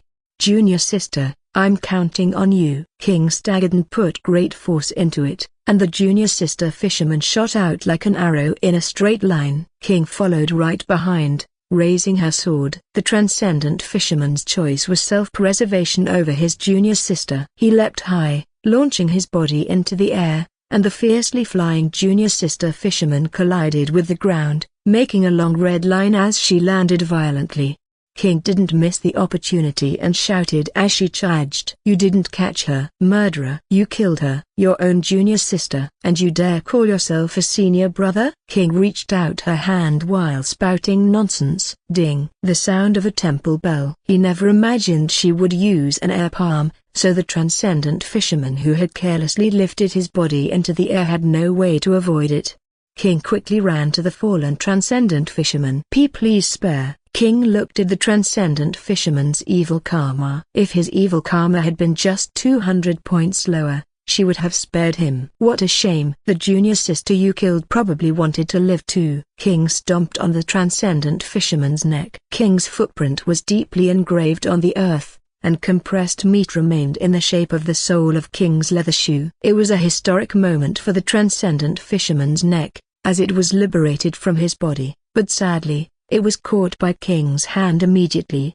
King raised the transcendent fisherman's severed head high. Enemy general defeated. Peng Kaolai's Da Dao moved erratically. The fisherman's true chi was mixed with an ominous purple color. Purple true chi was a typical characteristic of poison chi. After all, in reality, how many purple-colored poisons could there be? But since true chi was originally based on imagery, it was unavoidable. When people think of poison, they imagine purple. So the true chi of poison arts followed that imagery. Opponents with poison arts were extremely troublesome. Even a small scratch could lead to fatal poisoning, so one naturally became protective of their body, unable to maintain an offense and being pushed into a defensive position. "Honey, it's dangerous." With a cute ping-ping sound, something round flew past Peng Kaolai. However, the result was not cute at all. The opponent who was hit by the curved hidden weapon immediately burst into tears, staggering as they couldn't see. The Tang clan's petal lotus, an irregularly shaped lotus-like hidden weapon, was infamous for its disorienting sound and confusing trajectory.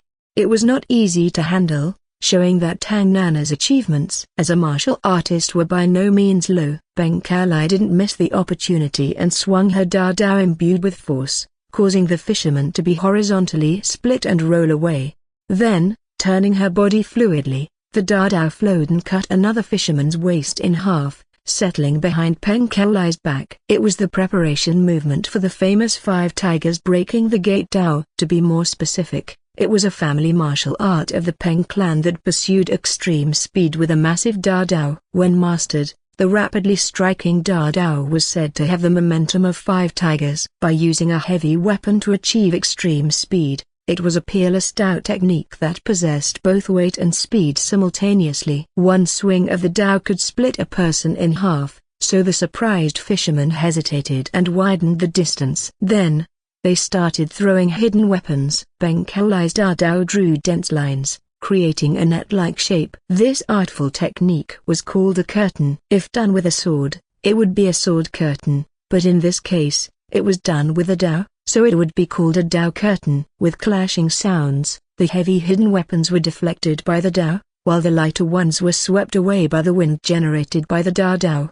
The fisherman got excited at this and threw more hidden weapons. The curtain originally consumed a lot of stamina and inner chi, so it couldn't be maintained indefinitely. As such, they thought to pour hidden weapons at this time. However, showing off hidden weapons in front of the Sichuan Tang clan was futile.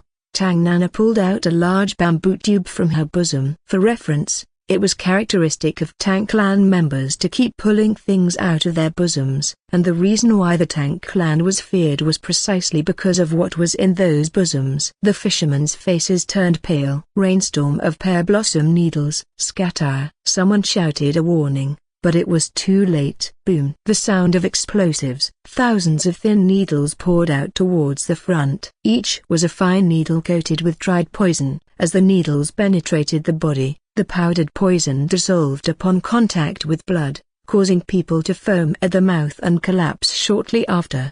Benkalai took a breather and looked at King. Since King had quickly advanced ahead with the old man, the two of them ended up taking charge of the rear, so she wanted to quickly check during this brief lull.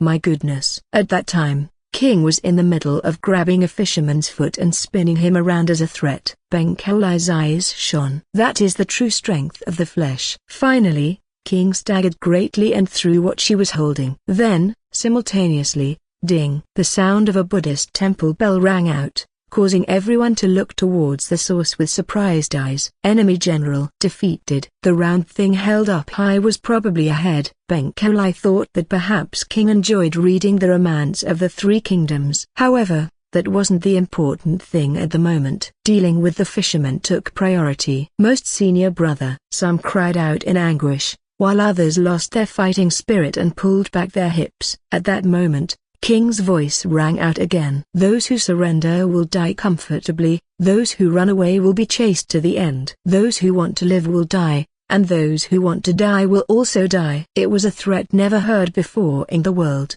Wasn't she saying she would kill them no matter what? Even a lowly field mouse would bite an ankle in desperation if cornered, so wouldn't this rather provoke the enemies? However, before Benkalai could lament, the enemies scattered and ran away. Benkalai marveled. Since they were going to die anyway, was this a decision to scatter so at least one might survive? Perhaps King's strategy. In the midst of this, her voice rang out again. Where are you going? You fuckers, consider yourselves dead. Benkalai thought again. It is a strategy, right? There were cases where one won the battle but lost the war, and this was precisely such a case.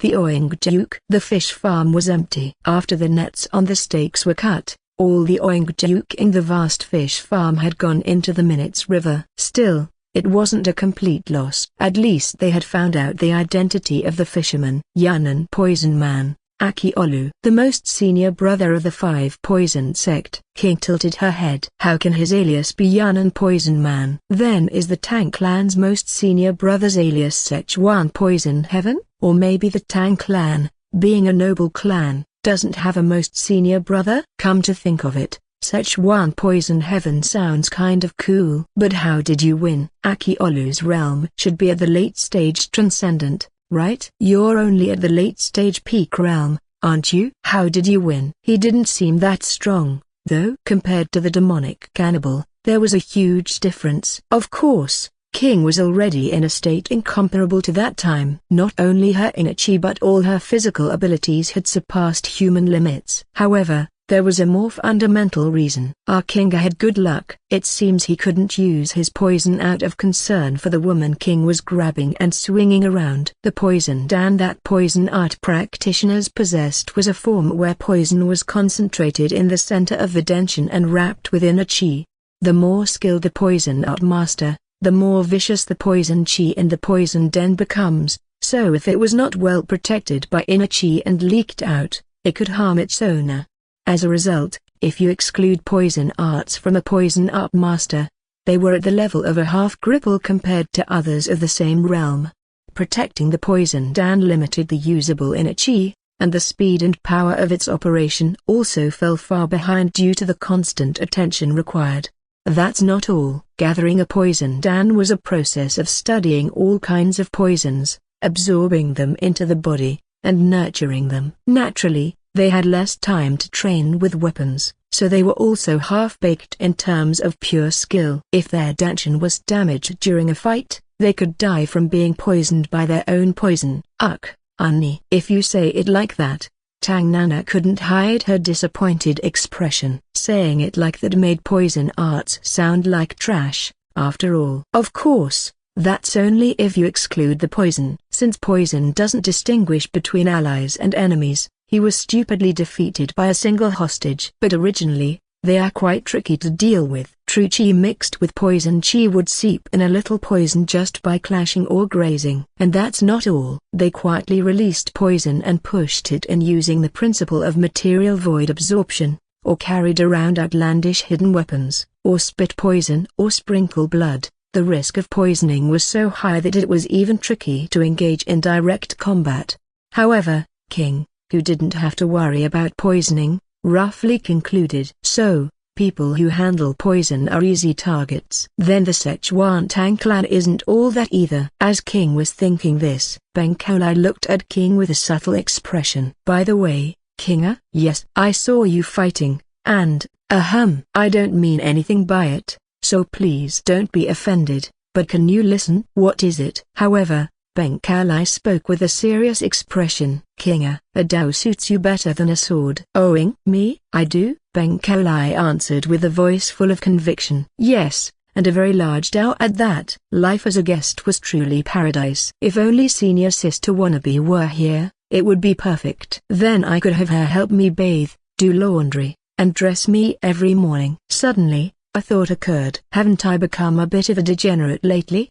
I'm sure that right before I went to the demonic cult, I was happily dancing with swords with my sword brother. Surely, the Xamen king of that time had a soul that sparkled with desire to become a master. How have I become so depraved? Come to think of it, it's all because of those grudges. Not walking with my own feet, not washing with my own hands, not dressing myself. I've completely let my discipline go. Thinking back on it, it was all the evil scheme of those demonic cult bastards. When did I start finding sweating unpleasant? King reflected deeply and thought, I should go to the underground life and death arena starting tomorrow. I need to practice fighting against transcendent realm opponents too. So, I'll just rest for today. As she lay down again, something suddenly came to mind. I forgot about female Xiangjia again. As a result of this train of thought, King finally confessed to Beng Kaolai about her unintentional impersonation. So our Kinga was the female Xiangjia of the underground life and death arena? I heard that female Xiangjia also wielded a Dao. I left it there because it was annoying to carry around. Actually, if I went out with my face covered and carrying a Dao, people would immediately know who I was. King glanced at Beng Kaolai's expression. Beng Kaolai seemed rather pleased. Then, that means our Kinga already has a Dao technique she uses, and one that uses a Dao at that? Well, I did learn one along the way. It's called the Blood Shadow Thunder Lightning Dao technique. Oh? From the Royal Demonic Path? You know about the Blood Shadow Thunder Lightning Dao technique. Is there a sect that uses Dao in the world that I wouldn't know about? To begin with, there weren't many sects that used Dao. However, it's curious how you came into contact with the martial arts of those vicious demonic cult members. I killed a guy who was called a young sect leader and took it from him. Excellent. I happen to have a spare Dao, so why don't we spar? I'll overlook the fact that you impersonated my title. What do you say? Well, I mean, I'd obviously be grateful if you can do that. After sweating so refreshingly, she felt refreshed and somewhat nostalgic. Moreover, Beng Kaolai was a good instructor. The training level of the Blood Shadow Thunder Lightning Dao technique increased steadily, and with this, the reason why the sound of clashing steel echoed throughout the Tang clan compound every day was explained. Kinga, shall we learn about the Dao together? I want to learn. Clank clank clash. Do you know what the largest and most beautiful weapon among all weapons is? It's the Dao. The Dao. Clang clang again. Isn't the name Dao cool? It's said to walk the Dao of the Dao. Among Daos, a big Dao is called the Dao. So the Dao is truly the big weapon among all weapons. Then let's go practice the Dao. Clang clang once more.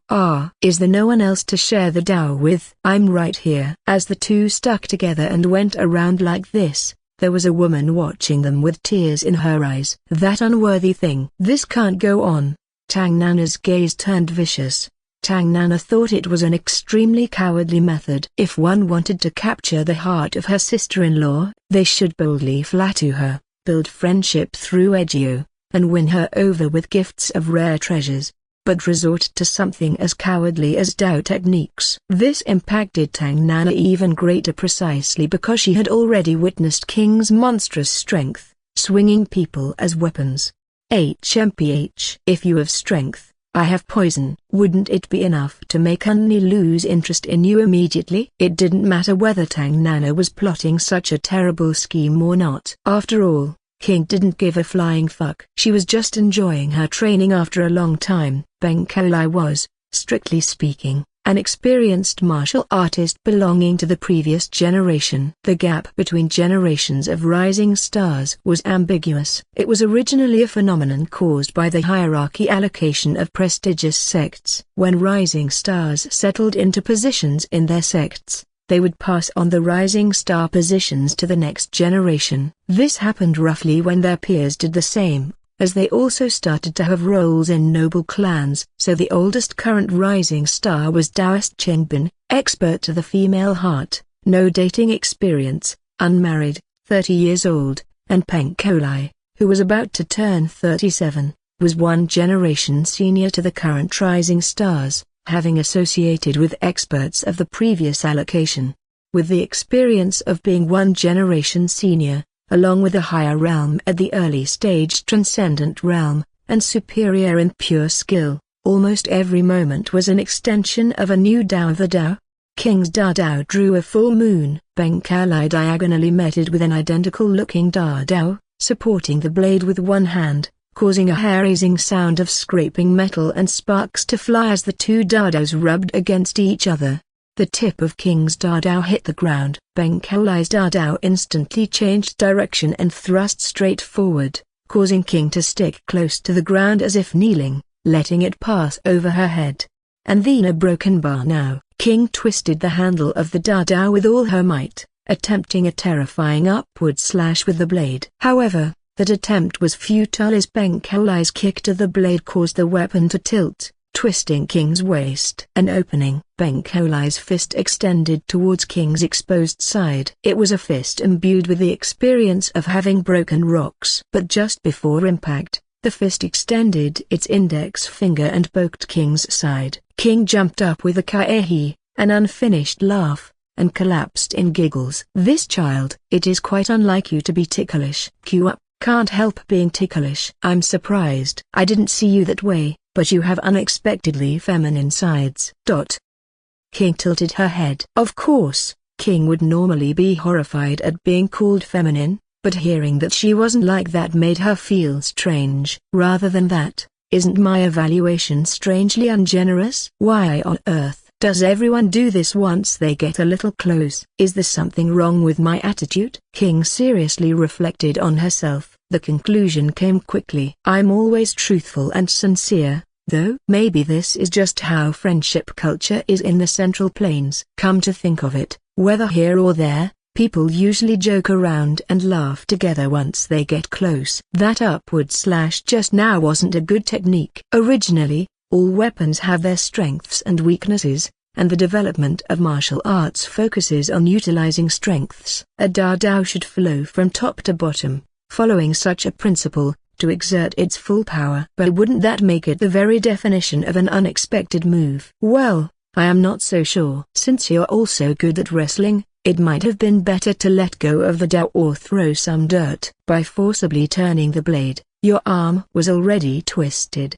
so the direction wasn't straight and the power was reduced. Your body opened up with one kick, so you died once. Isn't that right? Unlike a certain Mr. Someone from the Namgung family, Peng Kolai didn't pursue only the Dao. Rather, according to Peng Kolai, the Dao was a weapon unsuited for the times. First of all, setting aside the inconvenience of carrying it, being a heavy weapon, it basically had to be handled with both hands, which was disadvantageous compared to other short weapons that could mix hand arts or palm techniques with the free hand.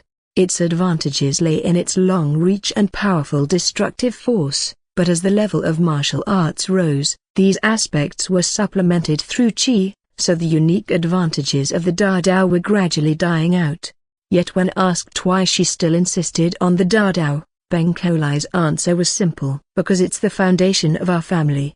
If it could be easily replaced for convenience, it wouldn't be called a foundation. Despite saying this, Peng Kai-wan didn't use a Dao. The Dao is often said to be obedient, while the sword is said to defy heaven, because the subtleties of these two weapons lie in different places. The Dao moves from top to bottom. It's about flowing like water without hitting the ground and then rising like clouds. It's not all about wielding it with force. It seemed familiar, and suddenly a sutra came to mind. King raised her Dao again. Let's try again. Alright. Come. King flew with the zero-gravity flight of the maiden footwork and dropped the Dao forward with a thud. The Dao, which was falling in a thick stroke, suddenly wavered and collided with Peng Kaolai's, bouncing off at an angle. At that moment, a sunset-colored Dao Chi suddenly rose up, drawing the shape of falling leaves, and with one clash, there was a loud sound of metal striking 4 times.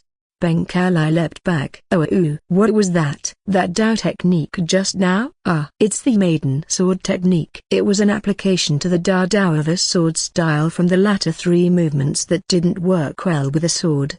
The maiden sword technique, is it? It's such an old sword technique. Originally, in those times, swords and daos weren't clearly distinguished, so they were just called blades. Suddenly, a girl appeared, wearing blue clothes dyed with indigo. Her hair was disheveled, but she clearly had the lines of a woman. And so, the girl performed a blade dance, but what she held was not a sword but merely a tree branch. The girl looked at King, smiled gently, and then danced, overlapping with several other images of her as one. The girl flowed through 8 sword styles, her dance movements overflowing with joy and excitement, accompanied by clear, ringing laughter. What the girl held was at once a slender, flexible branch that kept bending and swaying. At other times, a straight, elegant wooden sword, and sometimes, a large trunk of a great tree with many small branches attached. All could be called tree branches, but their shapes, sizes, and weights varied. Straight and short ones, curved and long ones, solid ones, elastic and swaying ones, large ones with small branches attached, dried and precarious ones, and ones with just sharp points. Suddenly, the surroundings turned dark, and the girl became transparent, revealing a figure made of constellations with stars connected to stars. Dazzlingly bright starlight, in a place still too far away, yet always within reach if one extended their hand. Suddenly, a semi-transparent rectangular screen appeared before her eyes. Ominous glowing text flickered, and just as King was about to reach out and touch it, someone poked her side. King turned her head to see the blue-clad girl looking at her and shaking her head. What's wrong, huh? King scanned her surroundings. It's still the Tang clan's draining ground. A broken bar then. What was that? A hallucination. King looked down at the Dao in her hand. She examined the Dao closely, swung it around, and tapped various parts of the blade with her finger, listening to the sound. King finally understood the Dao. Understanding its length, weight, balance, and bias through an unquantified intuition, her heart raced with the desire to draw the countless lines, points, and shapes that could extend from it. Let's try again. I saw something. The ensuing duel was more intense than ever before. Unlike the previous one-sided instructional sparring, King now faced Peng Kaolai with equal skill. Peng Kaolai summarized King's state. Congratulations. You've entered the initial stage of Dao body unification. Dao body unification. I don't know why you can't achieve force compression despite being on the verge of this enlightenment. Originally, only after a person knows their body, knows their weapon, and surpasses the realm of handling that weapon as part of their body, can they learn to place the center of their mind in the weapon. I know that. Master said that too. That's sword body unification. King spoke with a completely clueless expression. This made Peng Kaolai burst into laughter. Xim and Zuran had already demonstrated sword body unification. A person holding a sword, yet the person themselves were not visible. Of course, it didn't mean they were literally invisible. It was as if her master was hiding behind that thin sword, or rather, the sword's presence was so strong that one couldn't pay attention to her master holding it. It was a strange sight that made one's heart shrink and senses distort just by looking at it. I'm not sure, but maybe I'll understand if we keep going. My, look at this child. I didn't see you that way, but you're unexpectedly a born martial artist. What on earth are you even seeing? As Peng Kaolai burst into hearty laughter. Ximon whatever. Oh my. Look at that sweat. Aren't you hot? With a gentle voice, Tang Nana walked into the training ground. She was carrying a large tray. Training is good, but have something cool to drink. I prepared some snacks. Oh, something cold. And snacks. King brightened up and plopped down on the ground. If Ximenzuran had seen this, she would have immediately launched a fierce attack, but the one next to her was Peng Kolai. As such, Peng Kolai also sat down amicably next to her, so there was no one to point out this terrible sight. Here, this is for Unni, and this is for Ximen whatever. Peng Kolai placed the portions from the tray in front of them one by one. Unlike Peng Kolai's plate, which was clearly neatly arranged, a pile of something roughly stacked was placed in front of King. Hey, don't discriminate with food. Yours has more, you know. I acknowledge this as righteous discrimination. King immediately changed the tune of her words. After all, decoration wasn't important. What mattered was taste and quantity. King immediately picked up a large bowl. The finely crushed ice made a pleasant clinking sound as it shook. Just as King was about to put it to her lips, she lowered the bowl at the sound of gulping. When looking towards the source of the sound, King saw that Tang Nana was staring intently at her. What do you want? Are you thirsty? No, no, no, what are you saying? Go on, drink up. It's citron tea with rock honey. It's sweet, sour, cool, and delicious. I didn't add anything else at all. Ah, citron honey tea. King brightened up and downed the citron honey tea. Having just sweated all over, it felt like her body was absorbing every drop she drank. That's good. King put down the half-finished cold tea and immediately reached for the snacks. That's when Tang Nana asked with an expectant look. How is it? It's delicious, cool and refreshing. And don't you feel anything else? King tilted her head. What's this? Is there some secret ingredient? King put down the snack for a moment and took a big sip of the cold tea, rolling it around with the ice in her mouth. Sweet, sour, and something flowery. Gulp. I got it. Mint, right? My tongue might not be as accurate as Mr. Chengtsai's, but it's pretty good, you know? Wait, number. Is it cinnamon? The aftertaste seems a bit spicy too. Tang Nana looked at King, seemingly confused, then she looked at Peng Kolai in surprise. Nana, thank you. It tastes good. Peng Kolai raised her cup and responded with a smile in her eyes. Tang Nana grinned. Hee, it's nothing. Then her expression was full of doubt as she looked back at King. She looks somewhat like senior sister wannabe. She seemed quite convincing when she was acting as a doctor of traditional medicine. So why is it that she keeps looking like a crutch? Shouldn't her base intelligence itself be in a whole different league? What's with you? What do you mean? This is strange. Here, let me see that. Tang Nana snatched King's cold tea and gulped it down. And a moment later, suddenly, with a painful groan of ahuk, she clutched her stomach and started sneezing. You deceived Aku. Aku. Ugh, my stomach, Aku. What the? Are you okay? My stomach Aku.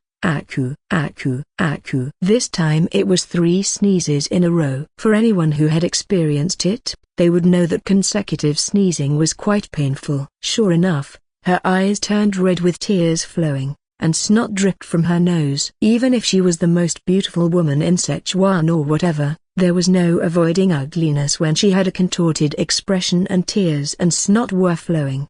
It was an unavoidable human limitation, after all. My stomach, Aku. Tang Nana clutched her stomach and got up, leaving somewhere in an awkward, stumbling gait that was urgent yet clumsy. Did she eat something wrong? King muttered as she finished the rest of the cold tea. This is really well made. I should ask for more. And so, in the already darkening surroundings, only the sound of sneezing continued, gradually fading into the distance. Everyone had a memory of a taste that was etched in their mind and wouldn't go away. However, whether that delicious memory remained because it was truly tasty, or if it was just a temporary excitement due to the body and emotional state, could only be known by eating it again later. Like the snack bar from the days of receiving school lunches, King had developed such a thing too, and it was the citron honey cold tea she drank last night. She couldn't distinguish whether the citron honey tea with the secret ingredient was delicious, or if her body having sweated a lot, was just crazy about the cool liquid. So King thought about asking for a cup and visited the Tang Clan clinic to find Tang Nana. By the way, were there always this many patients? The servants and maids were busy carrying medicinal herbs and decoctions, with lines of patients filling the 7 great gates. Perhaps because of this, Tang Nana looked very haggard. Her skin, which was always clean with powder, was pale without makeup for some reason, and her hair was roughly tied up without being washed. Her lips were dry without rouge, and there were dark circles under her eyes, making her look like she hadn't slept for days. Last night she had disappeared clutching her stomach. Did she perhaps get a stomach illness? They say doctors can't cure their own illnesses, after all. You don't look well. Are you okay? What? Tang Nana jumped at this. Somehow, her eyes were full of resentment, and they even started to moisten. You ask if I'm okay? Last night, yesterday. Tang Nana's mouth opened and closed as if she couldn't bring herself to speak, and finally, a single tear rolled down her cheek. If it's that hard, why don't you just go and rest? HMPH, do you think I'm as free as someone like you? There's chaos because of the orange juice. I can't just not show up because I'm a little tired. Orange juice? Do you mean that carp juice? That's right. Right now, there's a mild combination poison symptom spreading widely, but we don't know where the bee venom came from. Orange juice, true to its name, had no poisonous properties on its own and was completely harmless when ingested. However, when combined with the poison of the Hongdu's Angayabong 1, it would cause high fever and rashes, making people sick for days. If blue ant venom was added to that, it would transform into a deadly poison that could make people struggle between life and death. So, if the 5 poison sect was actually bringing in Hongdu's Angayabong as suspected, they must have been sprinkling boric acid on flower beds and shaking trees throughout Chengdu.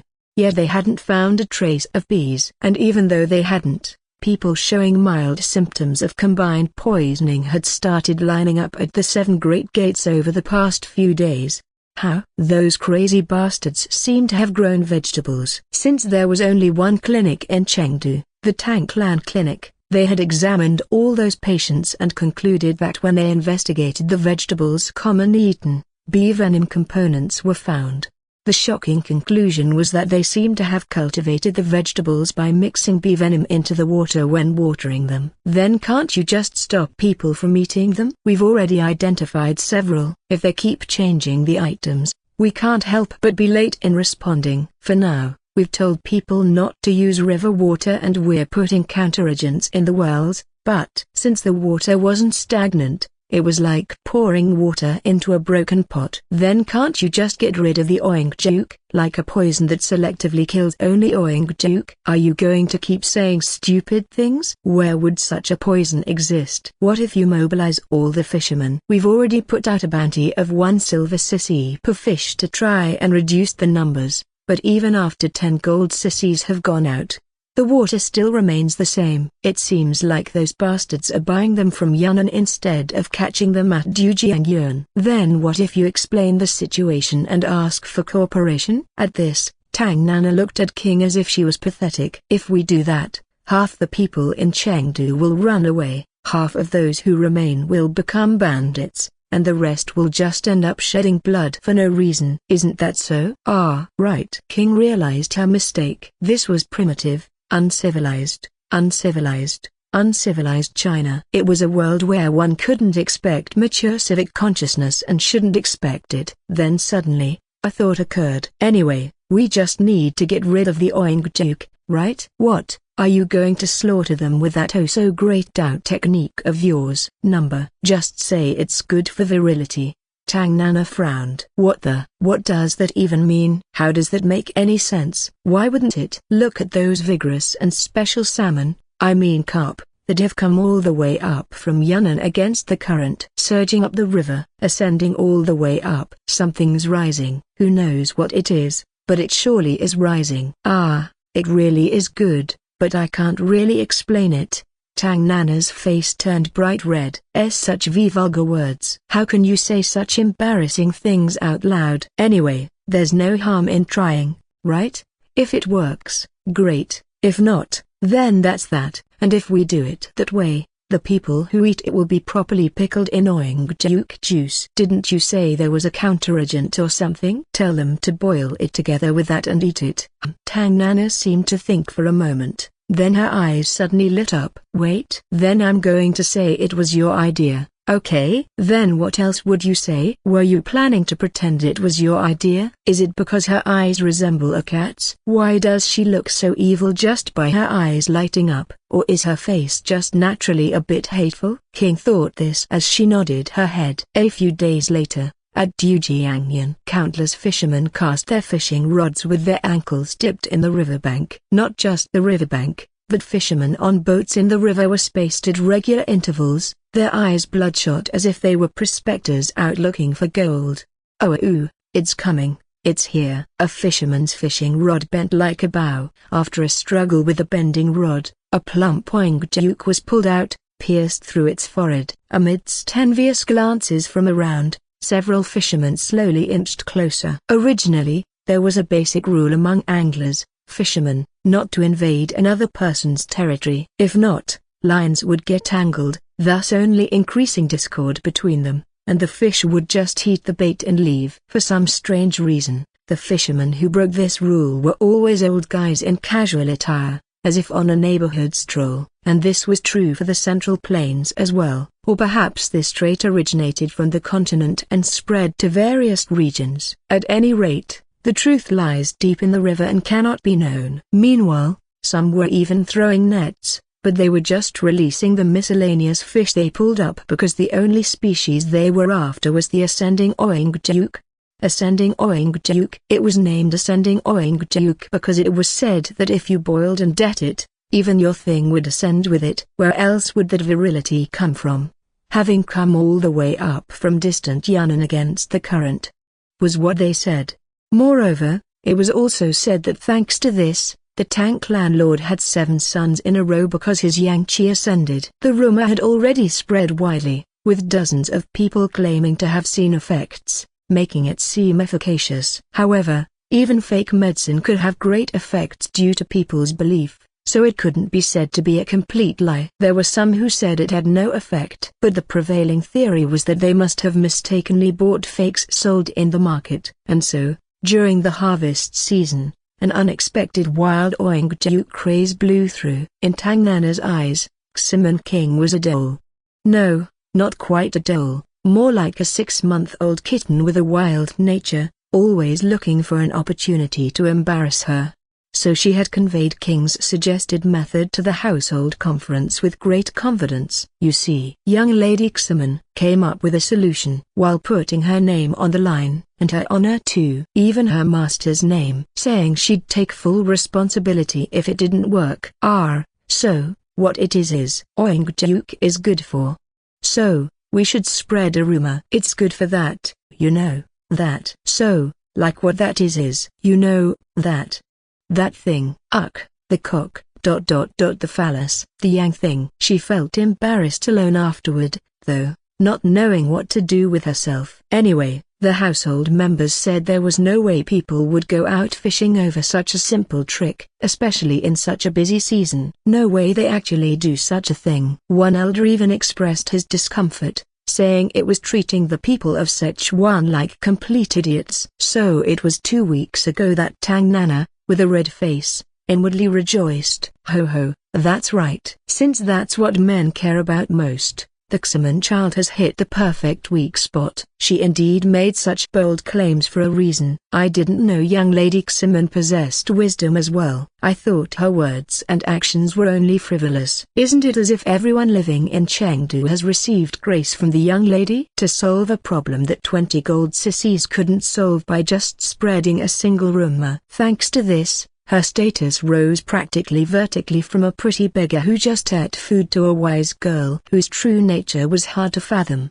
No. Why did that work? Only Tang Nana fumed alone. However, once the water returned and the clinic became less busy, there was another side effect. So, perhaps tonight, together on a boat. You punk, how dare you try to make a move in front of me, huh? How dare you? No, wait. Elder brother, how can you interfere like this? Because the Oing Duke couldn't even last 2 weeks before being nearly wiped out, the Tang clan clinic returned to normal. This meant that once again, the burdensome flirtations of the 5 brothers plus the chagrined youngest and the first son walking on pins and needles had begun. If they were bad guys, she would have slapped the shit out of them, telling them to lower their eyes. But these were very brothers who had taken care of patients, even cutting into their sleep when chaos broke out due to the combination poison of carp and double killer bees. There was only one safe place from these brothers in the Tang clan, and that was the women's clinic in the corner of the Tang clan clinic. It was because, officially, there were no female physicians in the Central Plains. This was because physicians did not recognize women as physicians. Instead, women who learned medicine were called medicine hags, which meant old women who just decoct medicine. Or it was also used as an insult meaning someone who looked like a lowly beggar, hunched over and merely gathering herbs. "Hey, you medicine hag of an old woman," was how it was used. However, if someone said such things in Sichuan, they wouldn't die peacefully of natural causes, because the women of the Tang clan were basically female physicians who studied medicine. As a result, they detested men entering the women's clinic. Even the 7 direct descendants of the Tang clan were reluctant to enter due to this pestering pressure. As such, King immediately took refuge in the women's clinic. Because of this, Choi Leong undeservedly received cold treatment, but since he was an old man who always had a gentle expression and lowered himself to show courtesy to everyone except young men, he was respected after a short while. And so, while King was watching the examinations from behind Tang Nana, simultaneously embarrassing and annoying both the physician and patients while taking refuge, it happened. As the next patient came in and approached quietly, only King could see their evil karma. And that very person said, "Nemesis of the most senior brother, DE1. This is a type of bee. I can't find any reference to it, though." The woman pulled something out from her bosom. She grabbed a long cylinder and aimed it at Tang Nana, with a string attached to the back that she held with her other hand. King didn't know what the object was, but as someone from the modern world, she could immediately recognize that a long cylinder pointing at someone was extremely dangerous. King was startled and pushed Tang Nana while reaching out towards the cylinder. However, Tang Nana recognized what it was. It was a type of hidden weapon called a needle tube. It was a hidden weapon that used the tension of stretched leather or tendons to fire needles inside, usually not powerful enough to be considered lethal on its own. The problem was that the needles were coated with poison. As Tang Nana rolled from her sitting position in a world that seemed to be turning, she saw King's back as she took a step forward, and a hand imbued with sunset-colored chi extending through the gap below her surprisingly wide hips for her body type. Tang Nana screamed out, "Run!" But it was too late. Thwack! The sound of strong tension striking leather. At the same time, thousands of tiny objects reflected off the palm, sweeping the area in front of King like a storm. In a world moving slowly due to momentary concentration, the short broken needles embedded themselves into the woman's body with a rapid pattering sound, her skin rippling as she was pushed back and floated into the air. As time's flow returned to normal, the woman who had been flung away collided with the doorframe and tumbled down. Tang Nana, who had rolled 1.5 turns from her sitting position and sprung up, immediately grabbed King's wrist. "Hey, you! What are you doing? Do you even know what that was?" Then she pulled King's long hand in front of her face and started kneading it. "It's okay. I deflected them." "You idiot. What if even one needle had hit you?" Tang Nana pulled King's palm close, almost burying her nose in it, rubbing and kneading while her eyes moved rapidly. But the white hand of the white hand demonic cut wasn't soft enough to be pierced by mere needles. What the? Was she trying to die or something? The woman had something like cactus spines chaotically embedded all over her exposed skin and clothes. Black, blue, and purple spots were rapidly spreading on her skin, and blood was flowing from her mouth, nose, and ears, while her eyes were still filled with blood, turning the whites red. "Most senior brother, I'm sorry. I couldn't avenge you." "Is that important right now?" Tang Nana was busy examining King's palm, not even paying attention to the assassin. As the assassin still glared at them with a resentful expression even in that state, King waved her free hand and smiled, seeing off the dying person. Kihak. At this, the woman's eyes bulged, and she vomited blood before her eyes glazed over. It was truly a fitting end for a high-spirited assassin. In carrying out her mission, she clearly explained why the target had to die, which was a way of preaching that didn't withhold enlightenment, even to an enemy. Moreover, even while dying after failing, she tried to kill the interferer by shooting glares until the end, showing an admirable professional spirit. However, what she didn't know was that glares didn't have any oomph and couldn't kill people. This must be a lack of knowledge because the physics of the Central Plains is still at a primitive level. If she at least hadn't shouted nemesis of the most senior brother, die, Tang Nana, who was the target, wouldn't have been able to avoid the poisoned needles. But it was something that those who say they will avenge their nemesis absolutely could not resist. If one could give up the sentiment of know why you're dying and regret it, would they have come into the heart of enemy territory to shoot hidden weapons in the first place? After meticulously examining the palm for even the slightest scratch as small as a hair, Tang Nana finally let out a long sigh of relief. Then she immediately shouted, "That was dangerous. Who in their right mind would block that with their hand, no matter how confident they are in their hand arts?" "Ah, me? Is that supposed to be an answer?" Tang Nana's tone was fierce, so King decided not to mention the stinging in her side. It seemed like something had leaked a bit, but since the poison wouldn't affect her anyway, she figured it was probably just some thorns stuck in her. There are mainly two ethnic groups living in Yunnan province. One was the Bai people, one, descendants of the former Dali kingdom. 2. The name Bai came from the ethnic group's fanatical preference for the color white, with their clothes being white, nice houses being white, Buddhist temples being white, and even palaces being white. They were evaluated as country bumpkins who preferred white over the auspicious purple, but at least they weren't treated as barbarians. In addition, there was the pride, the self-esteem, and the honor of the Bai people. The Dionkang sect. The Dionkang sect, which inherited the Taoist lineage while uniquely combining it with Dali Bai Buddhism, straddling both sides as half Taoist and half Buddhist, was one of the symbols of the orthodox Murim among the 9 sects and one union. So it was the parents' ambition to send their Bai children to the Dionkang sect, whether they had talent or not. Thanks to this, the Dionkang sect, which cherry-picked only the elite of an entire ethnic group as disciples, had a solid path laid out for its future prosperity. And the other ethnic group was the Miao people. 3. It might have made King think could it be broken bar ?4 if she had heard the name, but in reality, they were just an ethnic group with characteristics closer to Southeast Asian people.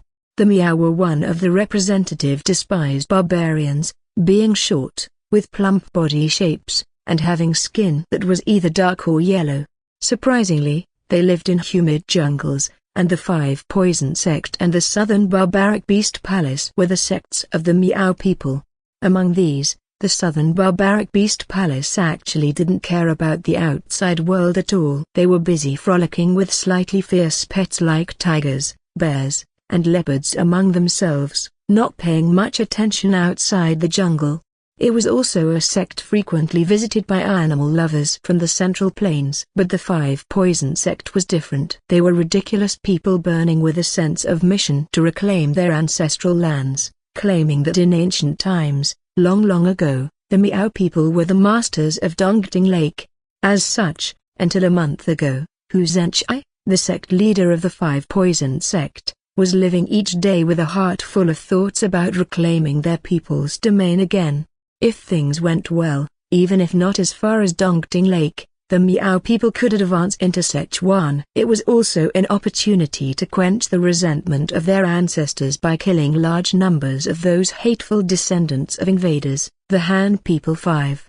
At any rate, Dongting Lake was a part of the Yangtze River. 4 of those Yangtze rivers flowed through Sichuan, so their ancestors would probably accept that much. And so, their disciples had gone out to carry out a great task. But they came back utterly defeated. The damage to the first-grade disciples was especially severe. The most senior brother of the first grade died, and the second, third, fifth, sixth, and ninth also died. Moreover, There was no news of what happened to his daughter, who had rushed out after hearing this news. It is terrible. Xia has. What about Xia? Where is she now? Well, that. And just now, Hu Zhenchai, the sect leader of the Five Poison sect, learned news of his beloved daughter, the fourth disciple of the first grade. It was the horrific news that she had failed in an assassination attempt in the heart of the Tang clan, and her naked corpse had been hung on the main street of Sichuan province. These bastards, these wretches, who deserve to be pickled and made into wine. What wrong did Xia commit? How could this? Attempting assassination was indeed a great wrong. Of course, to a father who lost his daughter, it was a trivial matter. A blue resentful poison gleamed in Hu Zhenchai's eyes. Tell the Great One that if he can make it possible for me to brew wine with the heads of those Tang clan bastards, I shall do anything in my power. Tang clan Lord Tang Tuzhong was also jumping up and down in fury. His most precious daughter had been attacked in the heart of his noble clan. Of course, by heavenly fortune, the clan's benefactor was with her, so it was passed without harm. However, the assassin didn't even try to hide her identity and infiltrated the clan with a determination to die together, even disguising herself as a patient to attack the clinic. It was a horrific atrocity that even the demonic cult wouldn't commit. At the Tang clan elders conference, Tang Tuzhong raised the agenda in a voice thick with the scent of blood. We can no longer tolerate this. We must eradicate the Five Poison sect. They had been indulgent until now, even if the other side unilaterally called them competitors. After all, they were just country bumpkins eating poison in a corner of the jungle. If they had been closer, they would have been beaten long ago. But they were left alone because they were a bit far away. The Tang clan members who collected poison also knew well how treacherous the jungle could be. However, the head of a family responsible for an entire clan should not rashly decide on a campaign based on personal emotions like revenge. That was why the Tang clan's oldest elder, Grand Clan Lord Tang Jian, opened his mouth. Even the current clan lord couldn't help but listen to the opinion of the Grand Clan Lord, who had been silent to maintain the authority of the current clan lord. They dared to target Ica, crush them thoroughly so that this never happens again. However, the Grand Clan Lord's entire life in his old age was devoted to seeing his cute granddaughter's Egio. That's right. It is already an unstable time, so it would be best to use all the fire bombs and blow them away completely. It is not good to keep them in storage at the current moment. This was the opinion of the chief steward who managed all the clan's warehouses. They had plenty from embezzling the saltpeter mines, and they had money to buy sulfur. So why not make gunpowder? If one didn't, he was not a true man and should have his little pepper removed immediately, because gunpowder was a substance that all men aspired to. However, as the amount they had gradually made accumulated to quite a weight, it became awkward to keep. It was an amount that couldn't be overlooked even by the paper tiger like 6 government offices. Rather, it was an issue that would cause even more alarm because the government offices were growing gunpowder as a countermeasure against martial artists. So the opinion was to blow up the Five Poison sect while getting rid of the evidence at the same time. That's a good idea. Let's pour all the Zemu powder and rot the land so they can never rebuild. Is rotting just the land enough? It should be an eye for an eye. Those Miao barbaric bastards dared to target the water source of Chengdu, so let us dump immortal Ru into their water. The high-ranking members of a noble clan were ultimately just a gathering of relatives, and since they had touched the most beloved girl in the Tang clan, there was no one to stop them. Everyone was busy coming up with even more vicious methods. As such, it was decided that they would poison and sweep away the entire city that served as the Five Poison sect's foundation. And so, the Tang clan shook off its spirit to engrave its famous family motto in the Central Plains once again after a long time: repay kindness twofold, and grudges tenfold. However, unfortunately, that plan was thwarted. It was because of an announcement borrowing the imperial edict of the imperial censor who had come down personally to investigate the death of an imperial family member. Clear evidence has been secured that the Tang clan's extreme poison was used in the assassination of Grand Prince Dixian. Therefore, all those with the surname Tang in Sichuan are to face inspection as traitors. Moreover, All doors to their family's traditions and secrets are to be opened wide to ensure nothing is hidden. The martial artists of Murim rarely fell ill. This was because both the external and internal arts fundamentally had the function of boosting health. King had never even caught a cold while spending winter with just a single layer of thin, see-through cloth, so minor illnesses were not enough to invade a martial artist's body.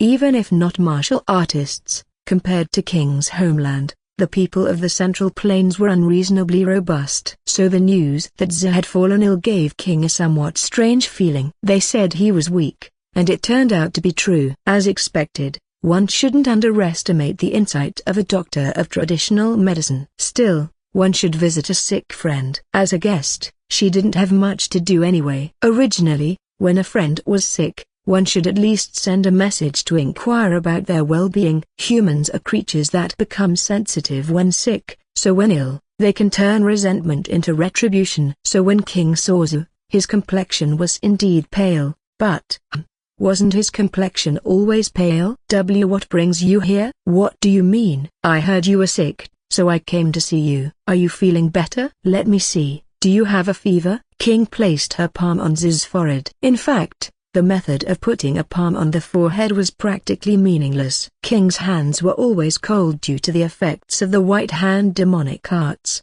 so whether it was the forehead or anywhere else she touched, it would feel warm and seem like there was a fever. However, for Zhu, it was a shocking act. From the moment she came to visit, it didn't fit with the Central Plains where the differentiation between men and women was supposed to be quite separate, and now she even placed her hand on his forehead. Perhaps because of the cool touch, he felt heat rapidly rising to his face. Oh, it's quite hot, huh? Your face is red too. No, that's Zhu, who was actually just pretending to be sick, couldn't find words to continue. Originally in the Central Plains, the excuse of being bedridden was an almost invincible trump card that meant I'm not receiving guests. The Tang clan was essentially a collection of physicians, and they had focused on medical arts since the time of the Celestial Martial Emperor. As they were practically the best medical family in the Central Plains, wouldn't the Tang clan have at least taken a pulse for a guest? As such, there was an unspoken agreement of this bastard is faking it, but since he claims to be sick, let's just say he has a cold. Come on. How can a man be this weak? You seem to come from a well-off family, couldn't you just pick up and learn some martial arts? Well, but King had always strayed far from common sense. King's expressions were inherently honest. The concern clearly reflected in those large eyes left Zhu speechless. He thought that no precious gem in the world, said to be more sparkling than anything, could compare to those eyes. What? Why? No, it's nothing. Zhu, who suddenly came to his senses, glanced at Choi Leong. Hey, didn't you teach her common sense? You must have known it was fake, right? Was what his look said. Choi Leong just snorted. Should I tell the child who was worrying that he's just faking it and there's no need to care? You rascal. Minus 20 points. Zhu had suddenly fallen from the lead in the competition. Though of course, what use was there in Choi Leong giving points anyway? Zhu suddenly had a thought and hurriedly asked, wait. Is the Tang clan not in quite an uproar right now? How come you have not left? Seeing as how they have been caught up in the treason, King's hand lightly tapped Zhu's crown. Your speech. Are you not even trying to change it since you're sick? That's not important right now. No. What? Why are people like this? When they're guests eating for free and getting pocket money, it's all fine, but when help is actually needed, they change their faces and all run away. No. But treason is. I was originally planning to visit the MI sect, but this happened. It feels like I'd just be eating and running when needed. So I should at least help a bit. Again, Zhu glanced at Choi Leong. The look meant, she clearly doesn't understand the fear of treason. Why didn't you tell her? Choi Leong snorted again. Choi Leong had no particular reason to dissuade her. Basically, Choi Leong had an attitude of do whatever you want. He knew that King was someone who took terribly good care of her life, and that staying to help didn't mean she was going to act like some suicide squad prepared for death. Also, her King Kong was so excellent that there were few in the world who could catch her if she ran away. And as a high-ranking elder of Taoism backed by the zenith among women, Even the government couldn't push her too far. And if all else failed, there was always the divine cult. Above all, he couldn't bear to hear her resentment again for blocking her path. Seeing that he had no intention of stopping her, Zhu finally let out a big sigh and spoke. Look here, friend. What? This matter won't be easily resolved. The imperial family must have been waiting for this moment for a long time. Ever since that outrageous fellow called the Celestial Martial Emperor. The shock the imperial family received after the Celestial Martial Emperor's attack on the imperial palace was truly earth-shattering and heaven-overturning. Until then, martial artists were just local strongmen who could be pushed aside at any time. They were one of the tools the imperial family used for governance. The central plains were too vast for the imperial family's aides to reach everywhere, so instead, they held the leash of the hunting dogs called Murim.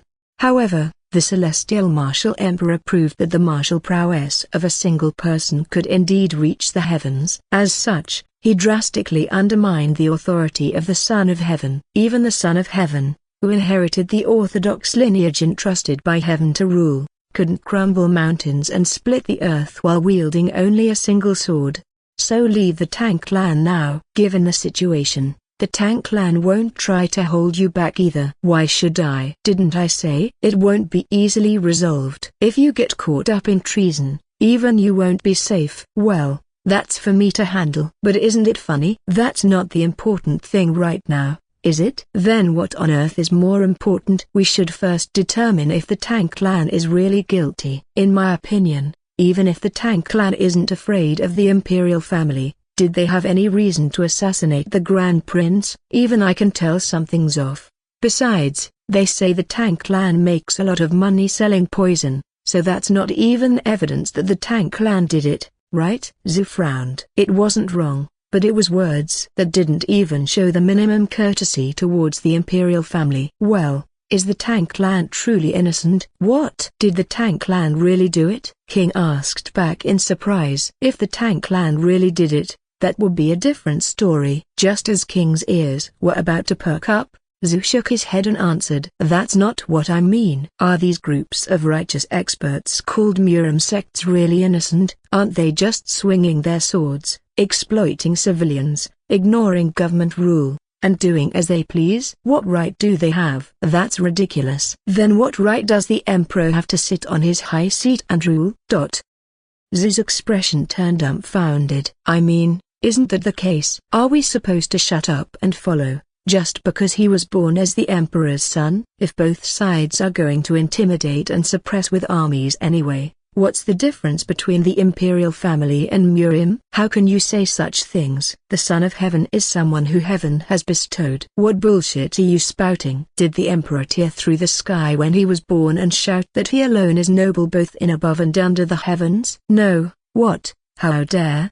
Blasphemy. Zhu couldn't continue his words properly. It was an extreme statement for people of the Central Plains. Is there anyone who is born to be a king, a duke, a general or a minister? This saying phrased as a rhetorical question, which meant that there was no special seed for kings and nobles, was an outrageous statement that only traitors to the world would dare utter. You shouldn't carelessly say such things. Did I say something wrong? From what I've seen, I don't know about other sects, but doesn't the Tang clan have the qualifications to act like kings? They drive out unorthodox faction bastards and provide free medical care. I mean, just look at the Oingjuk incident this time. They spent gold, put bounties on Oingjuk, put counteragents in wells, did everything they could. Of course, in the end, it was resolved by my outstanding intellect, but isn't that originally what the emperor should do?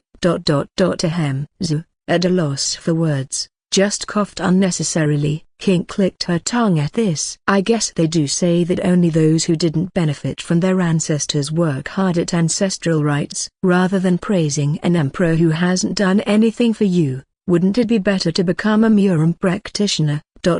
Still, such words should be kept to oneself and not spoken in front of others. The mere act of uttering them could make one sound like a traitor. I have some tact, you know. Do you think I go around saying these things in front of others? For reference, King was saying this in front of the current emperor's younger brother. Or are you going to report that your friend said something treasonous? That's not it, but then it's fine. Anyway, take care of yourself. I'm confident I can slip away if needed, so I don't mind. But you should avoid getting caught up in this unnecessarily. Just stay in bed sick. After that, King chatted about trivial matters for a while before leaving. In the room where Zia was left alone, 3 human shadows suddenly dropped from the ceiling. Isn't that thing really a traitor? I've never heard such terrible words in my life. Watch your words. How dare you call her a thing? That's the woman His Highness has taken a liking to. Ah, really? This mouth of mine again. Your Highness,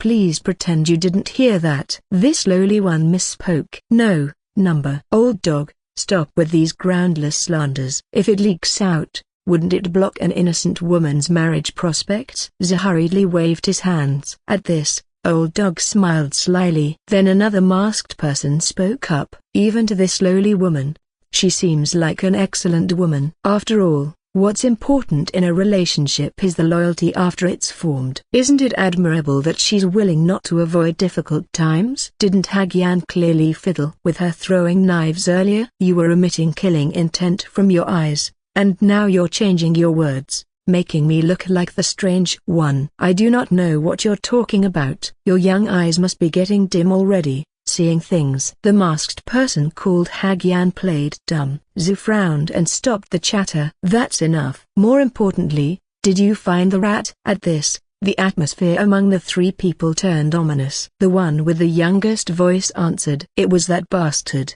the rotting flying fox. How dare he forget the grace he received from your highness? We shouldn't have taken in that animal. He was wagging his tail so very hard for that eunuch from the Eastern Depot one. I see. It was the rotting flying fox. I didn't see him that way. Zia nodded. His voice was filled with calm regret. Your highness, just say the word. I'll immediately bring the thick-faced con artist to his knees before you. Ah, of course. I do not mean me. These old dogs here will. Combat is not my specialty, after all. That's enough for now. He might have had his reasons. It's not too late to interrogate him after knowing the full details. Doesn't everyone have circumstances they couldn't speak of? Oh my. Your Highness is too soft. Originally, traitors should be torn apart to set an example. As Hagyan said this, her eyes flashed strangely. 3-tailed wisps of soulful fire seemed to dwell in her pupils, slowly rotating. If King had seen it,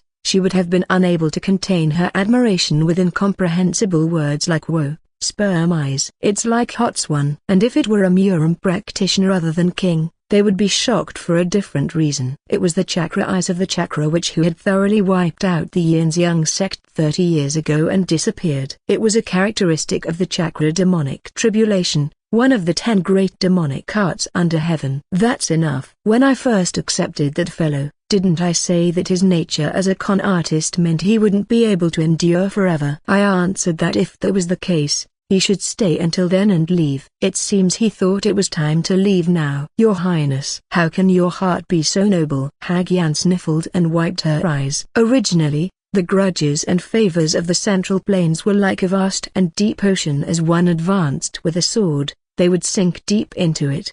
When one looks at the world after sinking like that, the grand beauty seen from outside the water has long since disappeared. Only the desolate scenery of the dark and damp deep sea is reflected. It was because the grudges and favors of Murim are merely an accumulation of resentment. Favor would eventually become someone else's grudge. Humans were creatures that easily forgot favors and firmly engraved grudges. In the end, only grudges remain. So the place where Murim practitioners eventually reached was a swamp of resentment that clung stickily to the body.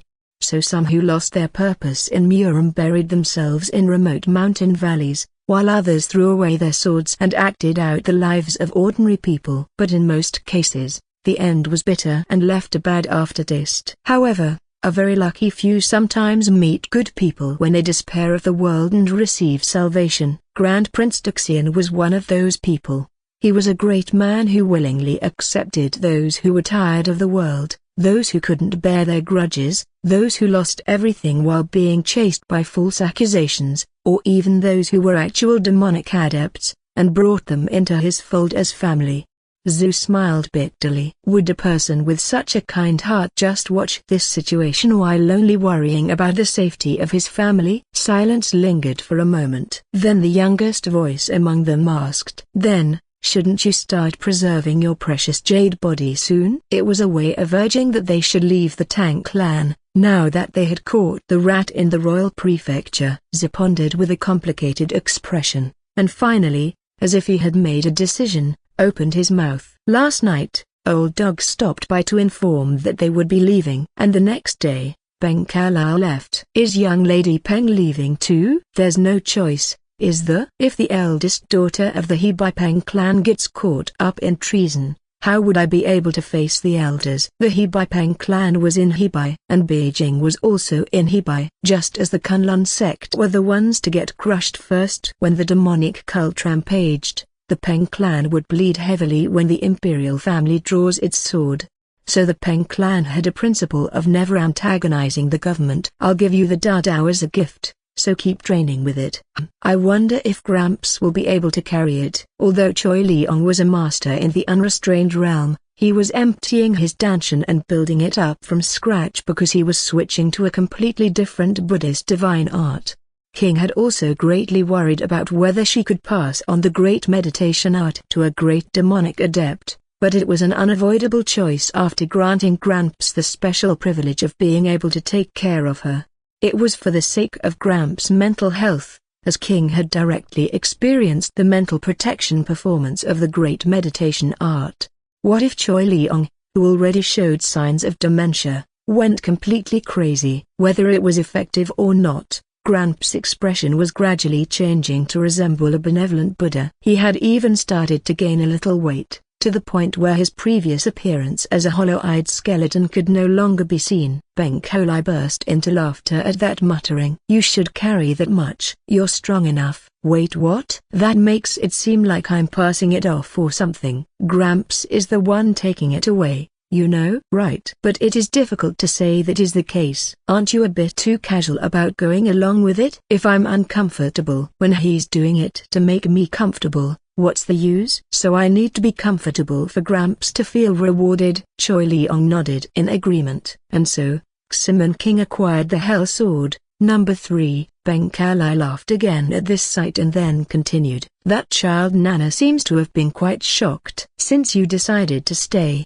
try to take care of her. It seems she hasn't realized the heartlessness of Murim yet. Because Murim has only been kind to Nana so far. Do you understand what I mean?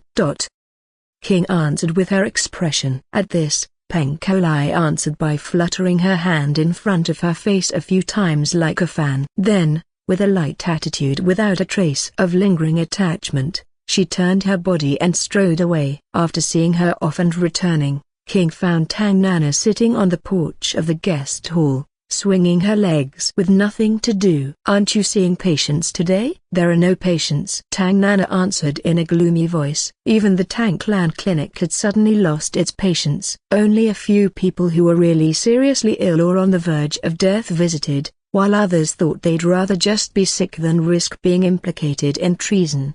With slumped shoulders, she swung her feet back and forth, then casually asked, "What about Unni? Did she leave?" Well, since it's a matter where her clan is on the line, young Lady Peng had no choice. It seemed like she mumbled something like "our clan is on the line too," but it wasn't clear. Then she asked again, "Then what about you? Aren't you leaving? You're a disciple of the Divine Maiden sect." "I'm just an outer disciple anyway. I don't even have a name registered." King wasn't listed in the Divine Maiden sect's register. It was Ximon Zuran's warm consideration. If the Divine Maiden sect ever got in the way of her disciple's chosen path, she was prepared to expel her at any time. As such, she was allowing King to just follow where her heart leads. After all, expelling an outer disciple who isn't even registered would only change her title. And even that would just be revoking her Divine Maiden sect discipleship, not telling her to quit being a named disciple, so she should just do as she pleased. And this Ximon King can be called a man among men. I am nothing but a corpse without loyalty. Actually, she was pretty close to a corpse even with loyalty. But King didn't know. There were only two people in the world who knew about this, one in this world and one in the afterworld. What's that even supposed to mean? How dumb. Tang Nana said this, but a smile slowly spread across her face. Then she hopped up and stood on the ground. Well, there are plenty of those who can't even be called men. HMPH. They did say about how the storm put strong grass to the test. I've changed my opinion of you. The storm put strong grass to the test was roughly similar to the Western proverb a friend in need is a friend indeed. It was praise given by Emperor Guangwu II, an incomparably great sage king among human emperors, to Wang Ba III, who alone remained and kept his position during difficult times in the warlord era. Afterwards, Emperor Guangwu also kept his loyalty to Wang Ba and made him the Grand Noble of the first clan under heaven. Instead of using a long road tests a horse's strength, which had the same meaning and was used for friendship, she deliberately used the storm put strong grass to the test, which spoke of the loyalty and integrity of subordinates. This was fitting for an arrogant and wicked woman like Tang Nana. Of course, King didn't know any of this, so she had no thoughts about it. What's there to change your opinion about that? Do you want to go look at hidden weapons? So suddenly? Right. You blocked that needle tube with your hand last time, right? You do such things because you don't know what's dangerous. If we look at them now, maybe you'll know what's dangerous later. Indeed, it was logical persuasion worthy of a doctor of traditional medicine. King was good at spouting nonsense but weak against logic, so in the end, she was convinced. Moreover, it was also a matter related to survival. That makes sense. Let's go right now. And so, the Tang clan's secret storage of hidden weapons was opened wide. In fact, hidden weapons lose much of their power just by knowing about them and being prepared in advance. That was why it was the essence of the Tang clan, one that even branch family members couldn't enter unless they reached a certain level of achievement, let alone outsiders, to prevent leaks. Yet, she opened up that storage completely out of a desire to get close. It was a treacherous way of building friendship that only a terrifying and wicked woman who didn't discriminate in her methods could do. If the elders of the Tang clan found out about this, they would say it can't be helped if it's for a friend, because everyone already knew and worried about the fact that Tang Nana had no friends. This essentially proved Tang Nana how meticulous her scheming was, and one could say she was indeed not lacking in making a name for herself as one of the most wicked women under the heavens. Thanks to this, King properly expanded her knowledge of hidden weapons. King didn't know that so many hidden weapons existed in the world. She thought it would just be throwing knives or that bamboo tube from before, but that wasn't the case. Just from what she saw, there were already Sa needles and needle tubes, Wang and Zilly, penny whistles, Shi and Zen, Di, Xiao, and all sorts of shaped throwing weapons. Tang Nan excitedly explained. Cisadilla, was sand, usually soaked in poison and thrown at the face with special techniques or gloved hands. It's best if it gets into the eyes, nose, and mouth, but masters can block it. So sprinkling it in the hair is most effective. Poisonous sand that burrows into the hair doesn't come out easily. Plus, it can cause hair loss due to the poison. King shuddered at these terrifying words. This time, she really seemed like a villainous. Ash sense, was a weight with a thread attached. It could be used to set traps with poison thread or thrown like a meteor hammer to make contact with the body. King shuddered at this point. I really hate threads. A-ring degrees, referred to arrows, hidden weapons shot with special bows disguised as folding mechanisms or musical instruments. Needles were the needles everyone knew, and needle tubes usually refer to mechanical devices that fire needles. Wang, Cisadilla squared, was a net. King shuddered again at this point. I really hate nets too. Zilly, is a general term for hidden weapons spread on the ground to target the soles of feet. They come in various shapes from simple tripods to flat ones that don't rise up, reminding King of an object from her homeland. They looked like those foot mines disguised as toys that children assemble and adults collect. Sense, referred to arrows shot from bows, and special ones included fire arrows coated with white phosphorus, yellow phosphorus, or red phosphorus, or noisy arrows that made loud sounds. Zen, Cicadilla registered, were arrows not shot with bowstrings, usually blown through pipe-shaped poles called D, Cicadilla negation. Xiao, Cicadilla negation apostrophe, used the character for laugh, but was a hidden weapon. It referred to pouches put in the mouth. They were used to widely spray or spit poison filled inside like a kingfisher. She explained that it was good to aim at the eyebrows, because if the eyebrows get soaked, the poison would penetrate the inside of the eyelids even if the eyes were closed. Then all sorts of shaped hidden weapons were laid out. This is my favorite dart, also known as a throwing star, with two separately rotating weights attached so its trajectory undulates like waves, and once it's embedded in the flesh, it digs in like this, and this way. Tang Nana described the scene of the hidden weapon burrowing in with hand gestures. Usually, when talking about something one likes, one's face shone brightly. Tang Nana, the most beautiful woman in Sichuan who was usually as bright as the sun, was overflowing with an innocent and pure loveliness unlike her usual self. King looked at that beautiful face and thought, it's a bit off-putting when she's talking about poison and hidden weapons burrowing into flesh with such a bright expression.